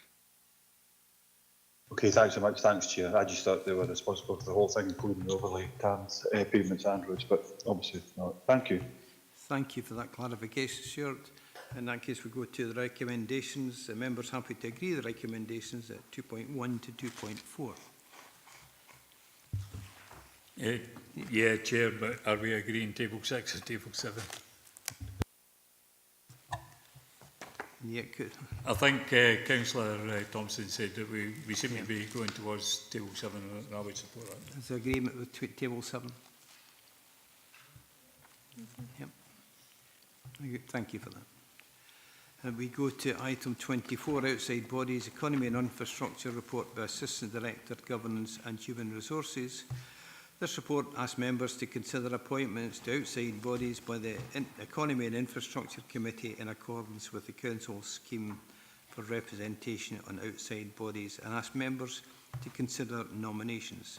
Tracy Sonko is available to take any questions on the report. Tracy, is there anything that you would like to add? Afternoon, Chair. Afternoon, members. Nothing to add, Chair. Just a slight amendment in the report at sections 4.8.1.2 and 4.8.4.2. It refers to previous appointments being made at Communities Committee on the 8th of June 2023. It should be Economy and Resources of the 8th of June 2023. But nothing else to add. Thank you, Chair. Okay, thank you for that. Councillor Hagman. Thanks, Chair. Yeah, so it's in regards to the North Channel Partnership, and I'm still listed on there from the Economy and Resources Committee. I mean, just note that the partnership hasn't met at all this council term, so I mean, it makes kind of little difference whether I'm on there or not.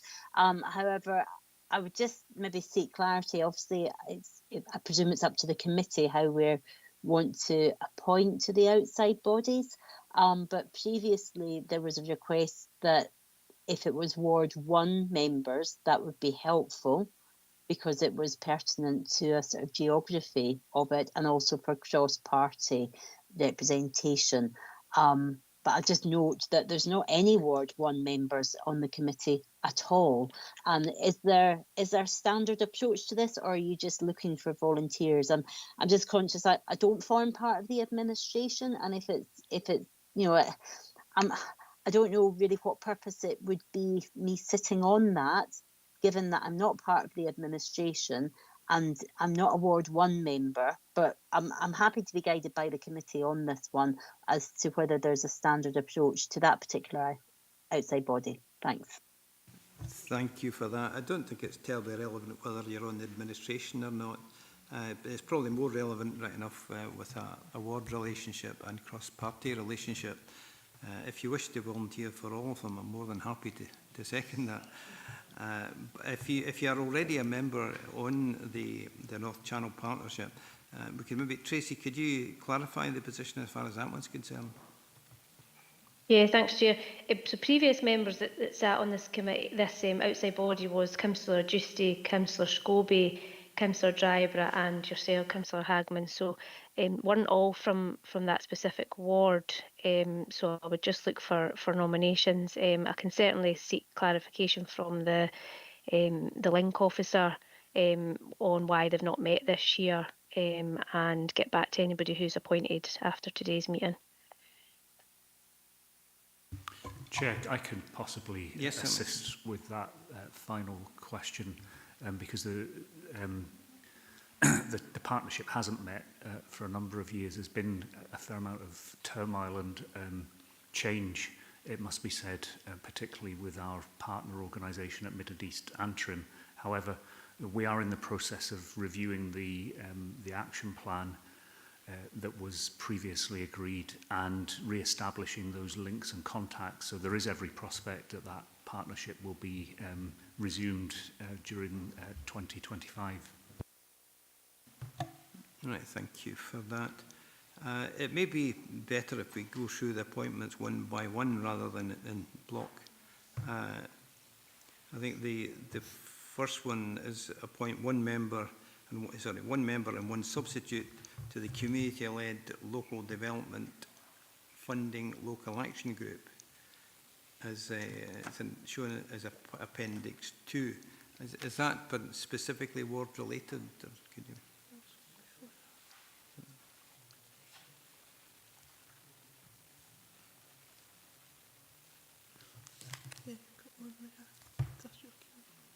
Oh, sorry, I jumped ahead there. The first one, it must be the time of day. The first one is elect members to the Industrial Communities Alliance as detailed in paragraph 481. Has that got a ward relationship as far as that's concerned, or a regional base? Yeah. Chair, if it helps, I can clarify that that's really a strategic lobbying group that in particular lobbies UK government. Okay, do I have volunteers for that?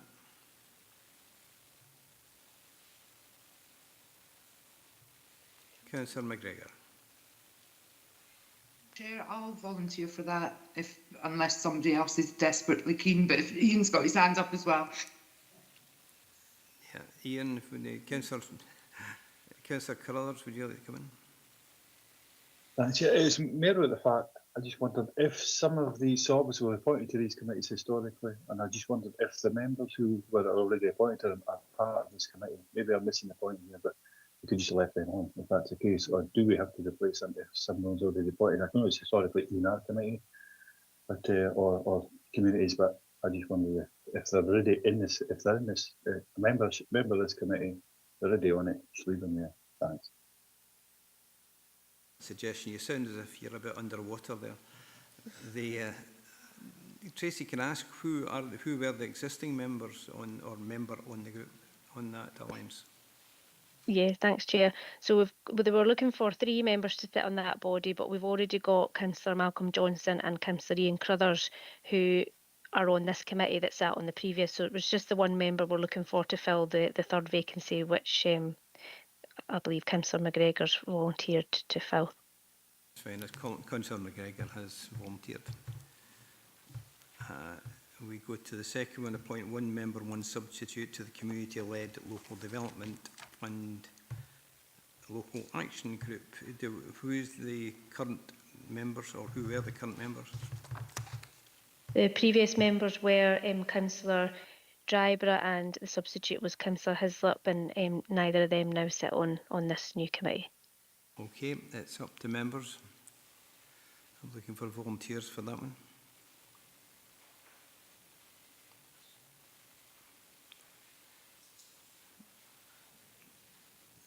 As I want to get home tonight, I'll put my name forward for one position. Gail's got her hand up. Oh, and Gail, Councillor McGregor. Yeah, I'll happily be your substitute, Councillor Blake. I was just too quick there. Okay. The next one, appoint up to 2 elected members for the A75 and A77 Lobbying Action Group, as detailed in paragraph 483. Can I ask who the former members were? Yes, thanks, Chair. So it was 3 members. It was Councillor Dorward, Councillor Giusty and Councillor Scobie, and Councillor Dorward sits on this committee, so we're looking to fill the other 2 vacancies. Okay. Do we have volunteers for that one? Councillor McCammon, you're fairly active in the A75.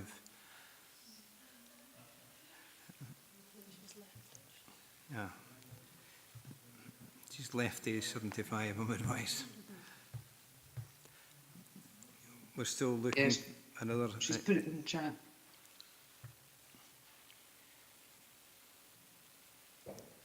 She's put it in the chat. She's had to leave the meeting, but I don't know if that was before or after I asked the question.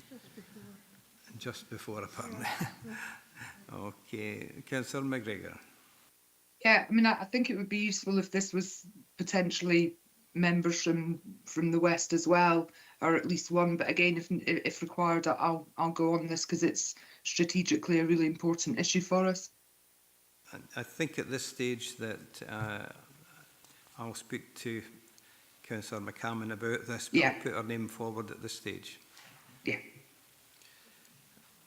And we've got the 3 elected members to the North Channel Partnership. We already spoke about this one. This is preferred to be, I think, Councillor Hagman, are you prepared to sit in this one? If it's a cross-party representation, and if that's the approach, then I'm happy to remain on there. But if it's not a cross-party representation, I think I would probably withdraw from that. So as I say, I'm kind of would like to hear the opinion of the committee. Thanks. I'm fairly certain it'll be cross-party because I don't think there are many other members wish to put their name forward. Do you have another? We're still looking for another 2 members, preferably to make this cross-party.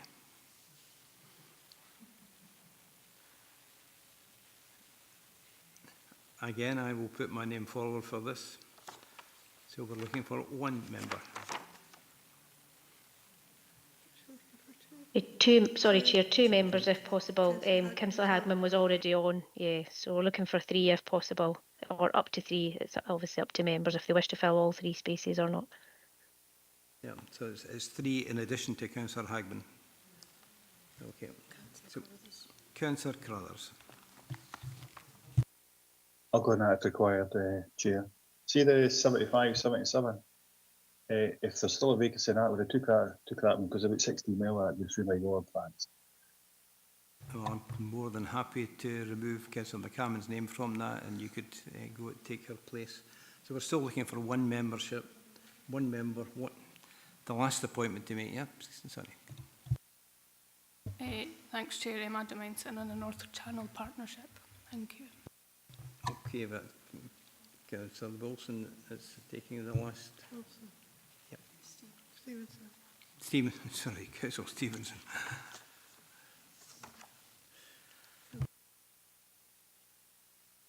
If we move to the recommendations, in that case, we're happy to agree the recommendations 2.1 to 2.4, and we've made the nominations with difficulty for the relevant bodies. Item 25, Mowbray House and Trust Report by the Executive Director, Economy and Infrastructure. This report updates members in respect of the closure of the Visitor Centre and the Children's Literature Centre at Mowbray House, Dumfries, and the liquidation of the associated Peter Pan Mowbray Trust. At the previous meeting of this committee on the 3rd of September, it was agreed that the report be brought to the next committee meeting. Steve Rogers is here to take any questions on the report. Steve, is there anything you would like to add? Thank you, Chair. Nothing to add just now. Open to members. Councillor Slater. Yes, Chair. Regarding this, on the day it was supposed to close, I went along and there was a number of people there, and I thought there was a meeting of the board that day. But the manager said there wasn't, he didn't know anything about it. He would give my name to the chair who would contact me, but that never happened. But what I feel is they could have went out, they could have asked their promoters, if that's probably maybe not the right word, but they were in difficulty for some time. If they'd done that, they probably could have maybe had some help, possibly, but they never reached out. So, you know, I'm disappointed to see that happening, and to find the board now is very difficult. They seem to just have disappeared. Thank you.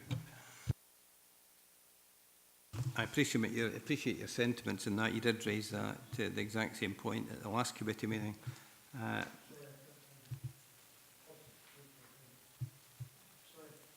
I said I appreciate your sentiments on this one. It is a sad loss. You did raise exactly the same point at the last committee meeting. I think it was pointed out then that this is a decision taken by the management committee, and we really didn't have any action on that. We could only find out the position now and do what we could try to help. Councillor Campbell.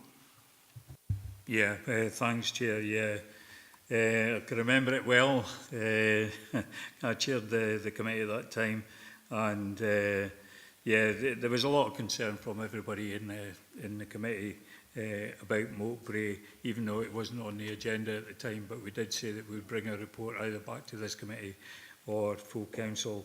I'd just like to thank everyone, especially Steve, for bringing this report.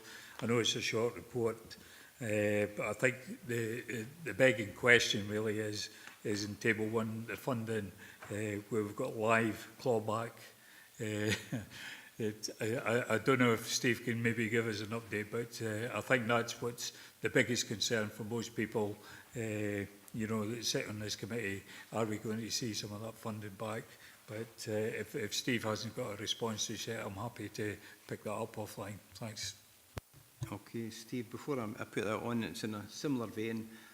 The table on page 1100, the very top one is the £500, 500,000 from DGC, but the service level agreement has expired. Does that mean that should we go back for a clawback, that would not be available to us because it has expired? Chair, yes, that's correct. So the items that are marked as having live clawback are the items that we have submitted claims to the liquidators through legal services. So that amounts to just over £1 million. Thank you for that. And the points that Councillor Campbell raised?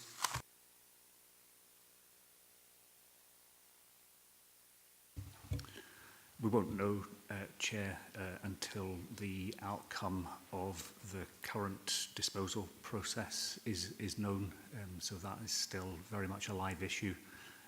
So we won't know what our position is with regard to the potential for grants to be repaid, bearing in mind there are also 3 other substantial funders also in that queue. Thank you for that answer your question. Councillor Thompson. Thanks, Chair. Yeah, so aside from the, recouping finances, I think there's a point of principle, I guess, about, there's effectively a restored asset in the town centre that could be going for a song through the liquidators, and there's nothing necessarily there, from what I can read, other than a request to sort of, I suppose, observe that the end use would be in line with the community interests of a trust. So is that something that the liquidators consider, but really at the end of the day it's their determination whether or not they're bound by that? So if you had a 10-year business plan to acquire a town centre restored asset in Dumfries, maybe watching too many series on Netflix, but is there any protection against that being used for anything other than a community or community spirited purpose? Steve? Chair, not being a legal expert, I think I would probably have to defer to our legal colleagues if there is one available online. If not, then I can provide that advice offline. But we're now into the technicalities in terms of exactly how those clawback provisions would be enforced should that situation occur. We also have a standard security over the building, as do some of the other funders. But there is certainly a collective will amongst the funders to try to ensure and do whatever we can to ensure that the after use of that building is compatible with our original objectives in terms of providing that public money in the first place. Thank you, Chair. Thank you for that. With that in mind, it's probably appropriate that we're obviously hearing this report just now, and we'll go to the recommendations eventually, but that we ask for it to come back yet again, maybe in 3 months' time at our next meeting, to get a further update, because it's very much a live issue and an important issue for the region. Are you satisfied with that, Councillor Thompson? Yep. Councillor Dorward. Thank you, Chair. Thanks for the report. It's an absolute scandal that we're in this position, not we as a council, that we as a Dumfries town are in this position. It's not a council issue per se. And I think just to reflect on what Councillor Thompson has said and what you've said yourself, Chair, that I think if we have a report coming back, Steve, you mentioned at 4.6 that whilst grant funders prefer to retain the public, cultural and socio-economic benefits of Moat Brae, there don't appear to be any plans or discussions on this. So it would be useful to know that within the next 3 months, if there are discussions, what these are. I get the legalities as well to consider, but what these might be, because I think it's vitally important for the town of Dumfries, because so much has been invested in this from the public sector, it's all, well, lottery money as well, but the Scottish Government, Dumfries and Galloway Council, Historic Scotland, the list is practically endless, has been invested into this building. It's a fantastic building, and you know, it's maybe incumbent on everybody who's invested in it to look, if they can, taking into account the legal parameters, to do something innovative and creative with it going forward, as opposed to, it would be horrendous if this was to become a vacant building with no future. You know, it's an absolutely fantastic asset for the town of Dumfries, and I think we should be, with other grant funders, not the council's role, but with other grant funders, really instigating some discussions on how we might be able to do this. Thank you. Thank you for that. I think it is appropriate that we do bring this forward. It's not a massive amount of work that we're asking for here. It's just really to be kept updated with any moves that we made during that 3-month period. Councillor Slater. Yes, thank you. It's a question for Steve. There's 4 main funders in this, apparently. Is one of them, could an injunction not be taken out to stop the sale of it until it's resolved in a better frame of mind, you could say, for what's going to happen to the building? Or will it have to be sold in a way that keeps the community alive in some way? And one last point, it sits in quite a remote place of the town, and as I said earlier on, should it now be covered by CCTV in case it gets damaged or even worse? Thank you. I think in relation to the last point first, the CCTV, that's really up to the present owners of the building to make sure it's secure and covered by CCTV if that's required. The first point, could you repeat what the first one was again?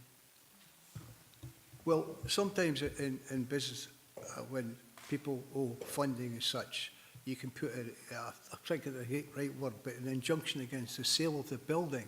So when it goes to lawyers and that, the lawyers will pick that up, and it can't be sold until either the person that's put the injunction in place is recompensed, or he can let it go, or he can be asked to relieve that. And then if it's taken away, then the building can be sold. It's just to buy time in the building to see what might happen to it. But my concerns is it's worrying that it's sitting empty at this moment in time. My apologies, that part slipped my mind. I don't know why. I think the fact we don't have anybody here from legal services, it's probably unfair to ask Steve to commit himself as far as that's concerned, but it's something that should be considered when the report comes back, if members are in agreement with that. I don't have any other questions on this paper. If we could go to the recommendations, a member happy to agree to the recommendation with the view to bring it back for an update in our February meeting. I'm absolutely delighted to say I have no further business. Deemed urgent, thank you for your attendance and a safe journey home. Thank you.